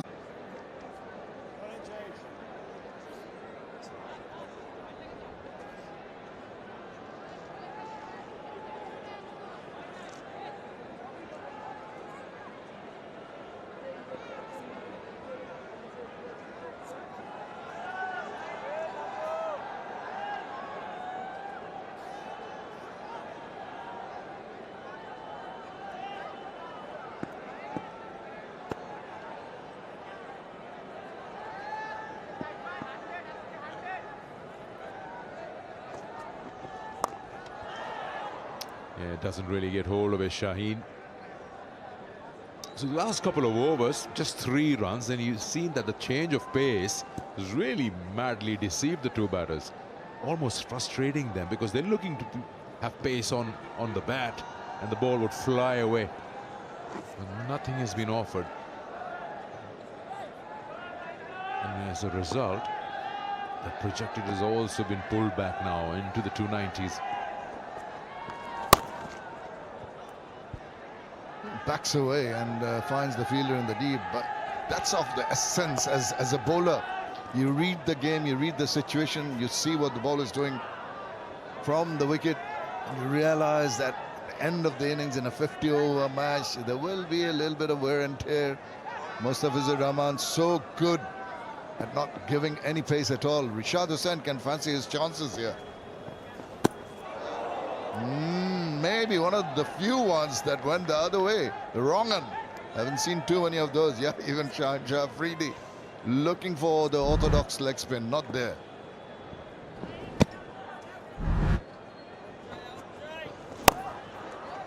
Tries to get down underneath that. He'll get a couple.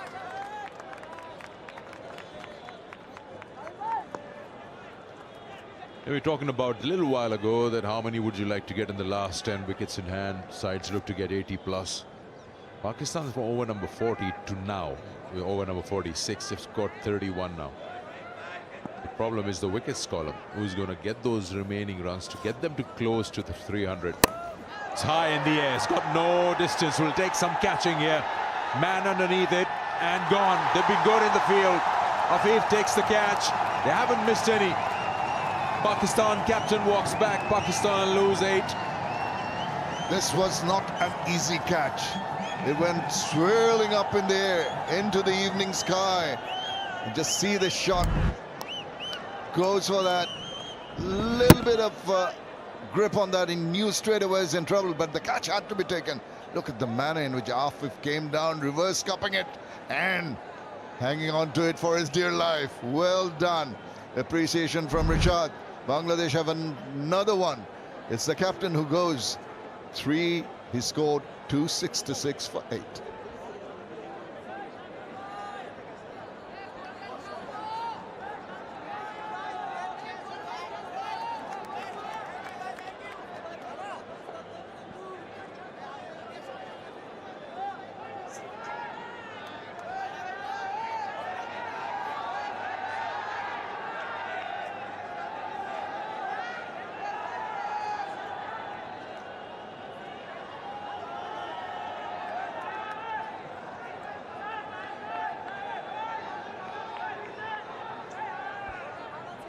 Mohammad Wasim Jr.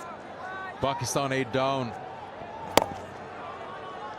Now you're looking at staring down the barrel. Can they play 50? 266 for 8.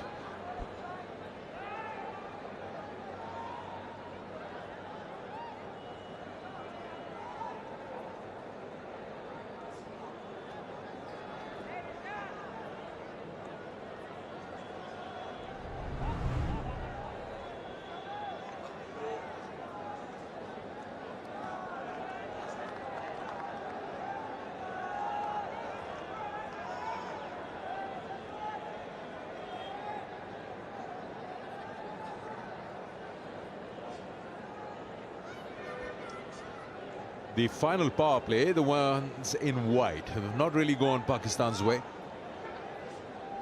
Now it's down to Fahim Ashraf. If he can pull something off like he did in that first game and utilize these remaining 4 overs, it'll probably help Pakistan to get to the score they've been eyeing.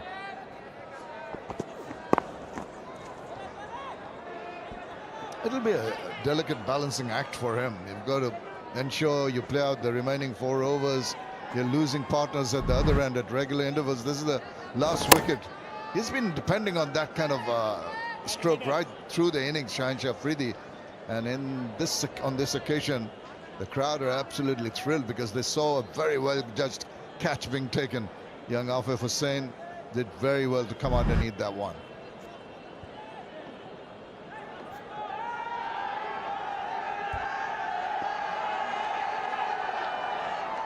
Final leg's been brought in, third man's been pushed back for the right-handed Mohammad Wasim Jr. Here comes Mustafiz again, now over the wicket.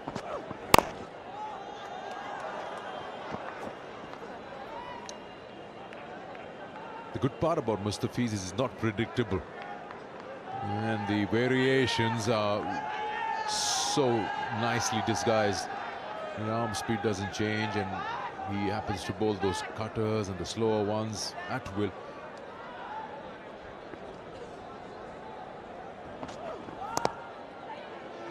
And he mixes the lengths also. Clever. And he has that absolute control. You feel that some bowlers sometimes are not quite sure where they're going to pitch the ball, but he seems to have a plan in his mind, particularly during the death overs, that I'm going to try these different kind of balls. The first one, he bowled at 132 clicks. The second was only 115. And the third one, he just brought the length a bit. So in addition to the changes in speed, he's also trying the changes in length to try and get the batter out. Fahim picks that up. Now that was the leg stump line. He came back to bowl round the wicket to the left-hander, and he's helped himself. Rare boundary and a welcome boundary. It sure is, but it was employed wonderfully well. Look at that. He was on top of that, swivel round, got enough bat on it. Very, very good looking shot, and they need more of those. Mustafizur Rahman, for once in a while, he does and immediately taken advantage by Fahim.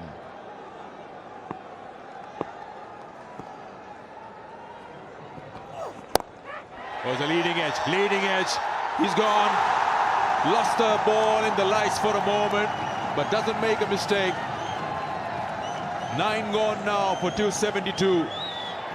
Closed the face of the bat a little earlier than he would have liked, and the leading edge has had the better of him. It just did not arrive. He was playing a little too early, closing the face of the bat, leading edge, straight down the throat of Shammo Sharka, the substitute fielder. And you'd expect this. He had to take your wicket. Mustafizur Rahman gets his first.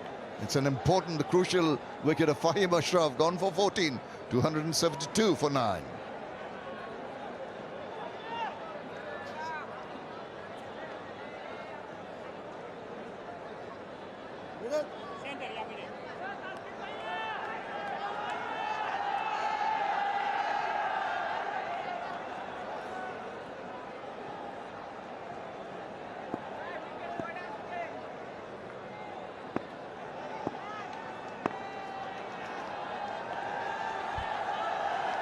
Ashraf gets off the mark and will keep strike. Pakistan after 47 are 273 for 9.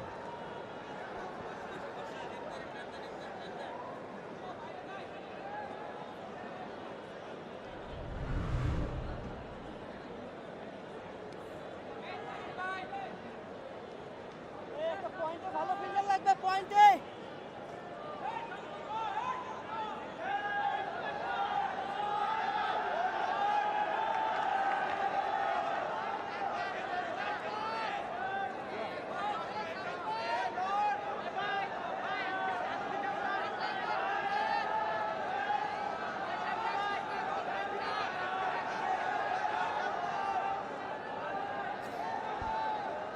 So 3 more overs to go, but the problem for Pakistan is they've got only 1 wicket in hand. So do they look to bat all 50 or do they shake their chances? Rishad will now be in operation with his final over. He's bowled pretty well for his 2 for 55.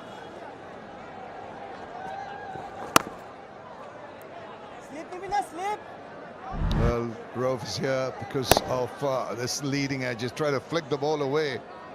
Fahim Ashraf and Shamo Shaka takes an easy one. A lot of work to be done. Choice of going for the shots or surviving the remaining overs.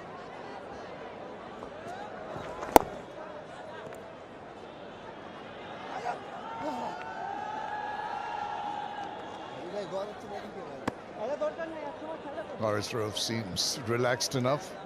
Rishad has taken 2 for 56 so far. Like to finish with 3 wicket haul.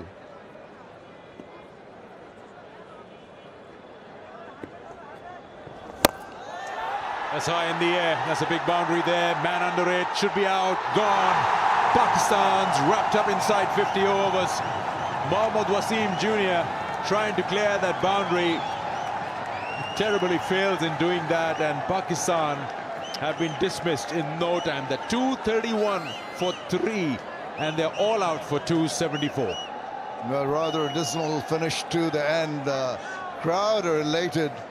And the last wicket fell. That was Mohammad Asim trying to go big, trying to find cow corner. Instead, he found the safe hands of Saif Hassan, who's not going to drop that. Just gobbles it up, and he's got his 3. Excellent comeback after a disastrous start from with the bat, with the ball rather, with Pakistan posting 103 for no loss. But then a tremendous fight back here by Bangladesh. Yeah, well, look at that. The partnership between Rizwan and Salman was the one to talk about, but they lost 7 wickets for 43 runs. Could you believe that? It's 274 all out in 47.3 overs. Yeah, promised on a few occasions with partnerships, but the bowling came back strongly after the hammering early on. 3 for 56 for Rishad, couple of wickets for the skipper.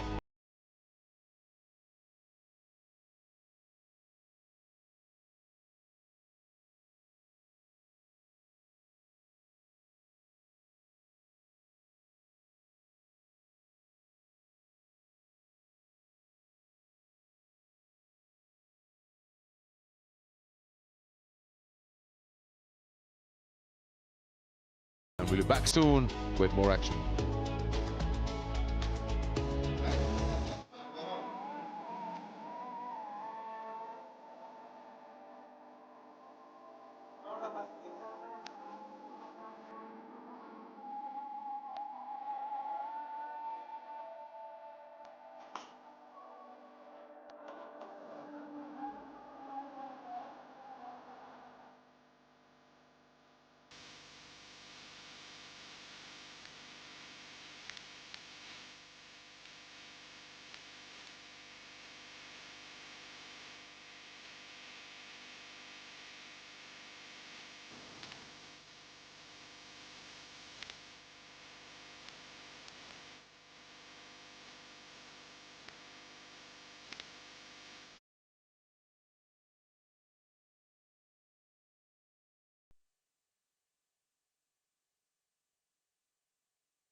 The Pakistan batters, both experience and use, came to the party today. 274 on the board. Is that enough? At one point, it seemed like they could have gotten more, but wasn't to be. But to talk about all this, I've got two legends with me, two great people, two former internationals with me. We'll get to them, but welcoming you all to Das Bangla Bank Straight Drive, powered by Rocket, co-sponsor Nexus Pay. I've got with me Athar Ali Khan, former Bangladesh international, and Ramiz Raza, former Pakistan international. Thank you, gentlemen, for joining.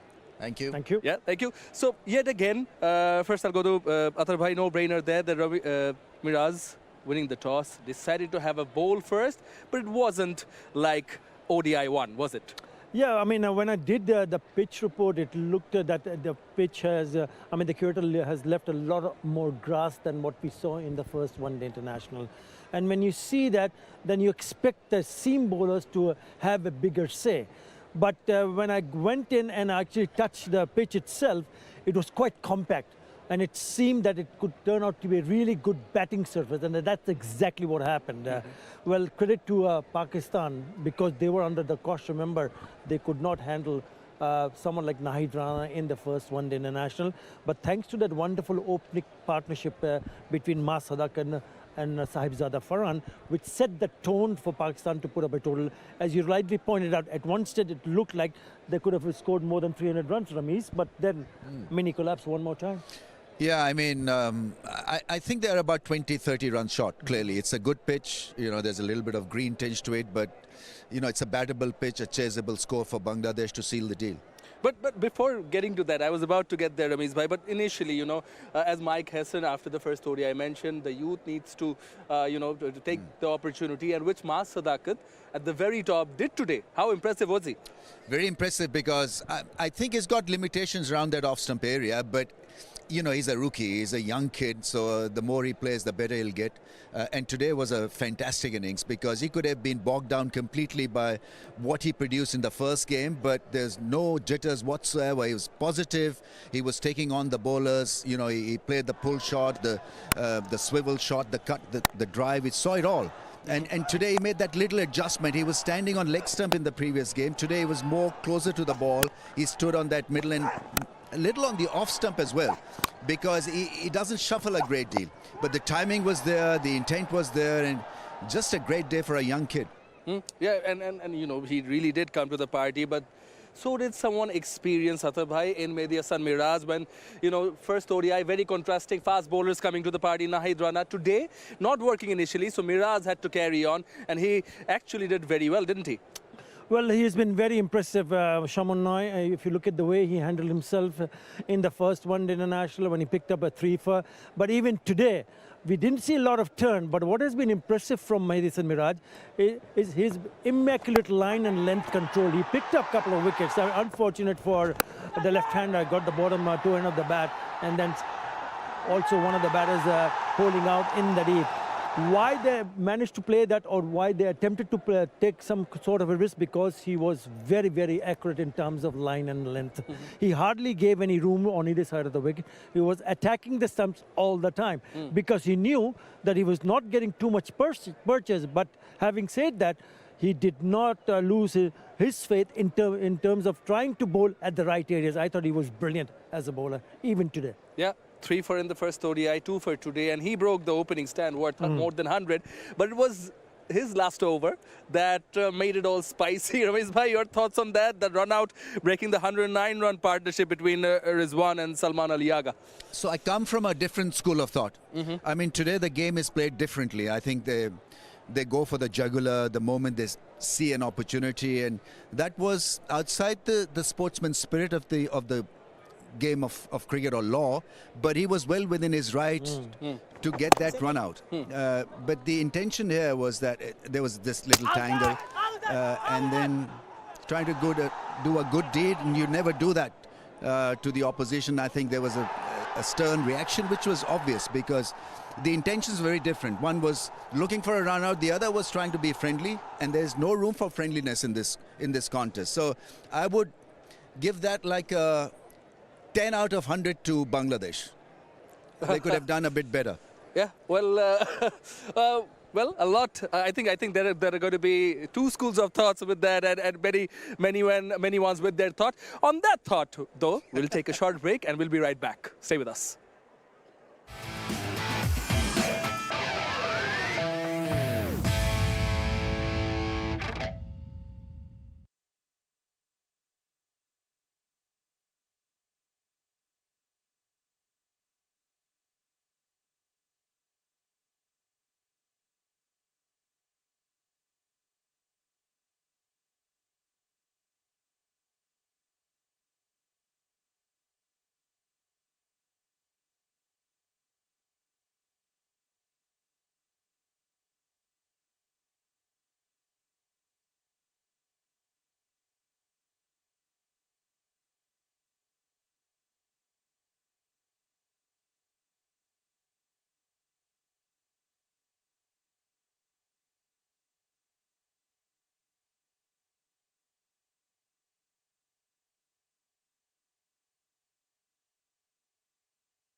You're watching Dutch Bangla Bank Straight Drive, powered by Rocket, co-sponsor Nexus Pay, and I've got Athar Ali Khan and Ramiz Raza alongside. It's a pleasure to be here. Athar bhai, just want to start off with talking about Rishad Hussain, yet again the leg spinner coming in and having an impact with the 3-fa. Well, very impressive. When you see a pitch which offers so much grass on the surface, you tend to expect that something from the seamers. But when you have someone like Rishad Hussain, who's a tall right-arm orthodox leg spinner, he gets that extra bounce because he's very tall, and also the release points is from very high. So he kept it pretty simple as well. He went for a few runs, but also important that he forced the batters to play him against the spin. That was against the spin, the right-hander against the leg spinner. And he was successful in picking up those 3 wickets. Yes, I think he's a serious contender to be one of the match winners for Bangladesh, and he's a big asset for Bangladesh in all formats of the game.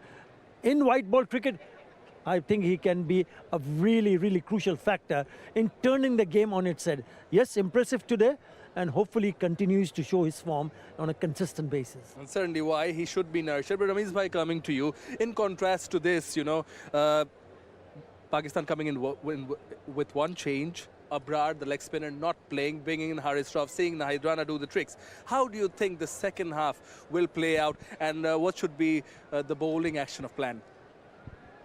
plan of action? Couple of very serious questions, and especially after Aftari, that's heavyweight stuff. But anyway, I'll try to answer your questions. I think Pakistan may find it tough to operate without a regular spinner because that's like, you're taking a lot of risk by not opting for somebody like Abrar. So I don't know what was the reason of dropping him because there's no serious contender in the spin department for Pakistan. So that's a minus straight away for me.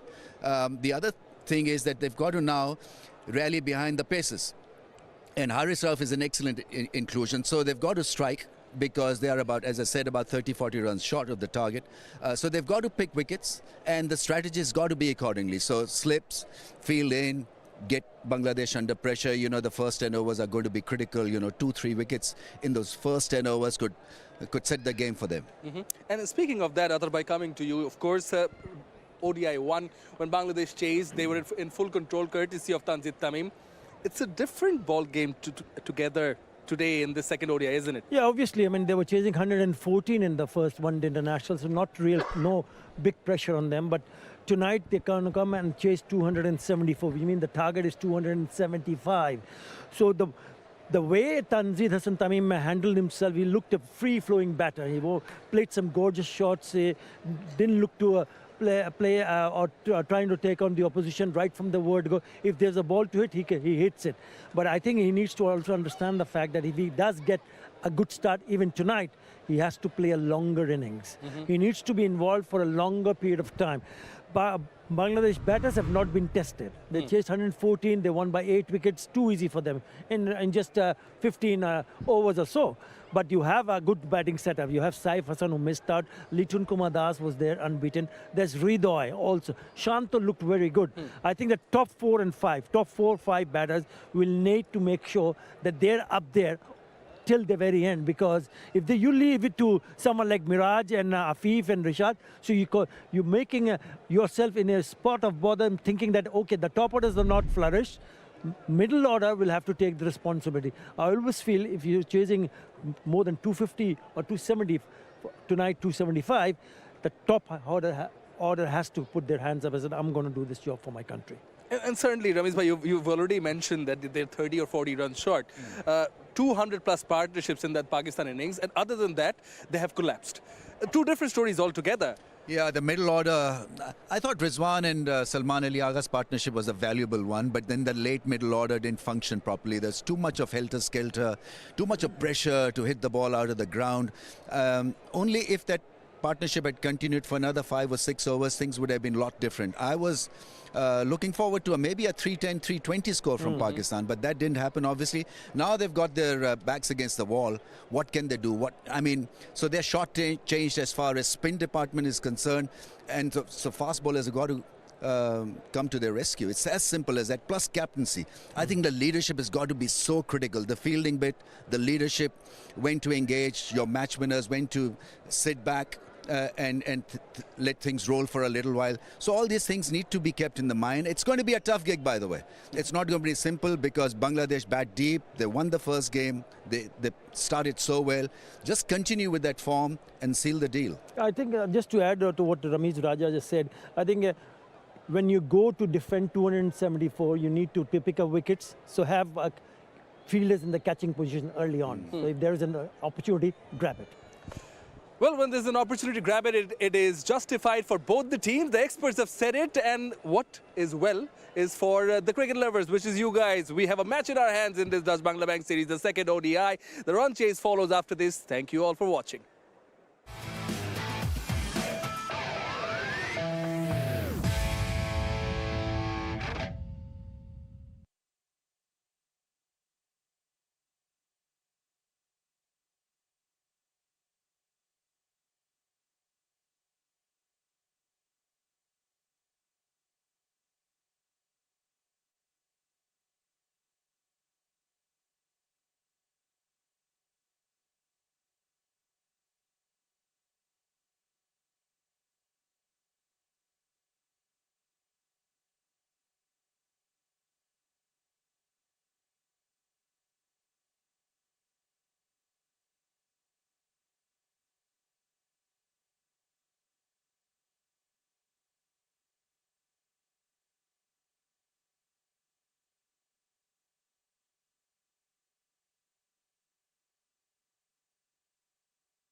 Welcome back once again to the Dutch Bangla Bank ODI series, the second ODI live from the Sher-e-Bangla National Cricket Stadium here in Mirpur, Dhaka.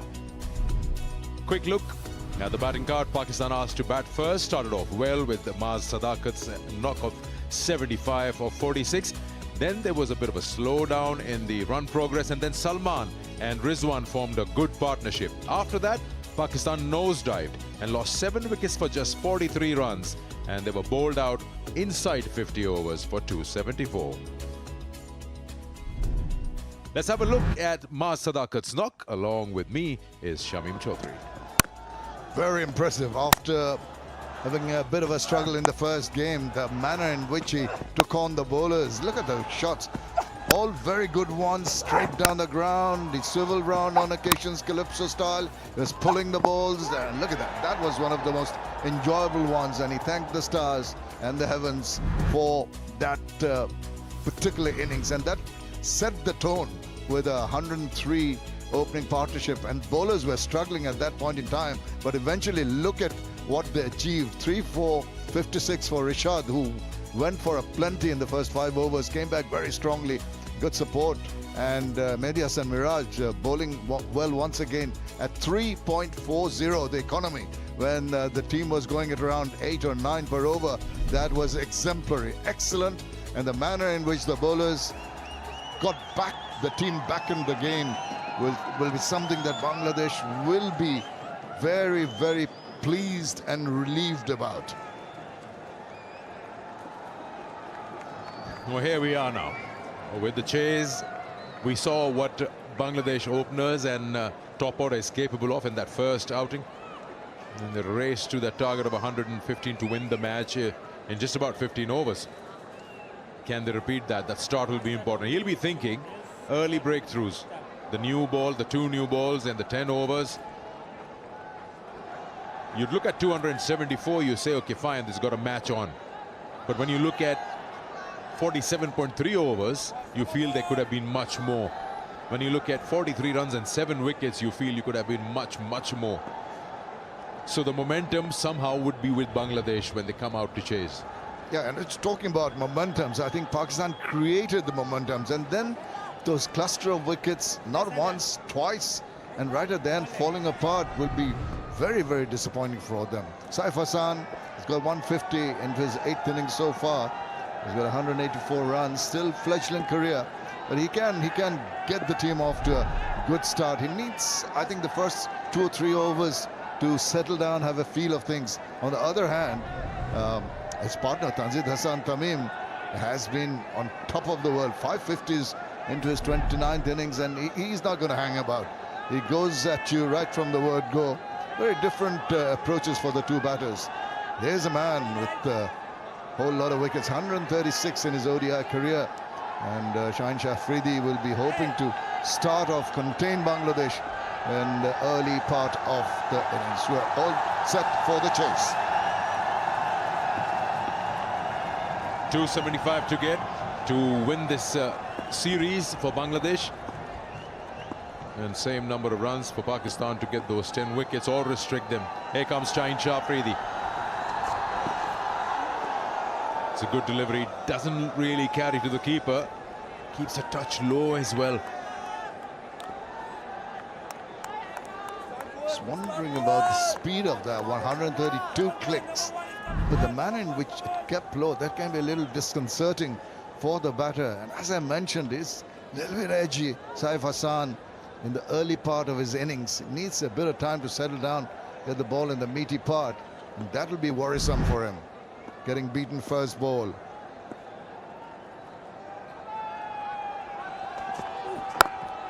That's a better delivery. That sharp rise, hitting the ball on the splice.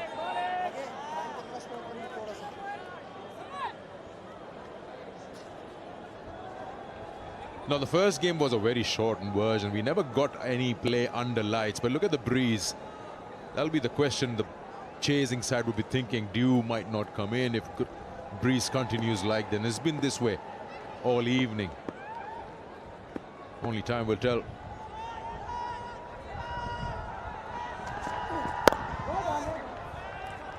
I can tell you, Sikandar, it's very pleasant for the players and for the spectators who've come here. I was up on the roof, and the breeze was pretty strong, and it's excellent to watch a game of cricket after you've fasted all day long in the sun, and then you come out after iftar with pleasant conditions and a good match in your hands. What more could you ask? A cup of tea. What we have 2 cups on either side of us. Looking forward to it.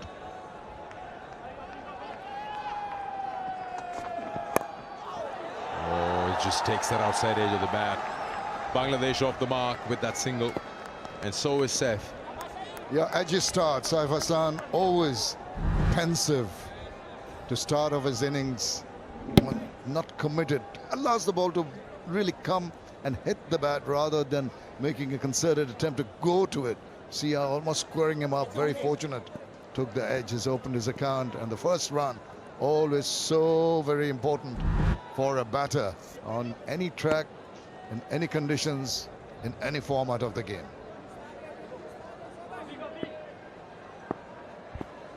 Attacking with 2 slips for the left-hander.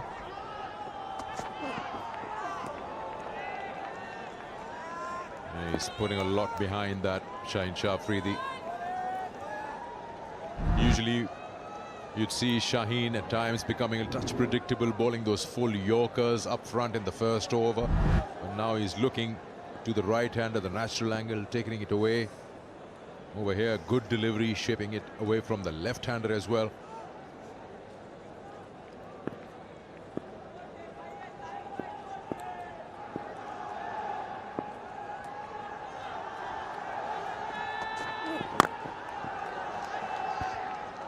He's adjusted to the left-right combination so very well. He's bowling over the wicket to Saif Hassan. He's pitching the ball on the 4th and the 5th stumps. The wicket is, the over is done. We'll come back to that. 1 without loss.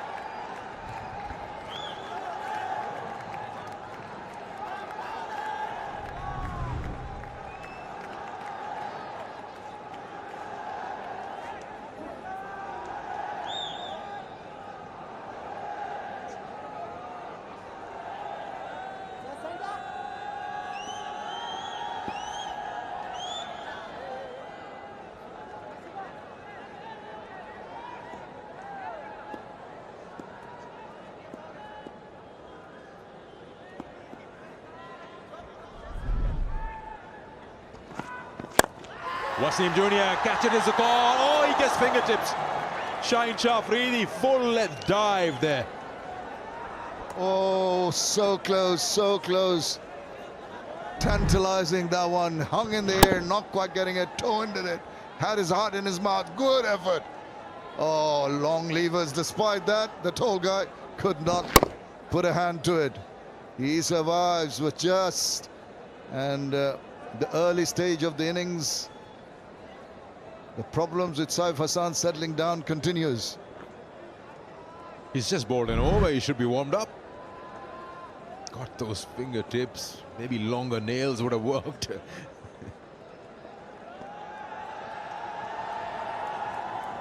For Wasim Jr., is there a slip and then you call it a gully or a third? No.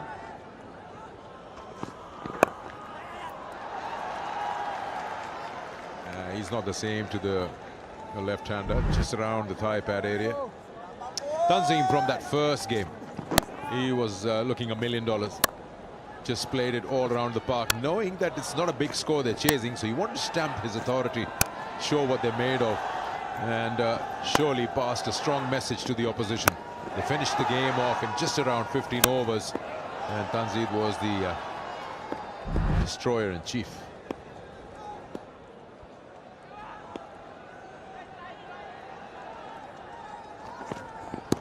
Oh, wow. Now that was nasty. Saif did well. He took his eyes off. Just got him somewhere on that thumb on that left hand. He's been very uncomfortable right the way through his short innings. Not quite gauging that. The height of the ball, try to move away, got him high. Maybe a bit of glove. The handle of the bat saved him. Could have been painful, and he knows it. He is not being allowed to settle down with some venomous bowling. Yeah, it's just that length. You don't expect as a batter for the ball to just climb up on you from there. Just takes that thick edge. Will be a boundary. No second slip. No second slip.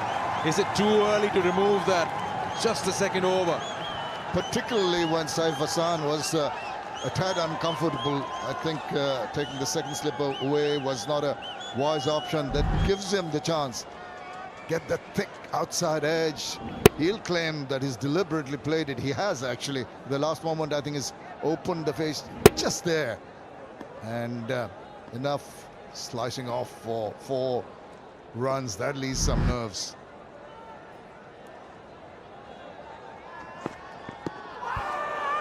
This time it doesn't bounce as he would have liked.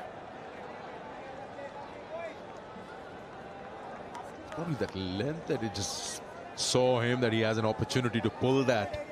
It's just the height. It's just that he is not in his rhythm as yet. You can feel with that edgy shot, and once again the length was there, but once again the height surprised him. He was into the shot a little too early, but not arriving. Shake of the head because the ball hitting high and he's been hurt. How does he overcome this?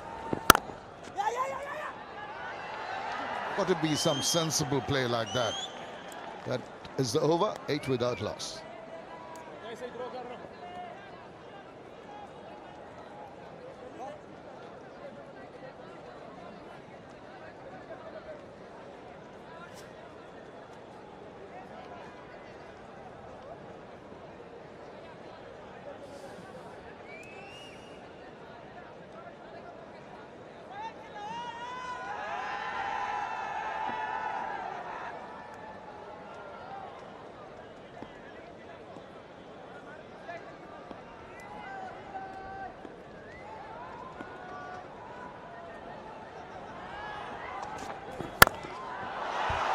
Full toss, put away.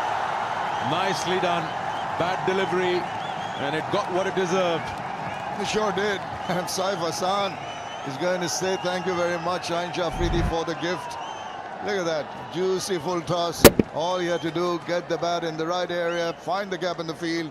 Wide, yawning spaces in that cover area. And off it went. He might have had a streaky 4, but this time off the middle of the bat, just give him a little more confidence. Now he's got a slip and a gully in position.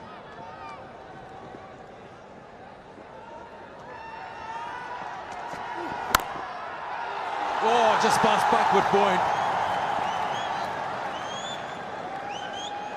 Living dangerously here, safe. He's played a couple of shots, in the air for a while.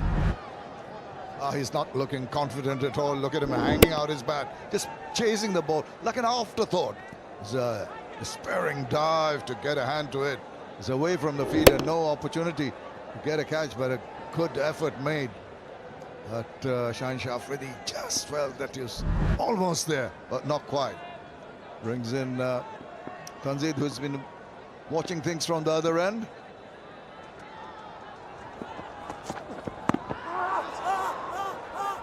It's going down. I'm with you. I'm with you, Tanvir.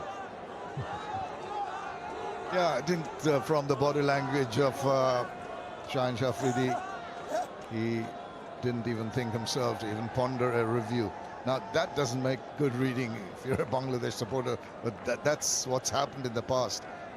275 and above, they've won only 11 with chase scores of 275 or above. Lost a lot of them. Was just at the brink of it. They need 275. So above is the problem. The rest of it is okay. Once again, same place, just around that thigh pad area. This bounce is surely not being consistent on these two batters. It's a couple of balls ago. Have a look at ball tracking. That's way over, and I think a similar one even in the last ball. The angle is there, but it's making the batter sweat. Because you're absolutely right. We saw one from him earlier in his spell, which was almost dying on the batter. A lot to ponder about.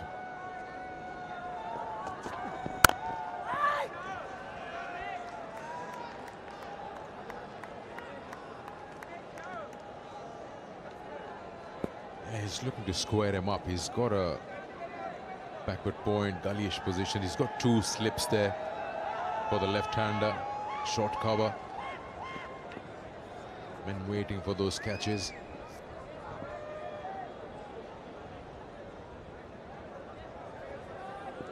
The last delivery of his, 140.1, Shaheen Shah Afridi. Picked that up nicely. Player there, gone. Captain gets the wicket. You just feel that he didn't put enough behind that shot. He's trying to use the pace, but just couldn't elevate that, and straight into the lap of Wasim Jr. Very, very well thought out. I think there was a deliberate ploy in the part of Shaheen Shah Afridi in angling the ball and tempting the batter, Tanzit Tamim. But this was traveling at a rate of knots, knocked him over, but he clung on to it. Reverse cupping. He has done the job. The skipper, the first wicket down for Bangladesh at 13. Tanzid, who was so good in the first game, has to walk back only after scoring a single run. 13 for 1.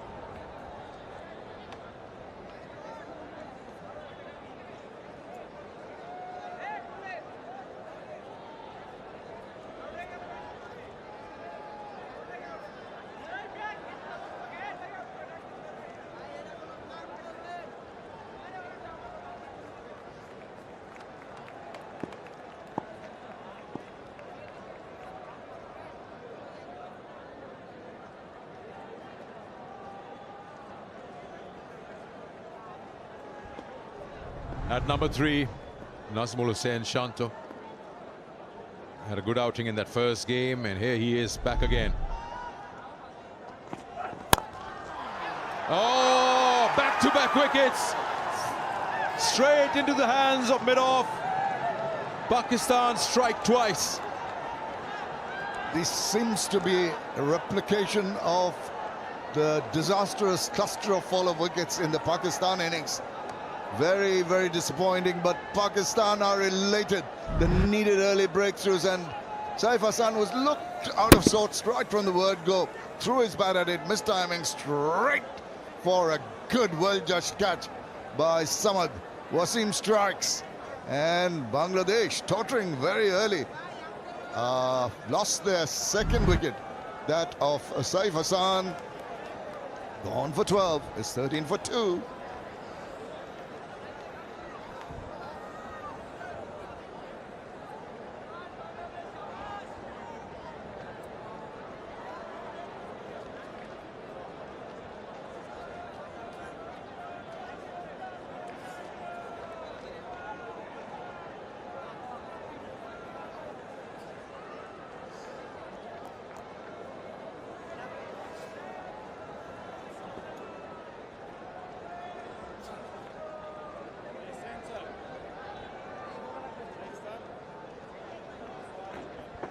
Both the openers back in the dugout and on back-to-back deliveries. Litton Das now walks out. Got a lot of experience in this ODI arena. He's facing Wasim Jr. here. New role for Litton Kumar Das. Normally adept at opening. The innings is in the middle because of this. Half-hearted shot, mistiming. Easy pickings and 2 wickets back to back. Saif Hassan's misery ends with that shot, and Pakistan team are over the moon. They needed early breakthroughs. They've posted the runs on the board, and they're making a game of it very early on.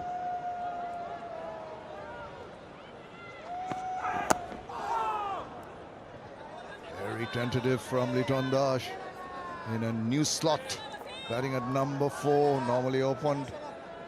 Got 5 centuries, if my memory serves me right, all on top, at the top order. So he'll try to just make sure that he keeps the bowlers at bay. This is the first one, whipped around, good catch, well judged.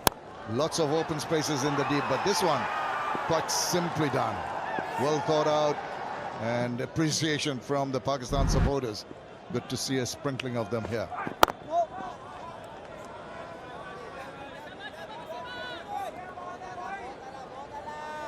Litton Kumar Dash has opened 68 times. 16 times at number 3 and 8 times prior to this at number 4. Well, Saif Hassan hadn't had it easy right from the word go. He struggled, he was almost close to getting out there, almost got struck on the shoulder, again on the body, edged one, just past the gully fielder, and then the agony ended with that catch. If there's no bat, that's a good shout. Now, does he convince his captain? Well, keeper can't help you with the inside edge. He's got no view of that. Yeah, they've decided against it. And I think it's a wise option too. I think immediately, this is the second time that Litton Dash has got the inside edge induced. We'll have another look at this. Yeah, very clear. We heard 2 sounds and no questions on anyone's mind. Understandably, you'd go up and appeal. He knew even from a distance, telling the bowler, you better go back to your mark. Yeah, not a very confident shot there. The men behind the bat are increasing after every delivery. We'll come back to that. 4 gone, 14 for 2.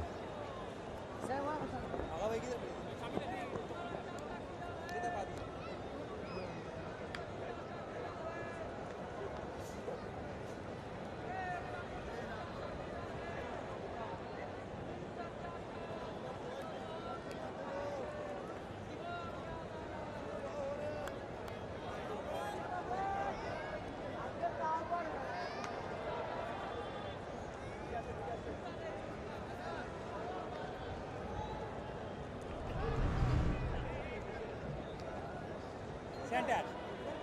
Yes.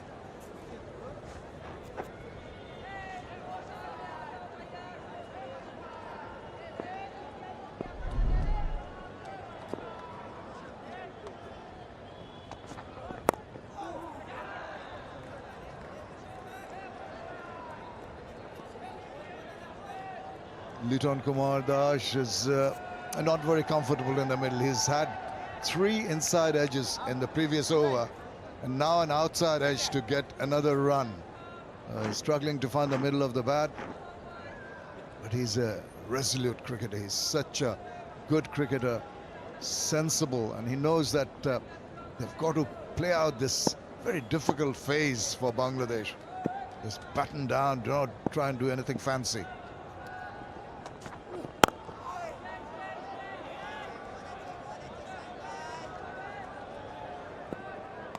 You're talking about the swashbuckling manner in which Bangladesh got their runs in the first game, but that's on 114. Now it's a different scenario. 275 runs on the board, bowlers bowling well, and it's never going to be easy. So that approach that they had in the previous game, they've got to throw it out the window, think anew, particularly after those 2 wickets have fallen so early. Oh, gone. He's knocked him over. Again, probably the height, the way you see the reaction from Shanto, but it's gone right through his defenses, and Shaheen Shah Afridi strikes again, and they've got the 3rd. Wow, the crowd are stunned.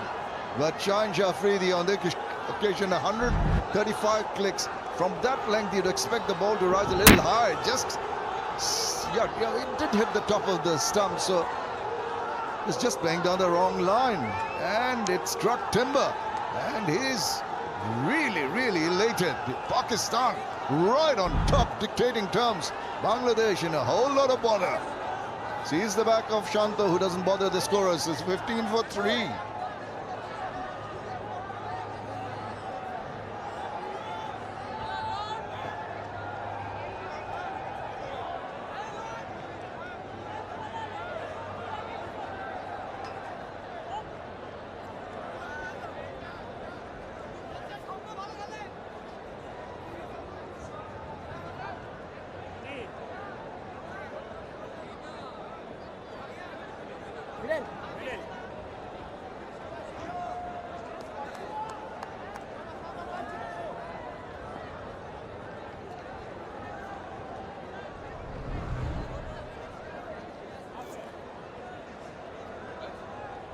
Tauhid Ridoy now walks in after Shanto. And Bangladesh are 15 for 3. Here comes Shaheen Afridi again. I'll tell you what, while playing that shot, I could see his leg stump. Well, Shaheen Afridi is really on song. Second wicket hurried through him more than anything else. I think it was beaten for pace. It was 132 clicks, 38 clicks rather.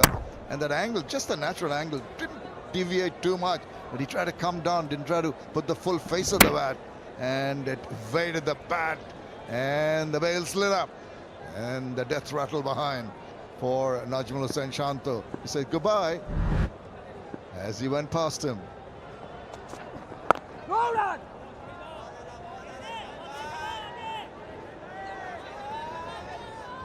So leading from the front, and that's exactly what he's doing. Holds with a lot of heart, has been accurate, has gauged the situation, knows that they've posted a decent total, and early breakthroughs would put Pakistan in a strong position in this game. They want desperately to win, to level the series. Pakistan have played well with the bat and now with the ball.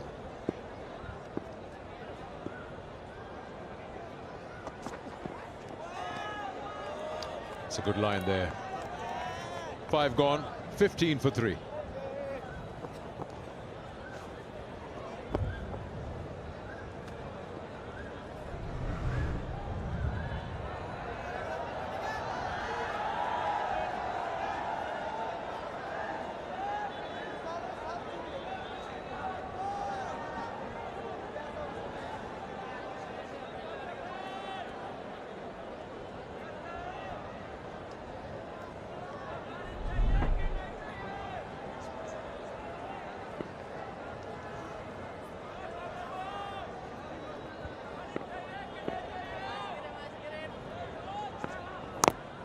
Inside edge, not for the first time.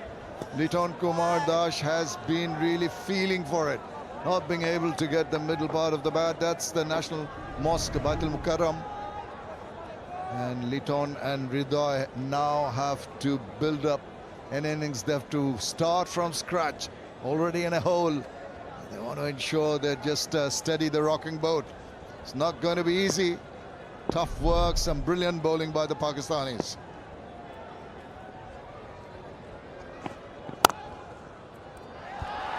Yeah, just a punch there, and the outfield will do the rest, or should it not? He's just dying its death. We'll have a second look.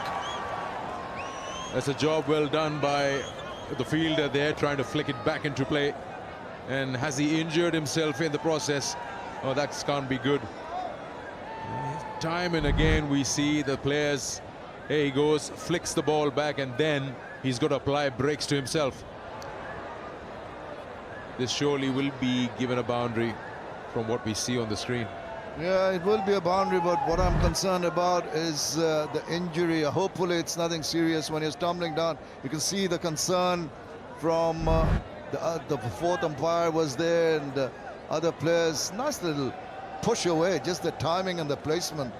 Takes it to the boundary, and Salman Ali Agha chasing, doing all well to get a finger to it, but unfortunately it's gone for 4 runs. Then the tumble. There are wires, there are tables and chairs there, and it's all right.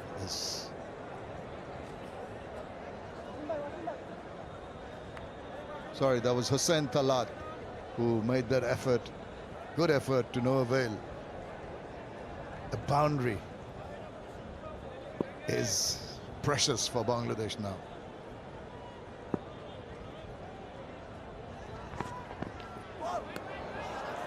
It's a good sharp delivery, but a wide signal by the square leg umpire.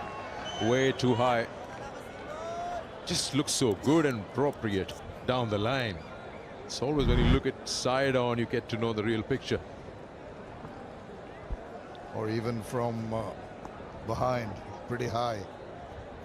And way over. He will be tested, understandably, by the Pakistani pacers.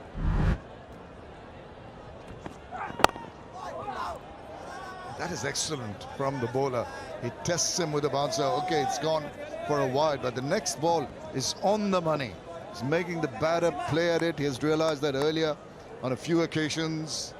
Litton has found the outside edge, the inside edge. Just make him play virtually every delivery and hope that he makes a mistake.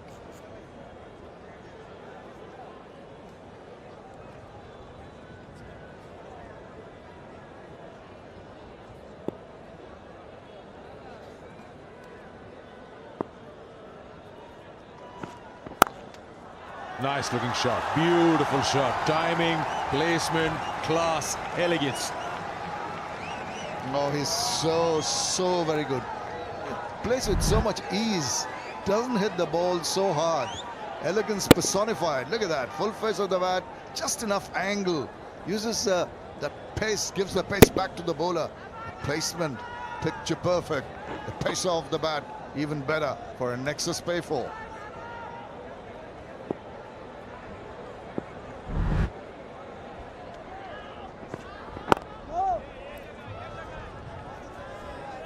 Especially when that height is deceiving the batters, you got to keep it right there within the stumps. We've seen time and again the ball crashing into the thigh pad, and at times it's gone right through.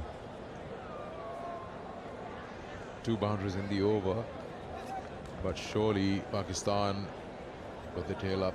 2 back-to-back wickets and 1 a little earlier, 3 down already.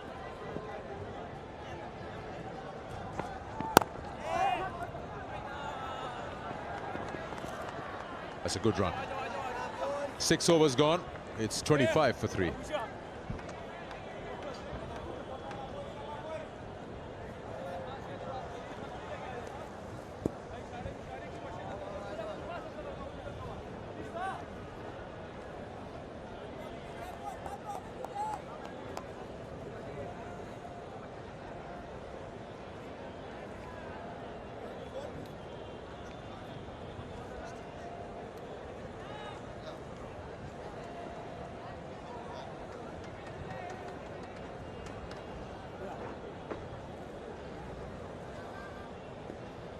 Well, you just saw the 2 umpires conferring in the middle. There's a lot of breeze, but in the distance, the umpires and the players have noticed that there's a bit of lightning going on.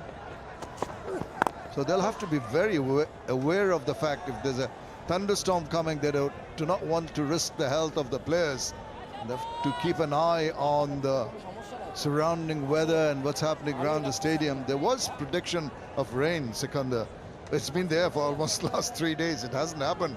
But whenever there seems to be a good match going on cricket-wise, the naughty weather starts being a little awkward. Just let's hope that the weather stays friendly enough for the continuation of the game.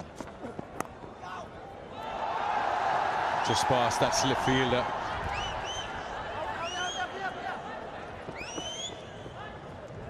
Yeah, speak of thunderstorm, lightning. Had it been golf, it would have been stopped. Oh, here you go, Hussain Talat. Now this doesn't look nice. He jammed that elbow, that shoulder into that hard ground. Just around that, there's a certain area is concrete. Now one just hopes that he's okay, as he's not dislocated the shoulder or anything. Saad Masood there in place of Hussain Talat. Leg spinner. Oh, again, there you see. It's just not the first time where you've seen that the batters have been deceived with the pace on the ball off the surface. You see that Litton has gone through with the shot ages ago. Yeah, that's the part off the surface, as you mentioned. When it's leaving, it's around 136 clicks. But off the track, it seems to lose pace. Now they're converging again. The umpires and the players looking around at the weather, and I think they're going to go off. Safety first. Unfortunate that weather once again has intervened, and he wants to carry on. I can understand the thought process of the Pakistan captain, because they are dominating, dictating terms. And he says, why should we go off? There's nothing happening. No rain is falling. But umpire Holstock is trying to explain to them that it can get dangerous suddenly. I'm with him. Look at the swing he'll get. Well, they have to swing out of the ground at the moment once again. And Tanveer Ahmed there also with Shaheen Afridi telling them we're wondering about the safety of the players. That is the prime importance. We cannot afford to take any kind of risks. Recently in England, I think it happened. Similar thing. That game was stopped because of lightning. I've seen golf getting stopped immediately. But lightning has never stopped the cricketers from carrying on. But now they don't take those chances. It's fair enough. Here you go with the wickets. Good connection, but not enough. And then straight to mid-off. Good catch taken by Samad. And then what a delivery that was, hitting top of off. 3 in no time. At that time it was 15 for 3, and now they managed to push it to 27 for 3 after 6.3 overs, when thunder and lightning in the horizon has forced the umpires to take the players off the field. Right, but not really going off the field as we have a quick look at the scorecard. Bangladesh really falling apart early on. Tanzid going for 1, and then Saif Shanto didn't know anything about that super delivery from Shaheen Afridi. And it's 27 for 3. Litton Kumar Das just about surviving and playing out some balls for 13 runs. Couple of wickets for the captain so far.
Hello and welcome back from the Mirpur Sher-e-Bangla National Cricket Stadium. We come back bearing good news. The ground has dried out. It is the second ODI of the Dutch Bangla Bank series between Bangladesh and Pakistan, powered by Rocket co-sponsor Nexus Pay. Coming to you live from the Mirpur Sher-e-Bangla. The conditions have been revised, and as per DLS, the new target for Bangladesh is 243 in 32 overs, which also means there are revised power play conditions. 1 to 7 overs, just 3 deliveries left in the first power play, second power play from the 8th till the 26th over, and the final and third power play to the 27th till the 32nd. 2 bowlers can bowl a maximum 7, 3 can bowl 6. Pakistan team hurdle, and the game is tilting towards them as of now. 27 for 3 Bangladesh. The original target was 274.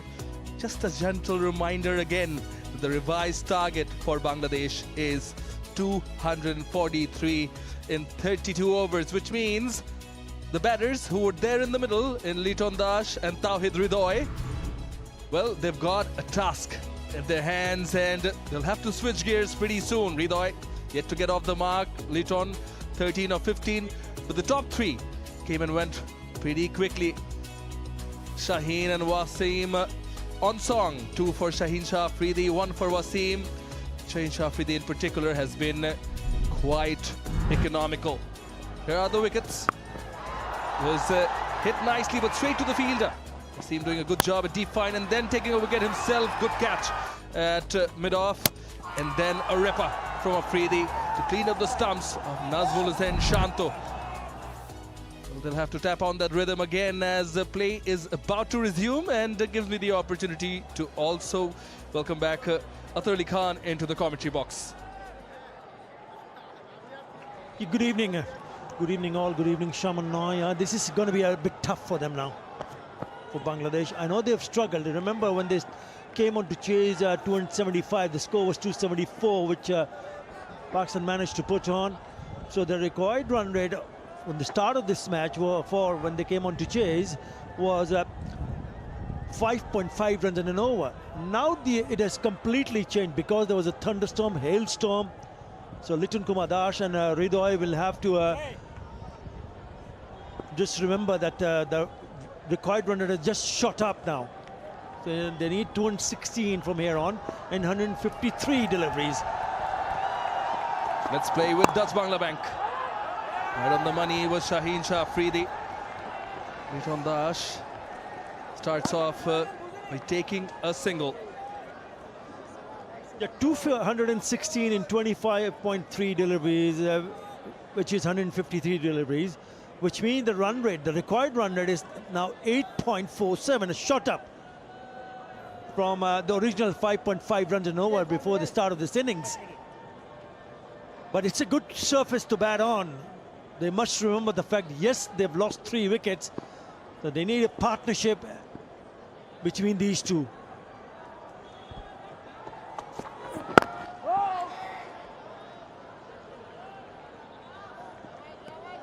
.215 required in 25.1. So they'll have to keep that score, that target in mind within the limited time they've got. Yeah, Bangladesh would love to see him do something special here. Ridoy. We've already seen Litton Kumar Das playing some lovely shots, but they have to start all over again. Pulls the length back, trying to get off the mark is Tawhid Ridoy, not there. End of the 7th over, 28 for 3 Bangladesh.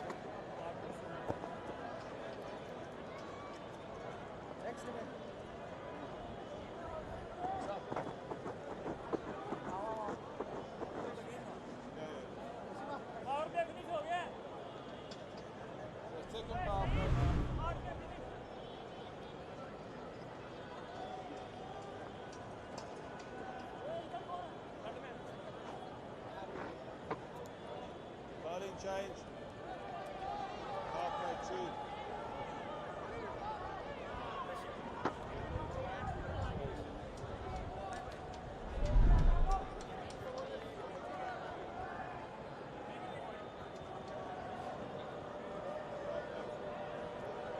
Signal of power play true from on-field umpire Adrian Holstock. And there's a bowling change. We're going to see the third seamer. Pakistan, Haris Raf. The solitary change this match. The toss nicely flicked away. There is protection in the deep. It's going to be very interesting to see how these two batters in particular go about business from here on. And these are windy conditions ever since the hailstorm, Atabhai. I think they need to play some smart cricket here. There will be opportunities to score runs, there will be opportunities to pick up boundaries, but at times when you see that bigger target in front of you, there is sudden rush of blood, which Bangladesh fans and the Bangladesh dugout doesn't really want to see. On a shorter side, but he'll only pick up a single. So it's important for the batters to read the lengths. The Pakistan seamers have bowled a little bit fuller. We talk about short pitch deliveries earlier on, but no, a couple of times there was a bit of a width offered, but on most occasions it's bang on the length between 6 and 8 meters and on target. So they've shown a lot better discipline this time around, knowing that they have to win this one to stay alive in the series.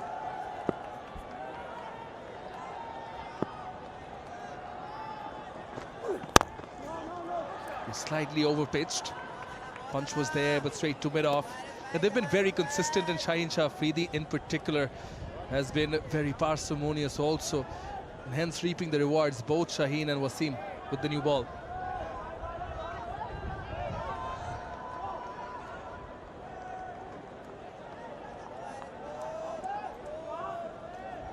This being the second power play now, with the revised conditions. Field has spread out. Looking for the quick single, throw in. No trouble there. Yeah, they're taking a few chances here, taking on the fielders inside the circle. What Pakistan needed was a direct hit. Could have been tight. Yeah, would have been gone. And he knows it, Wasim Jr.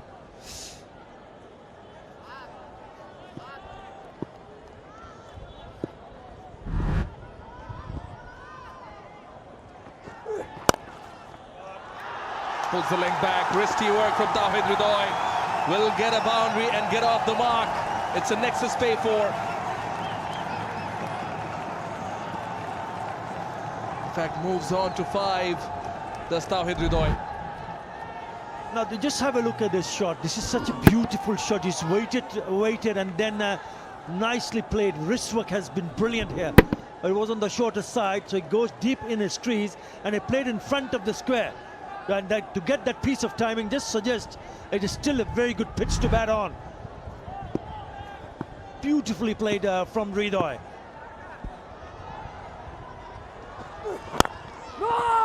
In the block hole, and loud and clear call. So good cricket all over to end the 8th over. 35 for 3.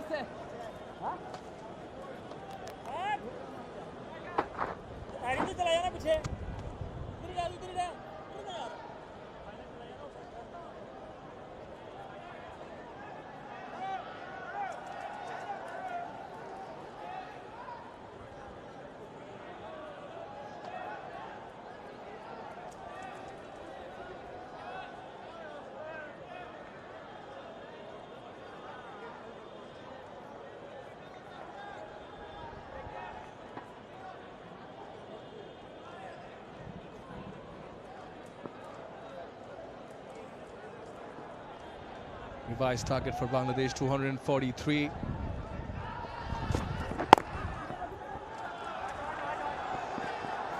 Power play 2 in progress. Litton just slips the non-striker's end. Yeah, Ridoy is lightning fast in between the wickets. So he'll put the pressure on the fielder. What he needs is a backup from Litton Kumar Das. Yes, he slipped at the last moment, because once he played that shot, there was a shout of 2 straight away. He's a busy cricketer. There you go. Have a look at Litton Kumada. Just loses his balance.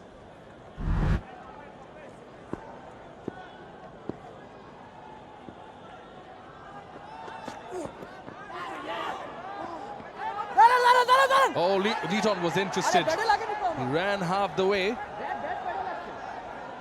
Rizwan was not aware. There comes the call. Kind of surprises Shaheen Shah. He probably thought it brushed something on its way to the keeper.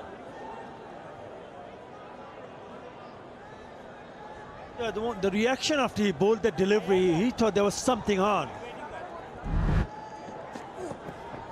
Look at he thought maybe if the ball was caught, maybe there was a bit of a edge or something, but according to the umpire, nothing.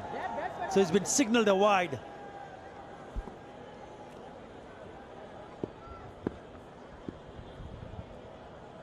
Still persisting with the slip is Shaheen Shah. It's nicely played. Fielder has some work to do, but will be beaten to the boundary. Superb shot from Rizwan. Next is paid for again. Yeah, the drainage system out here in Mirpur Sher-e-Bangla National Stadium is brilliant. We had a bit of a thunderstorm, the hailstorm, but have a look at this ball traveling so quickly in the outfield. Again, really good work, wrist work. Look at that ball travel so quickly to the fence. He was bowling around the wicket. So used that angle, trying to cramp him up for space, but he enjoyed it on the pads with Tawhid Rizwan. Now he changes the angle again, coming back over the wicket, changing the field. Cover in place, mid-off, mid-on as well.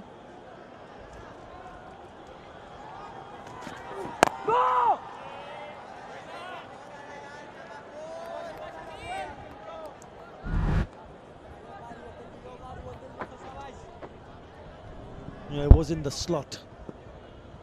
And again, really good hands.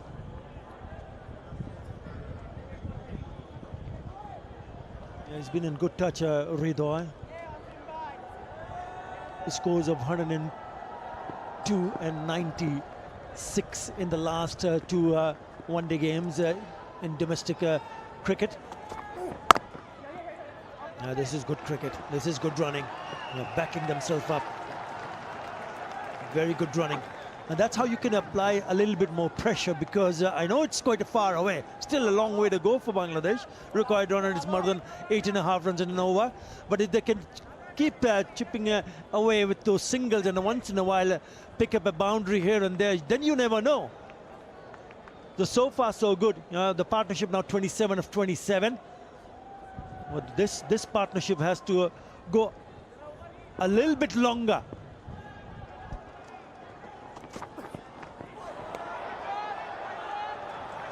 Short delivery, penalised for height on this occasion. Yes, speaking of Tawhid Rizwan, those two innings you mentioned came in the Bangladesh Cricket League, the BCL, representing North Zone. It's very important that they carry on the good form whenever they are in good touch. Litton Das too in the BCL got a half century.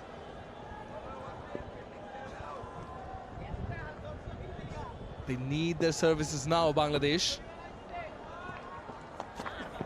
Oh, good length, good length.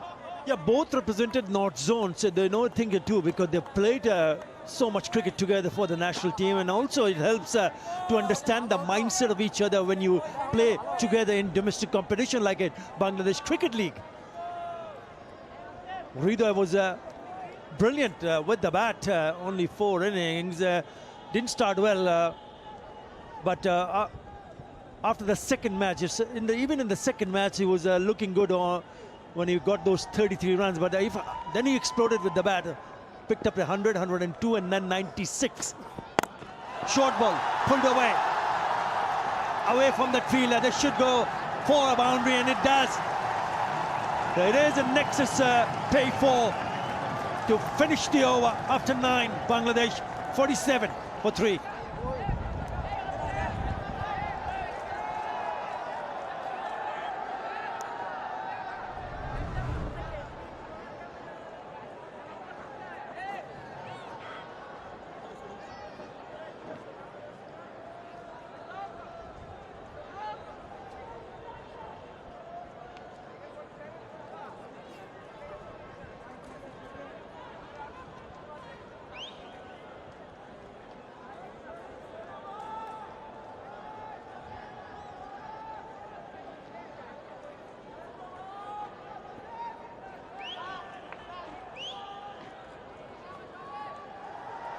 It is the top run getters in the BCL recently concluded.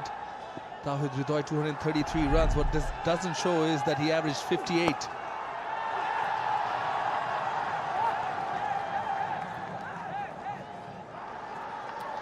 Yeah, 12 runs in the previous over. And that was the last delivery, which was short. And he pulled that away from the front foot. The ball did get up that much, but he was in control. He knew exactly and picked up the gap quite nicely to finish the over with the boundary. Litton Dash.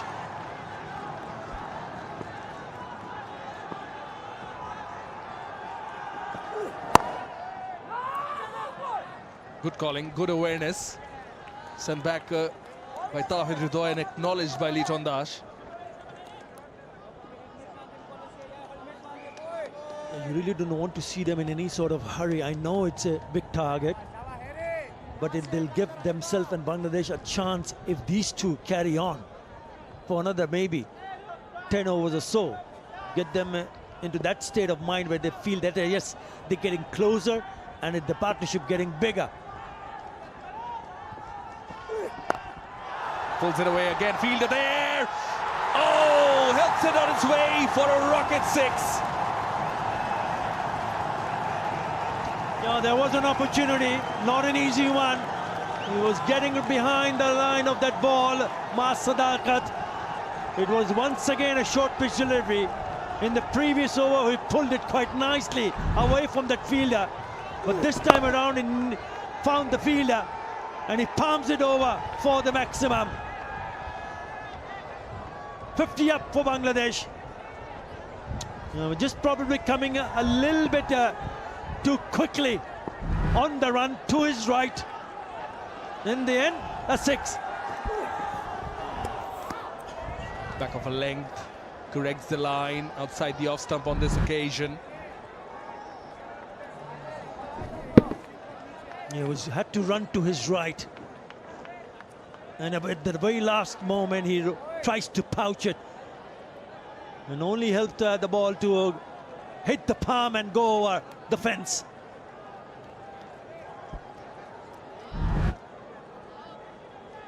There he is, Sadaqat, a deep square leg. Now they've been consistent with the lengths, Pakistan bowlers, and so has Haris Rauf also. Comes down the track, away from those two fielders, front of square on the onside. The ploy is pretty clear. They want the Bangladesh batters to take risks, to play it away from those fielders. Almost succeeded, Pakistan. Yeah, in the last over or so, maybe even in the previous over, it looks like that Litton Dash has a different method and approach, because he's started to play a few shots here. If it comes from the middle part of the bat, it's absolutely fine. But if it doesn't, there is then a big risk involved. He picked up a couple of runs in the previous delivery, didn't hit it in the middle part of the bat. This time he does. Full control, one bounce for a Nexus Pay 4. He is on song. Turns it into a 13-run over. After 10, Bangladesh are 60 for 3.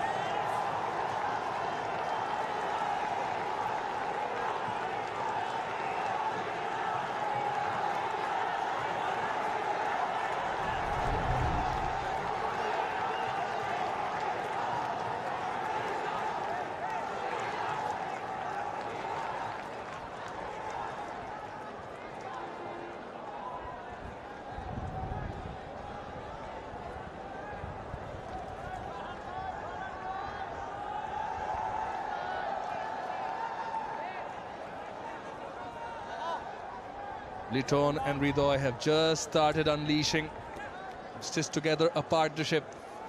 It's worth 45 of just 36 deliveries. It's going to be a change in bowling. Miraz, Afif and Rishad still to follow. You don't want to leave for them to get too much. Here's Sadaqat, left arm spin. Tracks it from outside the off, does Tawhid Ridoi. Partnership now 46.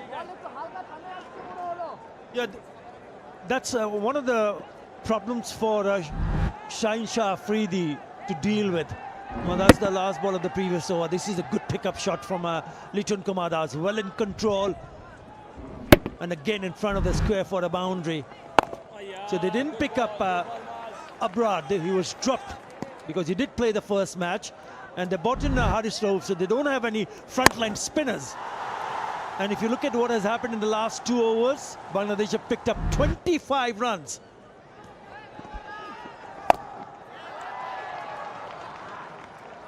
Similar strategy from Litton Dash as well. It's a valid point you bring up, Atubhai. At the same time, with the revised conditions in play, they'll also have to think of which 2 bowlers they want a bowl who can bowl 7. Probably Shaheen Shah will be one of them. He's bowled 5 already.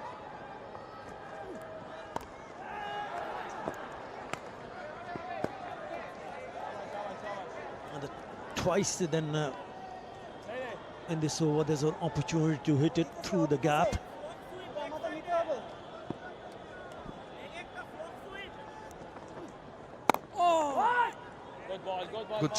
Good channel from Sadaqat.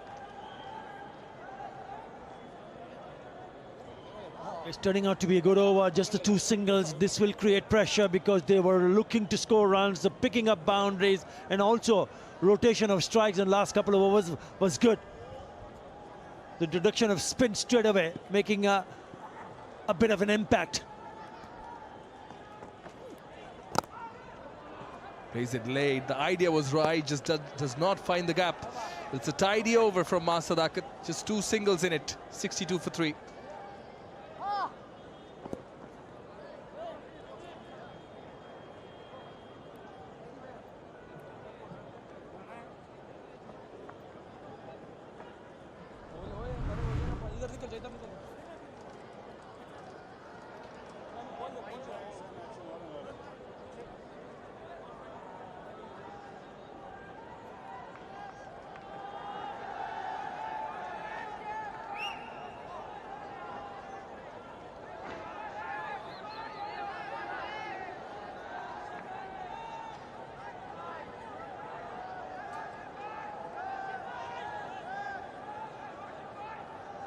Sadaqat, Salman and Rizwan putting up runs on the board for Pakistan before they were bowled out. It is Fahim Ashraf, new bowler from the Dutch Bangla Bank end. Oh, had to reach out for it. Try at the stumps. No direct hit. Now you can see that because the last over they only conceded 2 runs. So the pressure was on, so he immediately decided to go down the wicket. Clever, because he bowled a little bit short and wide. But in the end, they managed to pick up a single. So yes, they feel that they can pick up boundaries because they're targeting the 2 fielders at mid-off and mid-on, both inside the circle.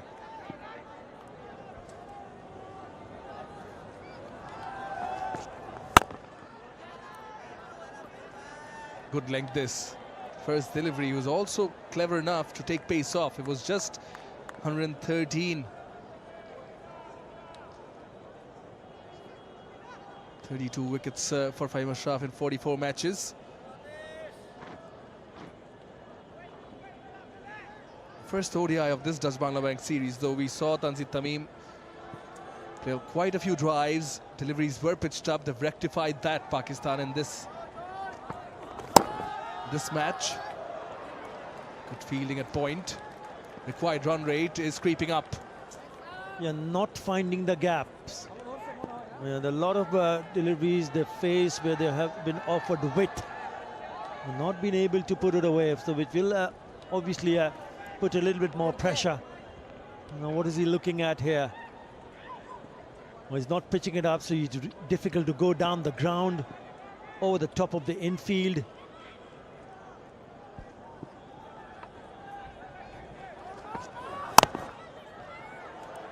Yet another dot ball.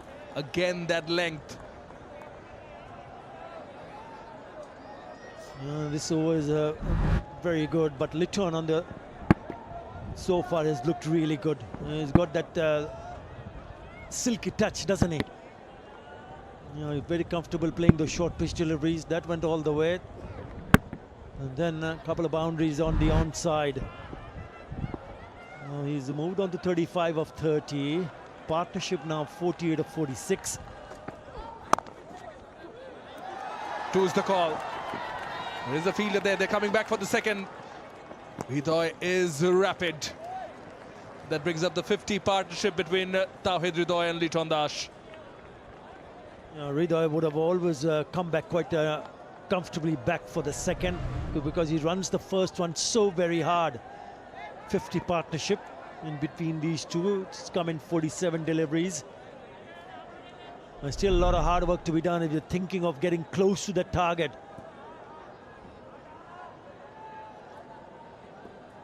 There were a couple of 100-run partnerships in the Pakistan innings. Bangladesh too need a big one. Two's the call again, played with soft hands. And they will complete it. Good running between the wickets. 12 done, 67 for 3.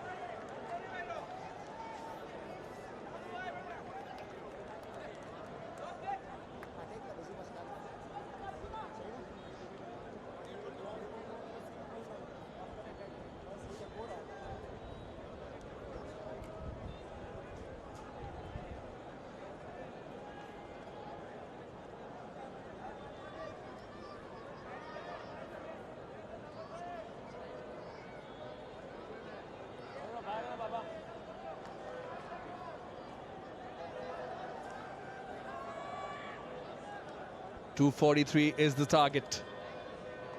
Powerplay 2 in motion. Makes room for himself early on. Does not find the gap. Now for the left-arm spinner in Sadaqat. Long on and long off. Down at the boundary. Deep cover on the offside and deep square leg on the on. Plays it in front of square. Goes all the way. It is a rocket 6 from the blade of Litton Dash. Yeah, we were trying to open up the offside. Even in the first delivery, moved down the leg side. Even in the second one. But this time around, it was a little bit closer to his body. So it allows him to get underneath the ball and then thumps it away for the maximum towards the mid-wicket area. Another very good shot, solid shot from Litton Kumar Das for the maximum.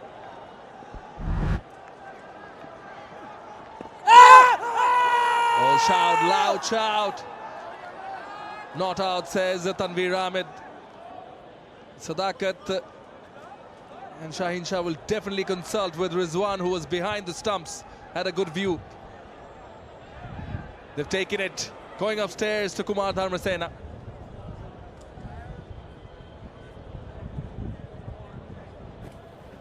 TV umpire to director, we have a player review for LBW. On-field decision is not out. Check feed, fair delivery, front on.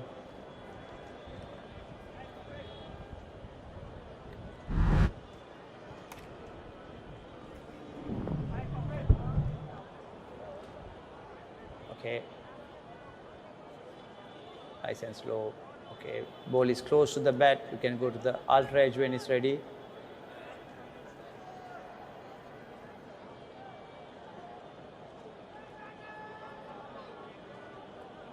Waiting for the ultra edge. Nice and slow. Okay. Next frame. Okay. Flash line as the ball past the bat. You can go to the ball tracking.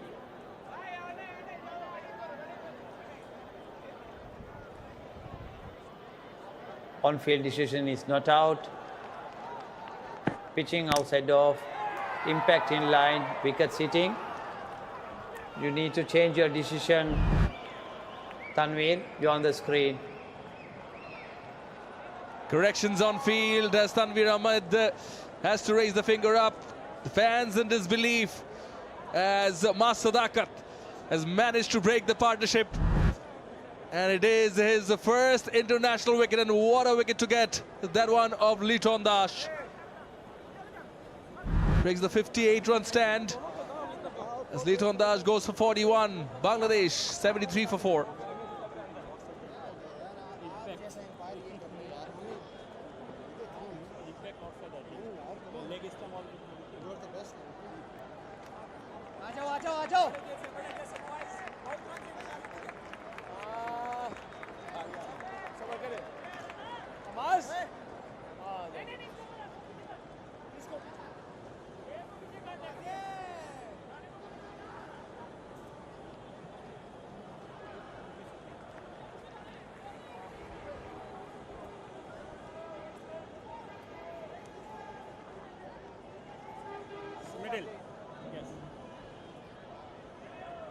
Just lost a batter, was looking good, and in comes Afif Hussain, the left-handed bat. He's got the experience of playing 31 innings, 350s he's got. Highest score of unbeaten 93. Gets a call back into the squad. It is his platform to prove.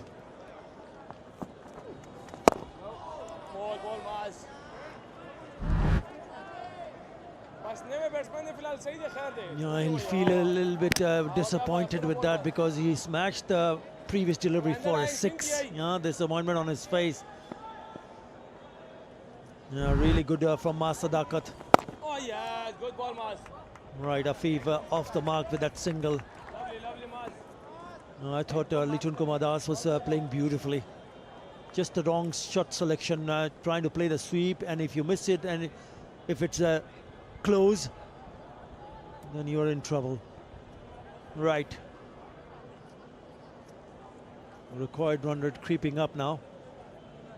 8.82.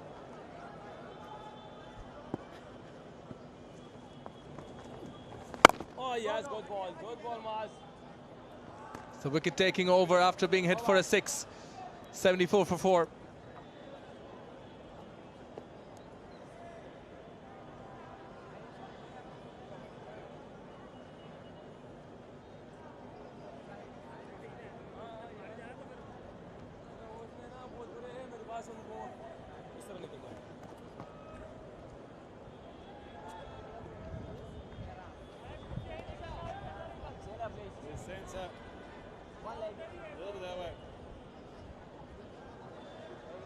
Ten boundaries in this Bangladesh innings so far in the 13 overs. They need quite a few more, but before rain interrupted play, they'd already lost 3 wickets. Left-handed Afif Hussain on strike.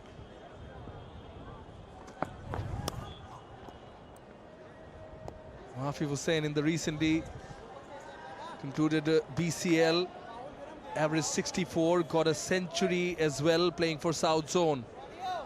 And hence he's been called up, given that opportunity.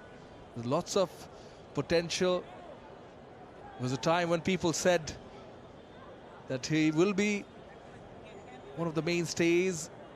Wasn't to be, but he's got the call up to prove his position, his prowess.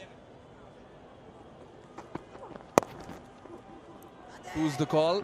Running the first one hard. They will get back for the second. Good running. Yeah, he got that 100 in the very first match that he played in the Bangladesh Cricket League. An unbeaten 100 and caught the eye of the selectors. The last time he played was way back in 2024, December. An ODI for Bangladesh. And since then he's missed out 11 one-day internationals, but he's got another opportunity here. And it's a tough one. It's a tough gig turning out to be a tough gig because they required 167 from 112 deliveries. That's a beautiful delivery by Ashraf. Good bounce off the surface. Yeah, whenever you see a bowler bowling dot deliveries, that's just a spongy bounce, wasn't it? The more the dots they bowl, the required run rate will creep up more and more. Now it's gone for the very first time. Over 9 rather than an over.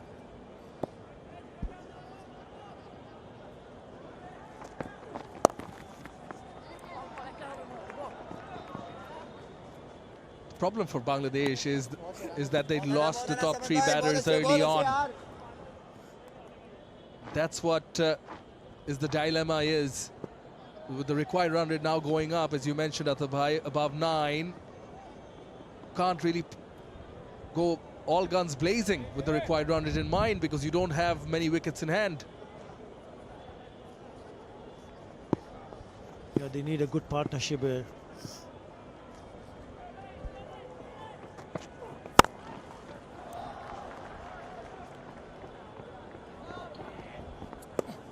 And they were looking good, the last pair of Litton Kumar and Rizwan. Still a batting to come. Skipper Maiden Miraj padded up next. There is also Rishad Hussain. He can play some big shots, we know that. But they need, what they will be thinking of getting close to the target and then back themselves up. Whether they can just go and kick on. But at the moment still repairing the damage. Wait on. Just 4 runs of the 14th. Bangladesh are 78 for 4.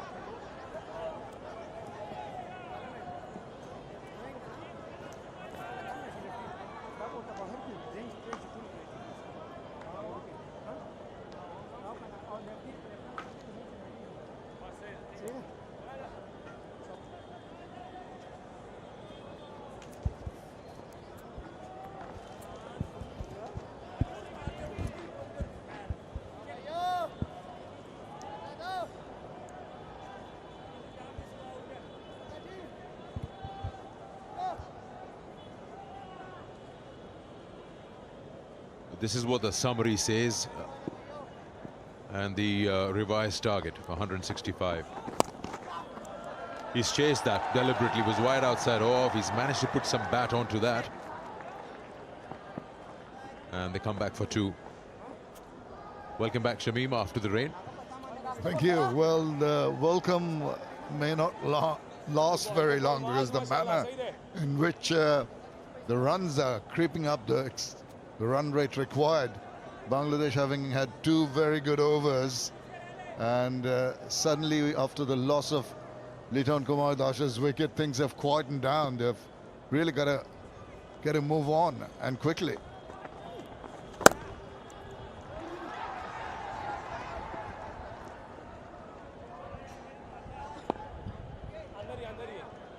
It's always been the case since Duckworth and Lewis was introduced, the DRS method. If you've lost too many wickets, the calculation really doesn't support you if you're chasing. Not many runs are reduced compared to the number of overs that are. And that's only because of the top 3 wickets that already had fallen before the stop of play. 27 for 3 at that time. Yeah, Sikandar, I think a lot of people do not understand the thinking behind. You've just mentioned the fact that 3 wickets had fallen early. If there were only 1 down when the rain came, or loss of no wickets, the target would have been much more different. So that is why the situation has really put them in an awkward position. They'll take the runs in any manner or form, and that seems to be just trickling over for a very, very welcome boundary. He's bemused, so is the captain. Second time you've seen a batter actually going after a ball which is wide outside off, and he's got himself a thick outside edge. Good ball. Yeah, not much the fielders or bowler can do anything about that, and you can see the very. If you look at Rowe's chase here, he's in 2 minds. Should I dive? It's wet. Initially, I thought on that chase that you mentioned, Rove, he thought he'd give up. And then he changed his mind halfway through and lumbering along. It's too late by that time. Yeah, maybe he thought that the ball will win the race, and then he realized that the ball is within reach. Good ball, Maz. Well, singles are not going to do it for Bangladesh. They are getting the runs, 9 in that over, 87 for 4.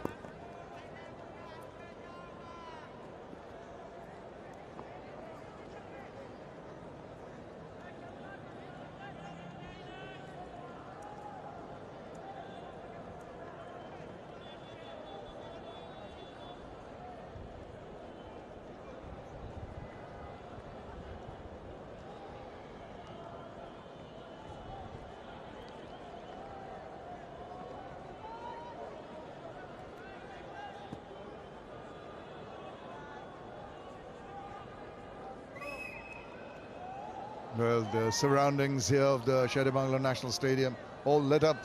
We're heading for Eid. There are a lot of shopping going on. It's a holiday Friday. A lot of people out shopping. They're going to go deep into the night.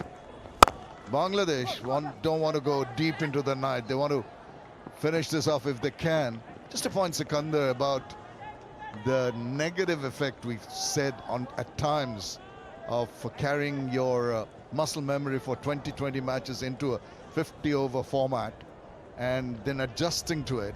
What Bangladesh need now with this reduced overs is to just go back to that muscle memory of 2020 overs and the manner in which you approach a 20-over match.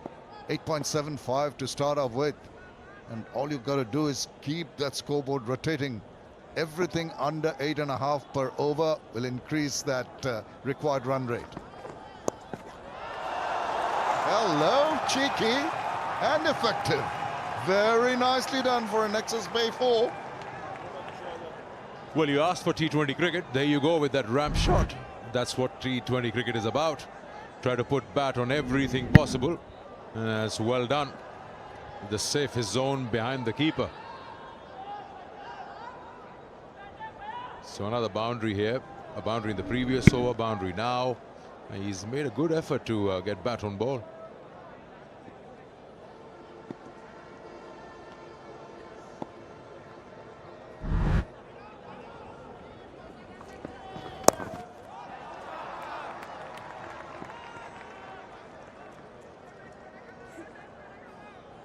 Six so far in this over.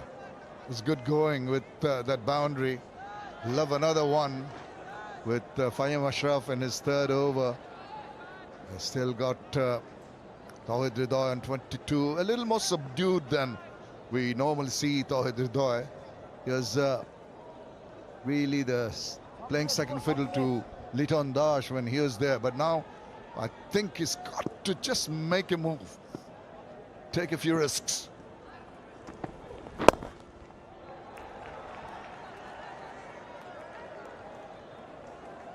They're content with the single. As long as the scoreboard keeps rotating, they'll be happy. But the problem here for Bangladeshi batters, they just can't afford to die wandering. Got to keep a positive mindset. And of course, at the back of their mind, it's always saving their wickets. A very delicate balancing act for them at the moment.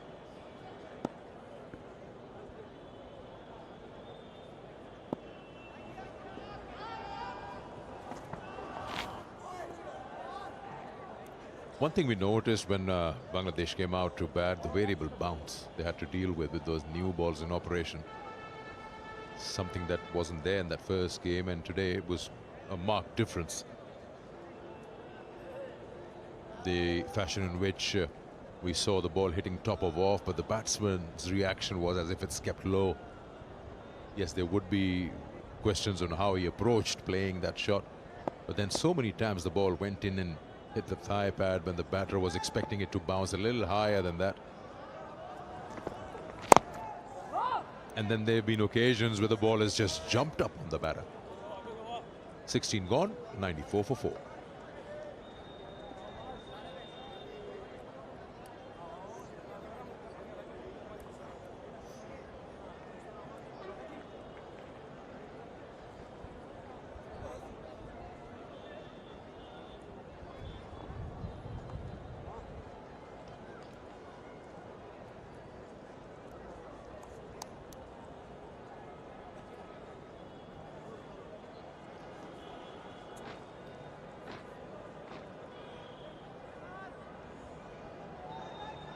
Iftar is over, but now it's time for dinner and also some shopping. Look at the crowd. Catch it! Oh. Catch it is the call, just dropped in front. You've got to be committed, can't be half-hearted when you play a shot. Got to go through it, make up your mind. Big shot coming, it's needed now.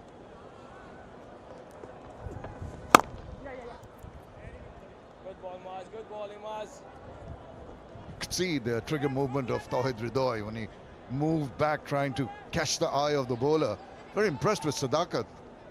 Is not duped into that, just manages to carry on bowling, the line and length is maintained. Had that success, a good wicket. Those part-time bowlers always come in handy. Catch it! Catch it, flat. And I think he's got him. Yep, from the reaction, there you go, elation. He tried to get a move on Afif Hussain in the process, flat batted it, and a good sharp catch taken by Salman. Yeah, second wicket for Sadaqat at this level. Again, every time the batter have gone after the bowling or tried to do so, they have lost their wicket. They haven't been able to form a partnership really. And you don't blame them. They're looking at almost 10 runs and over now. But that's a good low catch taken by Salman Ali Agha to dismiss Afif Hussain. It's 95 for 5 Bangladesh.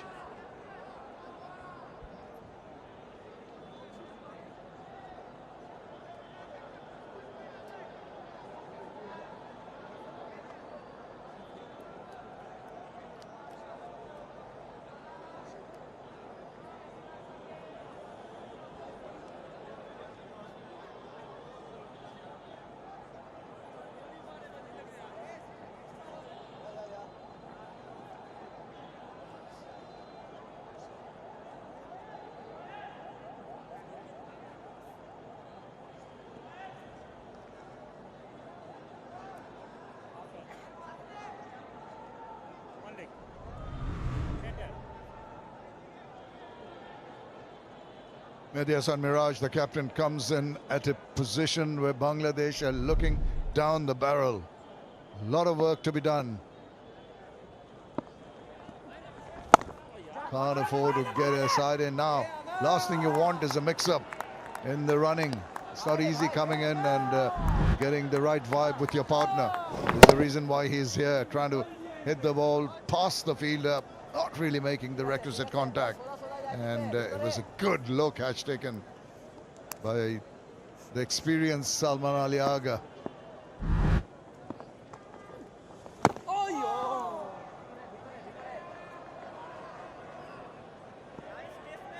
That's pretty adept at bowling. Sadaqat is bowled tight line and length. He's got the ball to grip a bit and turn. More often than not, that arm ball bowled so very effectively.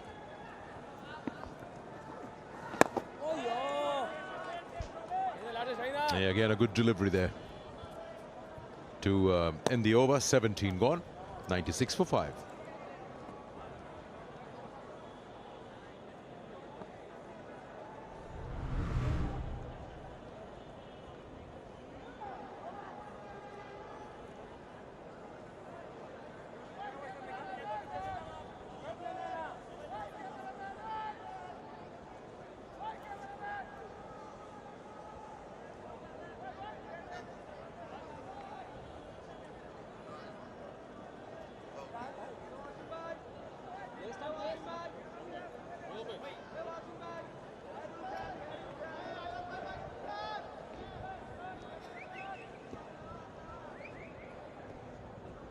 Funny old game, back to the old adage.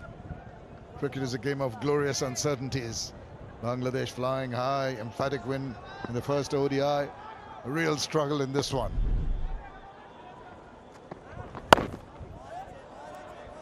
Yeah, it's an interesting thing. What do you think? Is it Bangladesh not having the same venom, the same intensity as game one, or is it Pakistan have come up a little stronger? Pakistan has come up much stronger, not just a little stronger. The manner in which they negotiated similar kind of balls from the first ODI and the second, just more positive frame of mind. On the first game, they was not quite sure of their shot making, seemed a little lethargic overall, but they picked up their socks, pulled up their socks very quickly. In return, now it's up in the air, swirling, fielder coming around underneath that one and gobbles it up. Another wicket, this time captain trying to get a move on, has to pay the price. Bangladesh are getting further and further into trouble. Yeah, catching has been good from both the sides in today's game. And another very high catch. This time it's Mohammad Wasim Jr. who was in the air for a long time. After rain, the sky has, yes, surely cleared up, but still takes some judgment there. Got himself in a good position right underneath it, kept himself still, and then just taking the ball and the body down with it. Don't want anything to pop out. 6 wickets gone. It's the captain, Mehdi Hasan Miraz, out for 1, 96 for 6.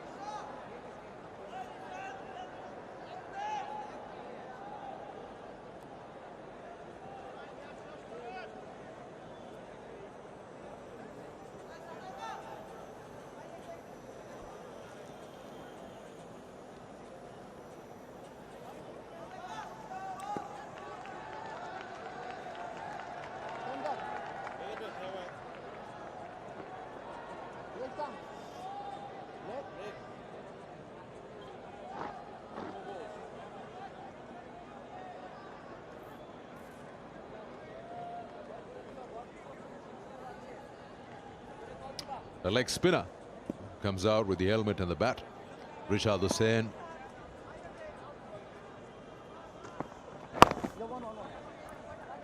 And off the mark straight away.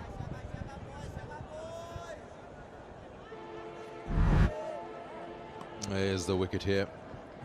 Taking on that longer boundary. Got more elevation than distance on that occasion. Well judged catch by Mohammad Wasim Jr. The idea is to get in quickly under that ball so that you are still and you're very much in a strong position to take those catches on the move, and it'll always get difficult. Big smiles today. A different story day before yesterday, but a good strong comeback. Yeah, they say cricket is a great leveler, and it's been proved once again. With different responses from both the teams. Bangladesh's fall of wickets very, very regular. It was the initial period losing 3 wickets, 15 runs that pegged them back, and compounded by the rain break, the hailstorm break, and that made the game open to calculations from Duckworth Lewis Stern system, and that also didn't go in their favor. Put more pressure on the batters to get quick runs. In the process, they've lost a few more. But they've got to give it a go. I mean, if you don't give it a try, I know they might end up by losing a lot of runs, but you've got to keep on being positive. You've got to take something forward to the next match. Pakistan look to be on their way to winning this convincingly, and then they will be the decider in a couple of days' time. So anything positive out of the remaining part of the match can become quite crucial in terms of the mindset of the Bangladeshis.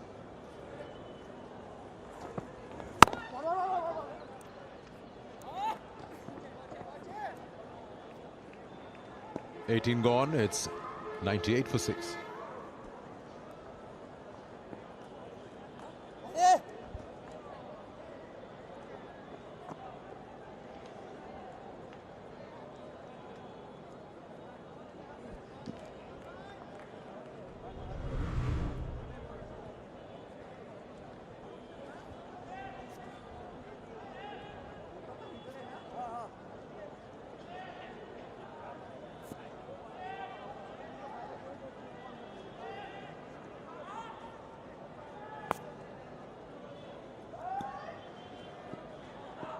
Rana. 274, enough runs on the board. Though they were bowled out, Bangladesh a real struggle in that reply, that chase. Not really happened for them. It's just ones and twos, and they keep on picking up and raising the required run rate. It's gone over 10.4 now. On 99, Tawhid Hridoy can wield the willow, can go after the bowling, but he's just got 26 of 34. Yeah, you just spoke about 274 enough. There will be a few questions that Pakistan would ask themselves. If they're to win this game, they'll say yes, series leveler. A couple of things. One would be in the fashion and the manner the top order throwing the wickets away. And the second part would be losing 7 wickets for just 43 runs. And that's the question that they'll ask themselves. Well, for every 100 runs, Bangladesh national team sponsor Robi is providing 10 bags of cricket kits to the young and underprivileged cricketers of different academies. And that's a wonderful, wonderful initiative from Robi. Have just made some kids very happy.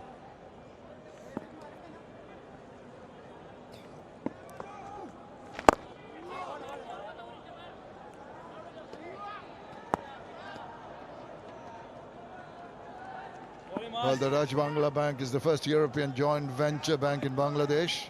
Oh, that may be close. Big appeal. No response from the umpire. Not really interested. Going down leg. Just going back to Dutch Bangla Bank. They're a pioneer in the banking sector of Bangladesh in terms of customer trust, confidence, and confidence through transparent and pure banking. Got him! That is superb. This guy is really bowling like a magician. Didn't know anything about it, playing down the wrong line, and the wicket was disturbed. Oh, he doesn't like it, but this is how he has to go back. Yep, truly a player of the match performance. First with the bat, 70 odd runs, now third wicket to his name. Sadaqat never got to bowl in that first game, and today he's proving to be a handful for the Bangladesh batters. They lose another one. Rishad Hussain goes for 201 for 7.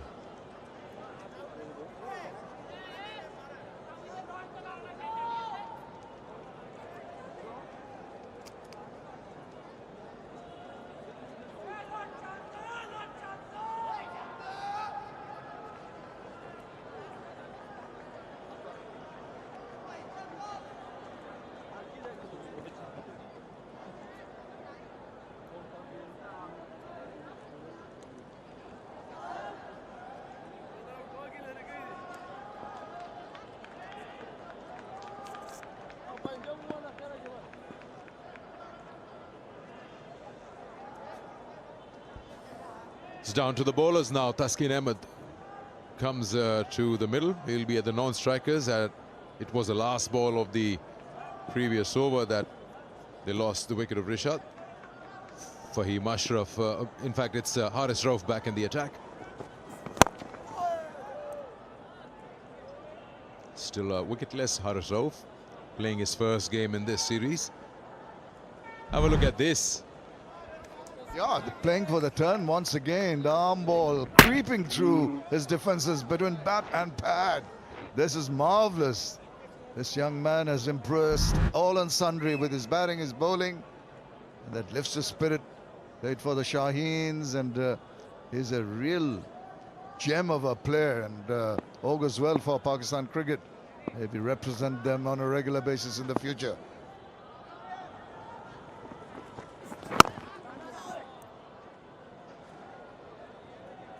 Well, it's all over about the shouting, as they say, because Pakistan's domination has been absolute right from the point when they started batting and posted the 103 for the first wicket. There are a few blips, but they managed to go to that 274, more than enough to trouble the Bangladeshis. We've got to really think about the manner in which they've gone about this game after that emphatic win in the first one. Maybe a touch of overconfidence, little things that matter, need to correct them quickly. I think also the idea by Pakistan with the plan to attack the spearhead of the bowling attack went for more than 10 runs and over. Here's Sadaqat with his 3 wickets today. And this one, I think Litton Kumar Das trying to pull one. This one straight down, flat one. The last one was a beauty. Just went on with the arm and hit timber. The middle stump gone.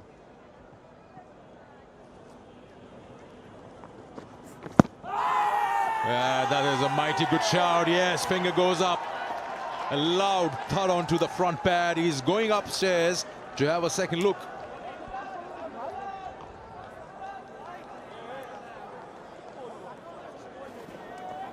TV umpire to director, we have a player review for LBW. On-field decision is out.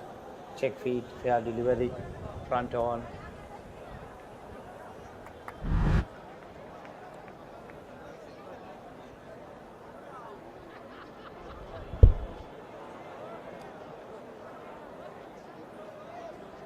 Big gap between the bat and the ball. You can go to the ball tracking when it's ready.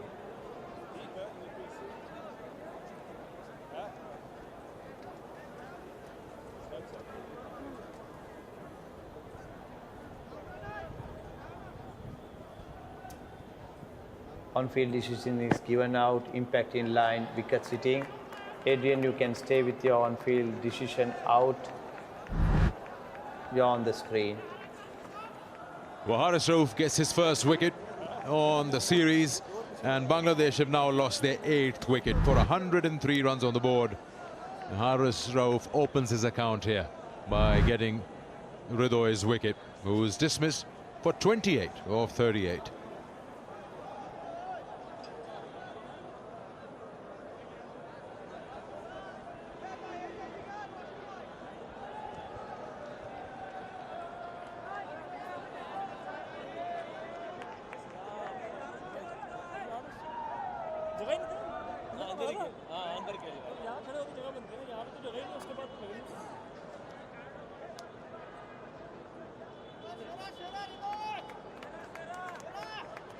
Mustafizur Rahman comes in, and your 9, 10 and Jack really cannot deliver what the top orders batters could.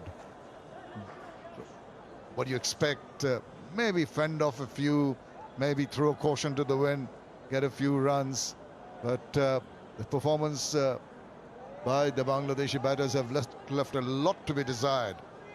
172 runs so far in his career, nothing much to write home about. And he'll be hoping that he can do well. This is the wicket. Straight away, the umpire gave it out. Review was taken. There's no question right from the word go that Haris Rauf was bang on target, and he was going to get his first wicket of the innings.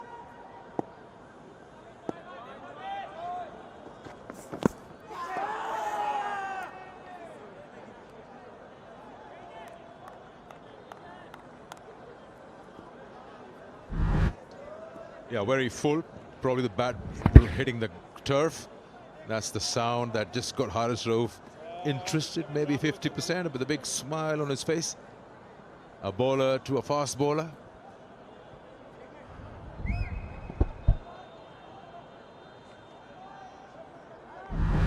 One more delivery. So he's decided to come around the wicket now to bowl to the left-hander. And he's bringing in a fielder from deep square inside the circle. Maybe something into the rib cage.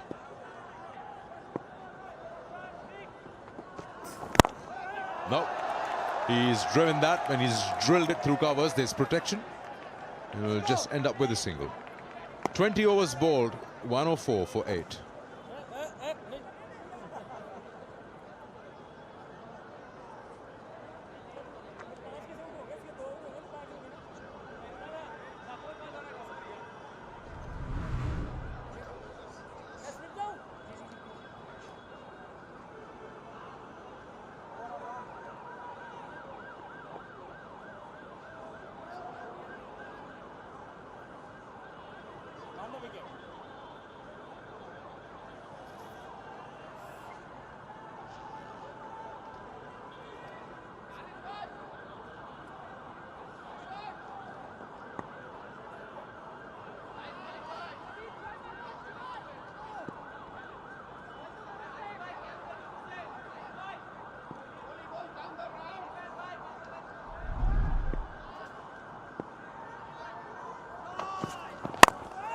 Nice connection. The sound of it just tells you will be at least a couple here.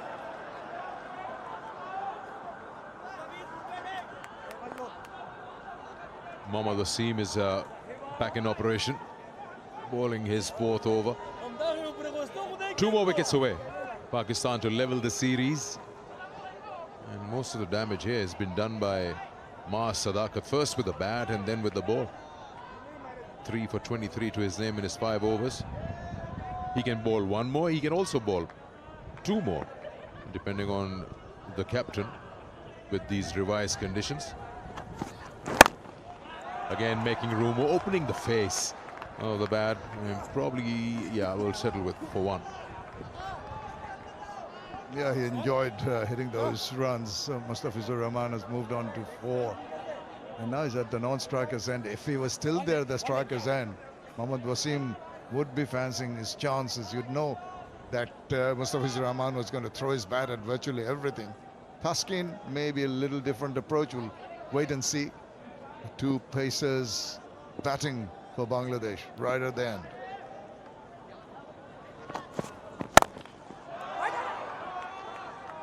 Well, he has given it a swing.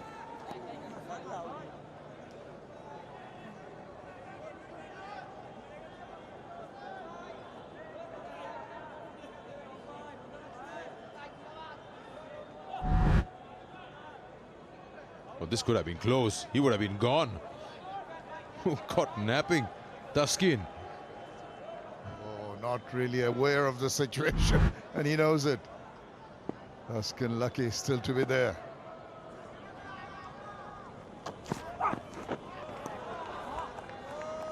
No idea at all, and he can laugh, he can smile, but he knows that his team are in dire straits. A lot of soul searching will be needed for the Bangladesh team in analyzing and going through what has transpired in this game. Different times when they could dominate, could not really take advantage of the cluster of wickets, allowing partnerships to be built. And then the batting, oh, dismal to say the least. Thick outside edge, almost carried to third. 1 bounce to Haris Rauf. Wild swing of the bat.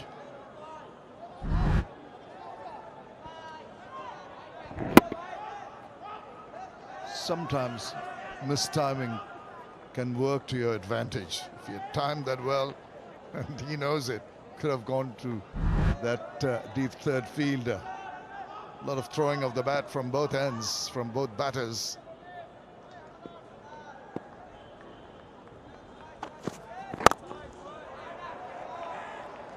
He gives you the full view of the 3 stops. End of the over. 108 for 8.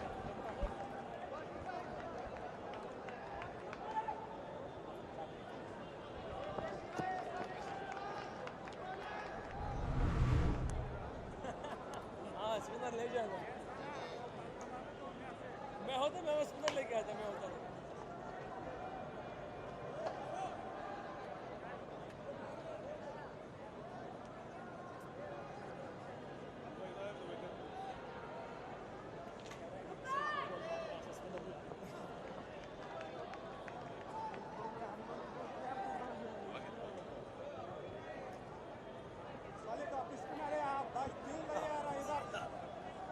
The team rankings, a quick look at that for the one-day internationals.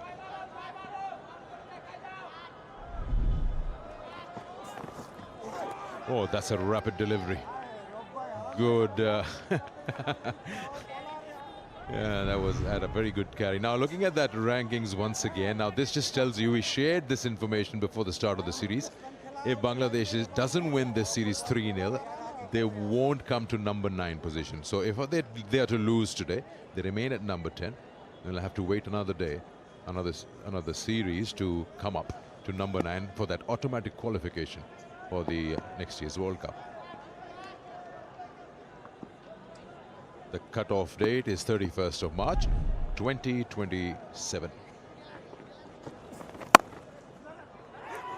Oh, confusion, direct hit. Oh, that was wild throw. Nowhere near the stops. Well, it has been mass Sadaqat evening and day also. You know, a bit of a mix-up. He was nowhere. Yeah, direct hit would have been curtains for Taskin. There you go. A wild throw. Way over the top of the stumps.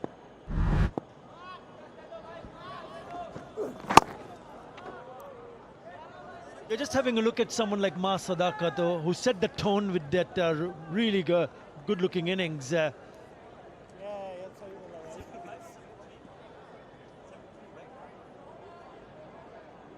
Well, the opening, while opening the batting with Sahibzada Farhan, he scored 75 at the partnership of 103. Yeah, lovely. He played beautifully, didn't he? And he had to do that. You know, some colossal-looking shots also. Very strong down the ground. Good drives, good wrist work. Up in the air. Mustafizur gone.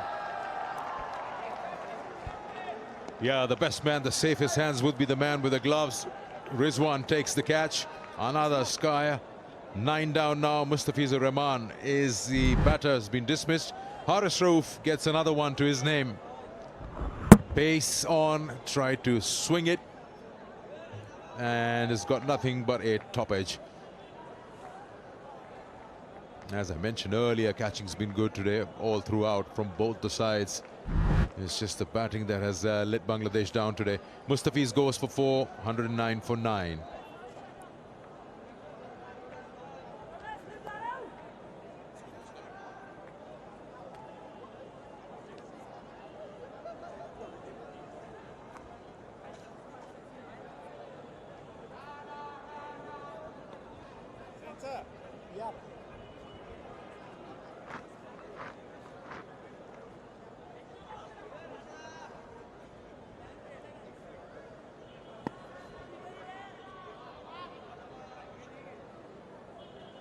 Right, Nahid Rana, the last batter in the middle. Oh, it was a short one. Yeah, after that partnership between Litton Ash and Rizwan, nothing much from the rest of the batter.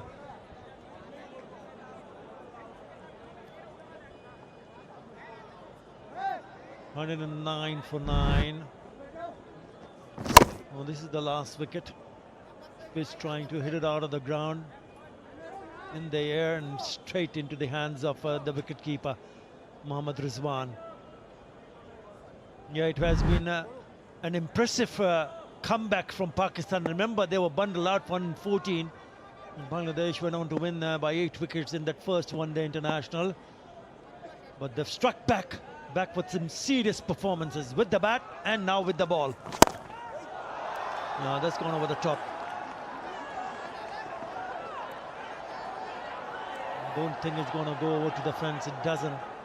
They'll pick up a couple of runs. Yes, Bangladesh will be disappointed, but not Shaheen Shah Afridi. They need it desperately to see and go and win this one. It looks like it's going to happen and go their way. 111 for 9.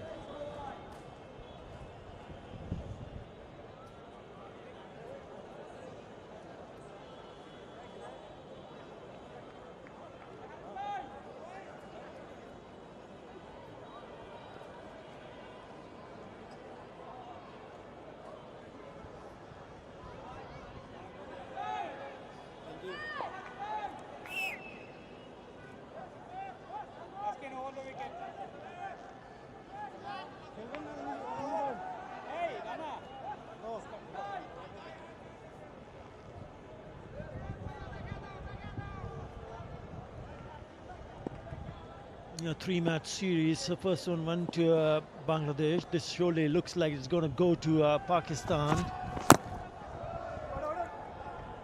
Pakistan making one change. Haris Rauf coming in place of Abrar.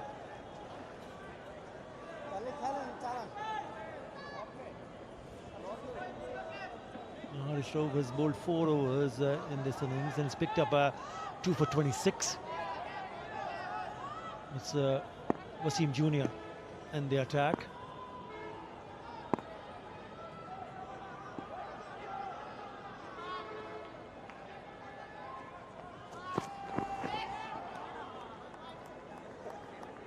They were in pressure, Pakistan, when they took the field today. Remember, Maiden and Miraj winning the toss and deciding to bowl first, but in the end, Pakistan managed to score 274. This is the first one. The first match where Pakistan were bundled out for 114. Nahid Rana picking up his maiden 5-wicket haul. Miraj also chipping it with 3 for 29. Bangladesh winning by 8 wickets quite handsomely. Short ball.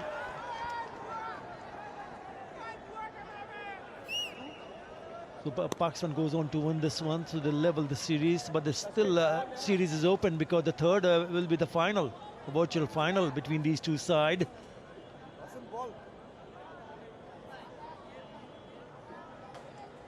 He's done well as a skipper. Never easy to come back and make a bigger statement after losing the, looked like a one-sided affair, wasn't it? Total domination by Bangladesh in the first one-day international. This time around, it's the other way around.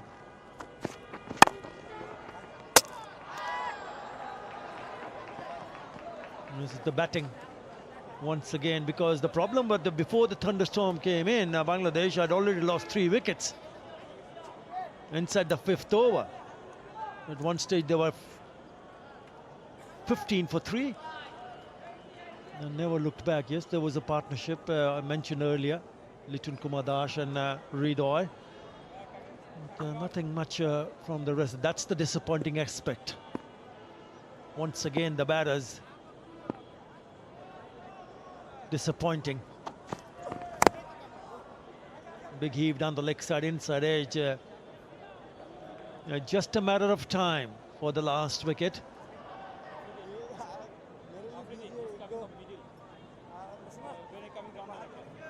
Taskin Ahmad was expensive also. 8 overs, went for 59. Did pick up a wicket. The bowlers have done their part in that first one-day international, and I would have hoped that yes, the batters will rise up to the occasion to chase that total. Didn't happen.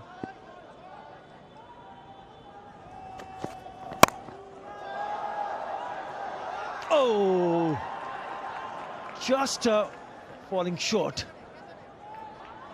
3 in that over. After 23, Bangladesh 114 for 9.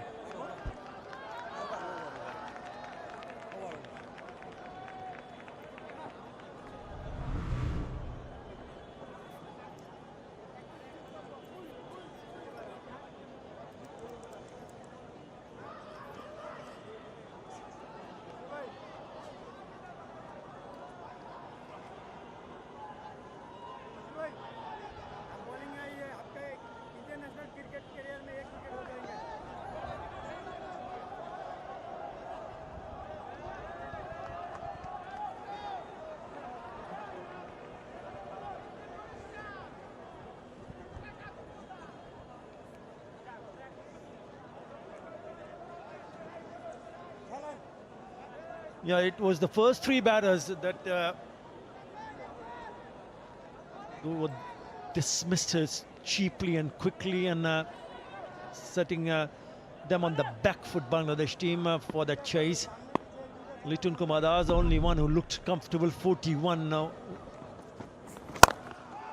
We managed to make it still the highest score of this innings for Bangladesh. Once again, disappointing from the batters. That's the last ball of the previous over.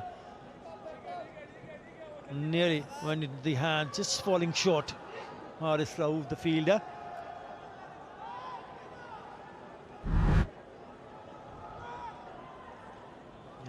They've got to find a way to deal with the bowlers, because there is one more match to be played in this series.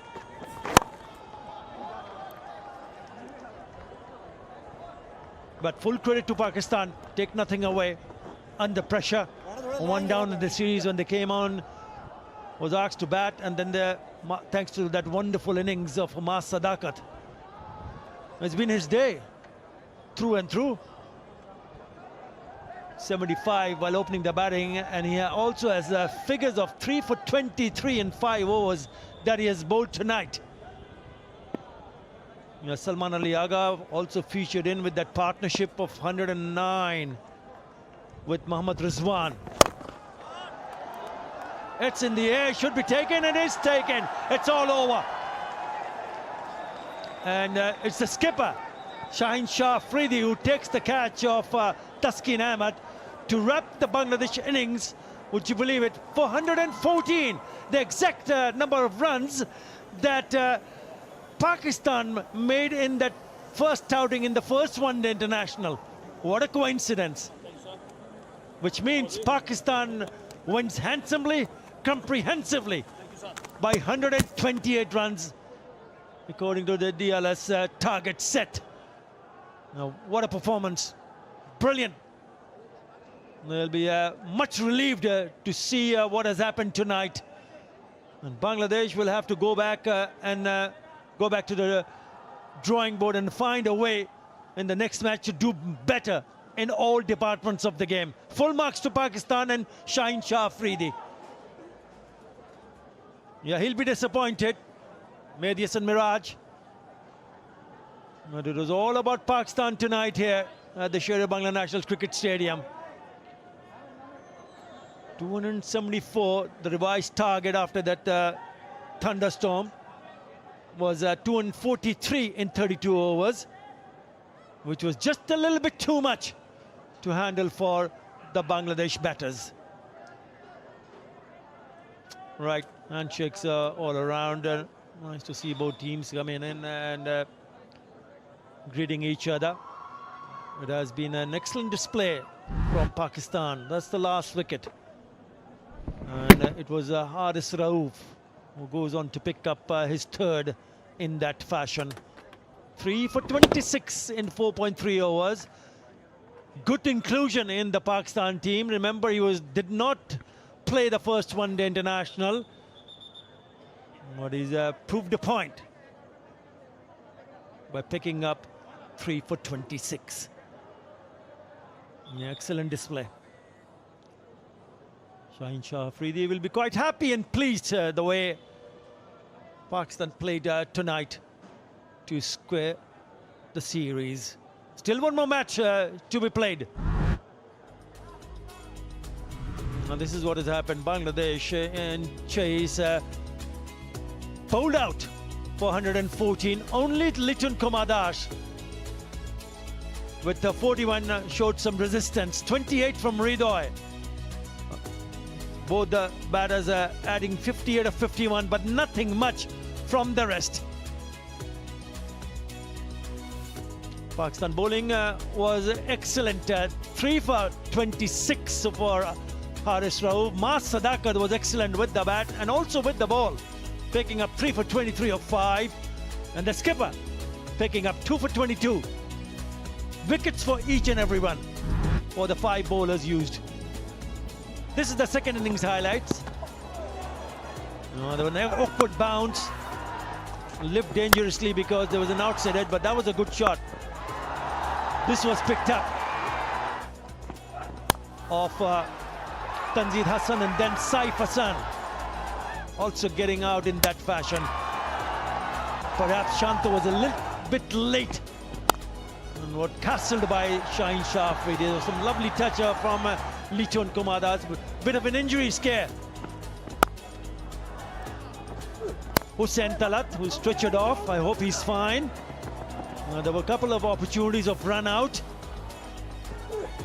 The pressure was building up. There were some good looking shots from this pair of Litton Dash and Ridoy, but not enough. This would have been a great catch. In the end, went all the way for 6. Terrific hitting from Litton Komadash. But then he just tried too many shots. Playing the conventional sweep was not initially given out. Took the review and it was out. Afif didn't last long also. Just a matter of time to finish off. They kept hitting it in the air and they kept getting out in the deep. This was bowled from Sadaqat. Lovely delivery. Bowling straight from Haris Rauf. That's the trick. Again, it was he bowled with some good pace also. Easy one for Rizwan to grab that one. And the last man, Taskin, getting caught at mid-on to finish things off and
Tonight, it's a story of resilience, a story of response, and above all, a story of redemption.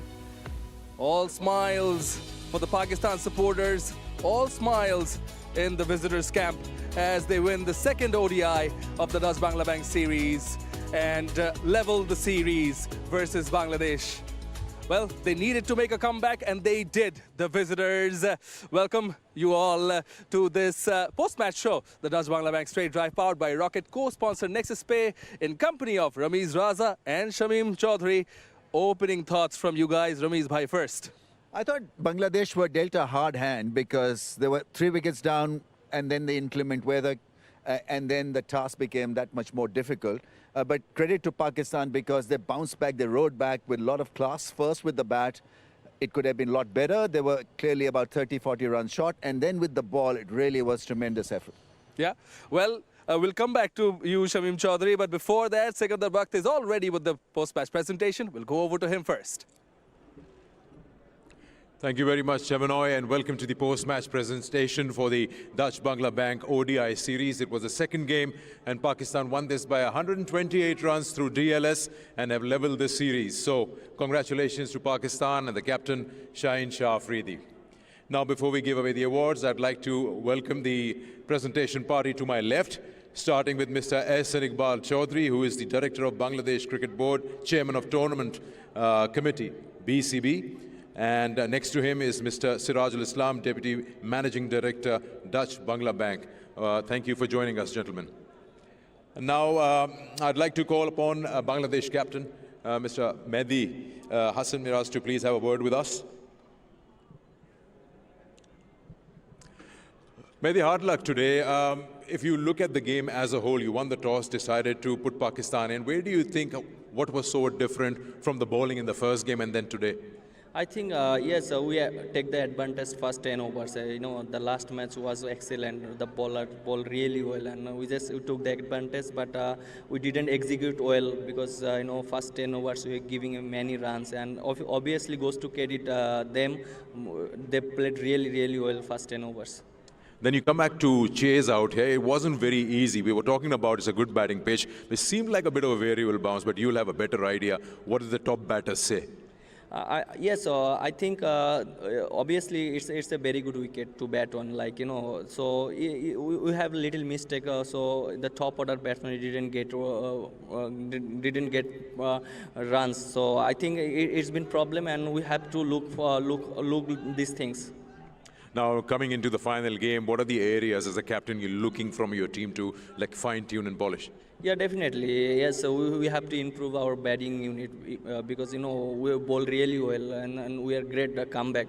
I think we have to focus our batting unit. You have to take responsibility as well because, you know, if you're not getting runs, definitely we are not good positions.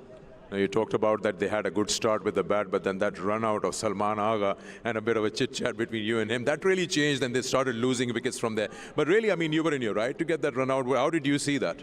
Yes, he's just away from the wickets, you know, like, you know, I'm just looking for the balls, and he's just, yes, if you miss, definitely he's going for the run, so I'm just thinking about like that.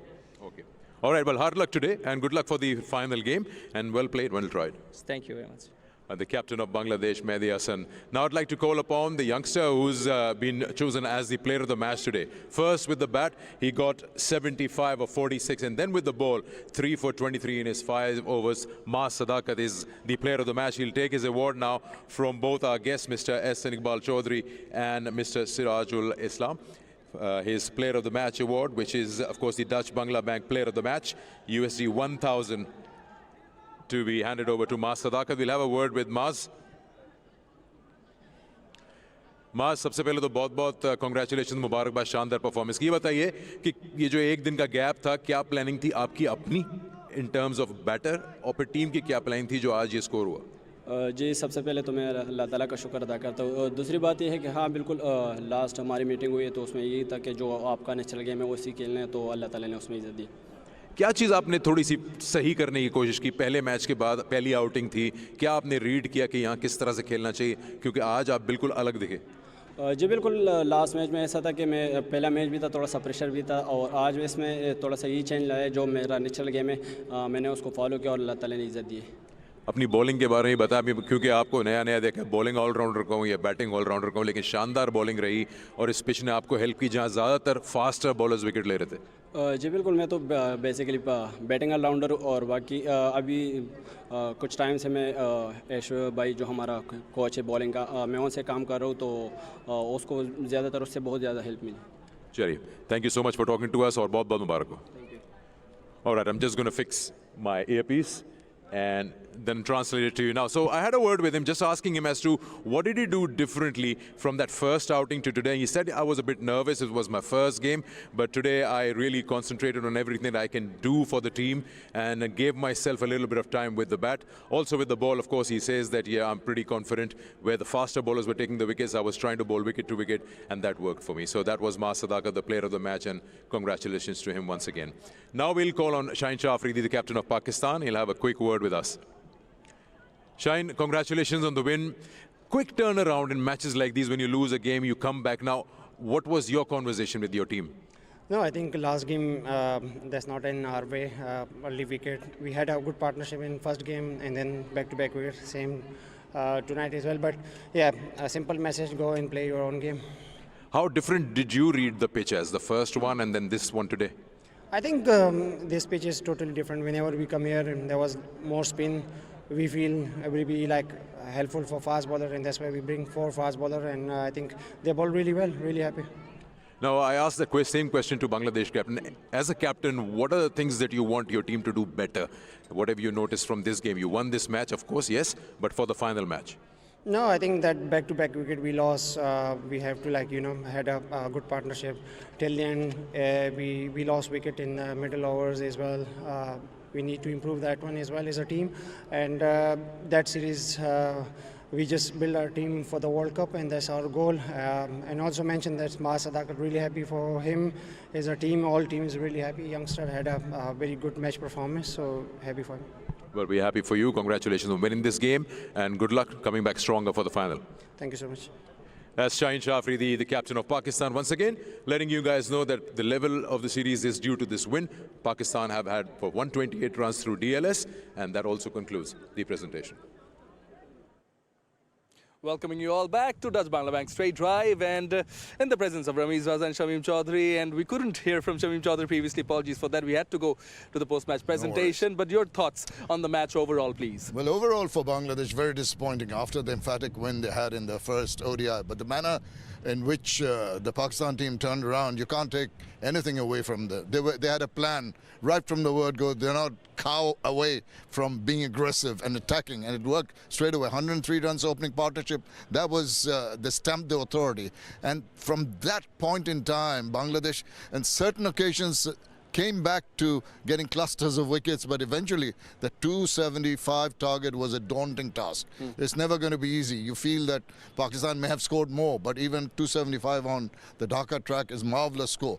And then you lose 3 early wickets, immediately the pressure's on you, and compounded by that, the hailstorm and the thunderstorm, DLS in operation, everything went pear-shaped for Bangladesh in the second part. So it's very difficult for them to come out of it. But I still felt that they could have done a little bit better, more resistance, showing some more temperament. That was missing. I think that's one area they've got to really come back strongly if they want to do well in the third match. Exactly what Pakistan actually did, and actually Sadaqat, referring back to what he was saying, the 103-run partnership, Sadaqat played an instrumental role in setting up the tone with the bat. Yeah, the approach was refreshing. I mean, the body language was positive. He's hitting the ball sweetly. He didn't over-try to do stuff. I think that little technical adjustment that he made was he's closer to the line of the ball because he changed his stance from leg stump to middle and off. And so that adjustment really worked wonderfully well for him. And then he's got this great ability to hit the ball cleanly.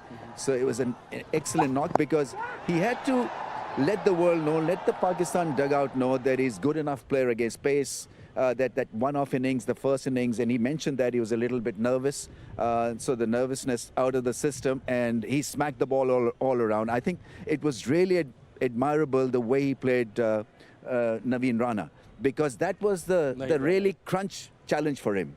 And Nahid Rana. Nahid Rana, sorry. So the drives, the cut shots, the flicks, and I think it was because of his effort that Pakistan were able to post that 270. Otherwise, they were down for the count. Yeah, and he definitely set the tone, and I'm sure you admired the Calypso-style shots he played as well, Sadaqat. Yeah, I enjoyed describing the manner in which they did. But you see, one department of the game, if you do well in one department, it immediately reflects in the other department. And he's bowled for the very first time on the internationals, and he gets the 3 wickets. And that tells you a story of the confidence levels that you build up when you're doing well in one department. Augurs well for the future of Pakistan cricket with youngsters like him coming up. Yeah, just a line to add on to how good he was.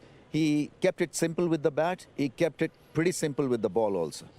Yeah, he did. And we'll keep it simple as well. It's time for a short break. But on the other half, we have more to talk about. So don't go anywhere. We'll be back.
You're watching Das Bangla Bank Straight Drive, powered by Rocket, co-sponsor Nexus Pen. We're talking about the second ODI of this series, where Pakistan have got a breezy win, 128 runs as per DLS. Ramiz Raja, Shamim Chaudhary alongside.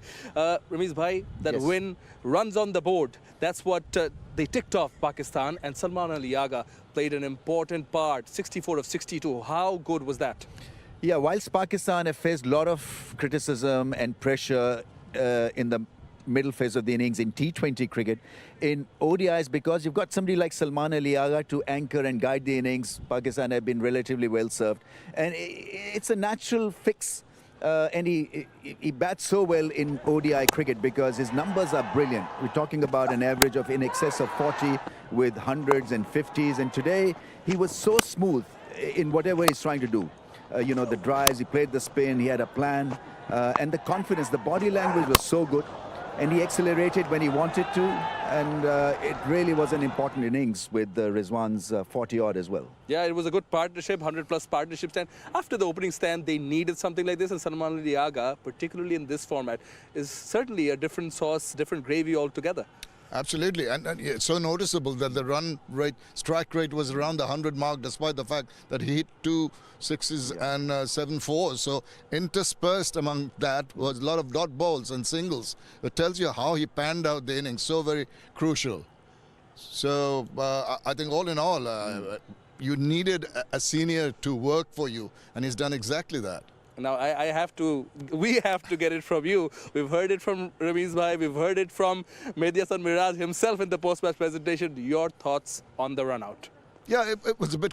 We heard from Medias and Miraj. He thought that he was going for a run, but I don't think that was the true picture, because it seemed that he was going to pick up the ball. But rules are rules. You see, he has not broken any rules. That is the main point. You're talking about the sportsman spirit and everything. Just think about. They were just having a look at that. And he had to give it. He's very disappointed, understandably. Bit of a tantrum as he walked out. But that reaction is understandable. But you've got to think about a lot of occasions in cricketing history. Remember Trevor Chappell bowling underarm. That was not very sporting, was it? There are a lot of other occasions where maybe sportsman spirit was not sort of contended with, but rules were not broken. That is the most important thing. I think as long as the player does not break rules, I'm okay with it. Ramiz Bhai, I've got to come with you and just referring to what Medias and Miraj mentioned to Sikandar Bakht in the post-match presentation, because he had taken off, he thought he's going for the run, well within his rights to do that. Your thoughts on that? You see, so this is the debate then. So one party is looking just at the rules, the other party is looking just at the sportsman spirit. And so you'll always have a debate, you'll always have a right or a wrong. From where I come from, my sort of cricketing knowledge or whatever cricket that I played under Imran especially, it was all about sportsman spirit. Because I remember one instance when Sirikant seemed to have edged one. He said, I didn't edge it. It was a one-day game in Lahore in 89-90. Imran called him back and then he got out again. But this was unnecessary actually, because you see, look at what Salman Ali Agha was trying to do. He's trying to help the bowler because they were in this little tangle and he wanted to just help him out. But, you know, it was a severe kind of a lesson taught to him that, you know, you should know the rules. You're absolutely right, because the rules suggest that he was out of the crease and there was a case of a run out and he just followed the rules simply, Miraj. But obviously then the other part is the sportsman spirit. You know, you look at the intention of what was happening out there and he just wanted to help him out. Ramiz, the world of cricket has evolved since your days and mine. Unfortunately, fortunately, they abide by the rule. They take every advantage the rules offer. And so that little thing about the sportsman spirit is out the door these days, which is not a very good thing. So you're talking to the wrong guy then, because I'll always look after the sportsman spirit. I think to strike balance, I think both are required, and that's the beauty of the game itself. We will have different schools of thought, but what matters is at the end of the day, Pakistan have won this match and leveled the series, and Sadaqat with the ball in hand played his part as well, getting a 3-for, and you know, some might have thought that they would miss the services of someone like an Abrar Ahmed. Wasn't to be.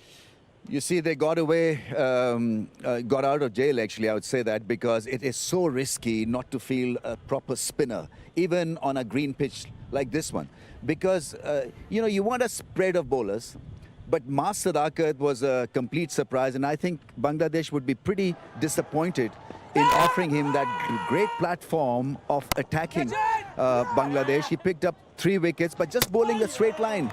I mean, it's a bit like Mirage, you know, it's looking, there were Pakistani batsmen who were looking for spin, it wasn't there. And similarly here also, I mean, there was this arm angle and he was just doing the basics well, hitting the deck and trying to hit the stump. So he's a massive surprise and an excellent day for him anyway. Yeah, it's no surprise that a left-arm spinner shining bright in Mirpur, wearing the Pakistan kit definitely, shortly. Yeah, absolutely. But the thing you've got to take into account the results of the two games. Poles apart, Bangladesh really asserting their authority in the first one, Pakistan asserting their authority, big wins. So that sets up the decider wonderfully well. Both teams will be dying to really play their best and put up their best hand, so we can expect a humdinger of a match in the final decider in a couple of days' time. What are you looking forward to?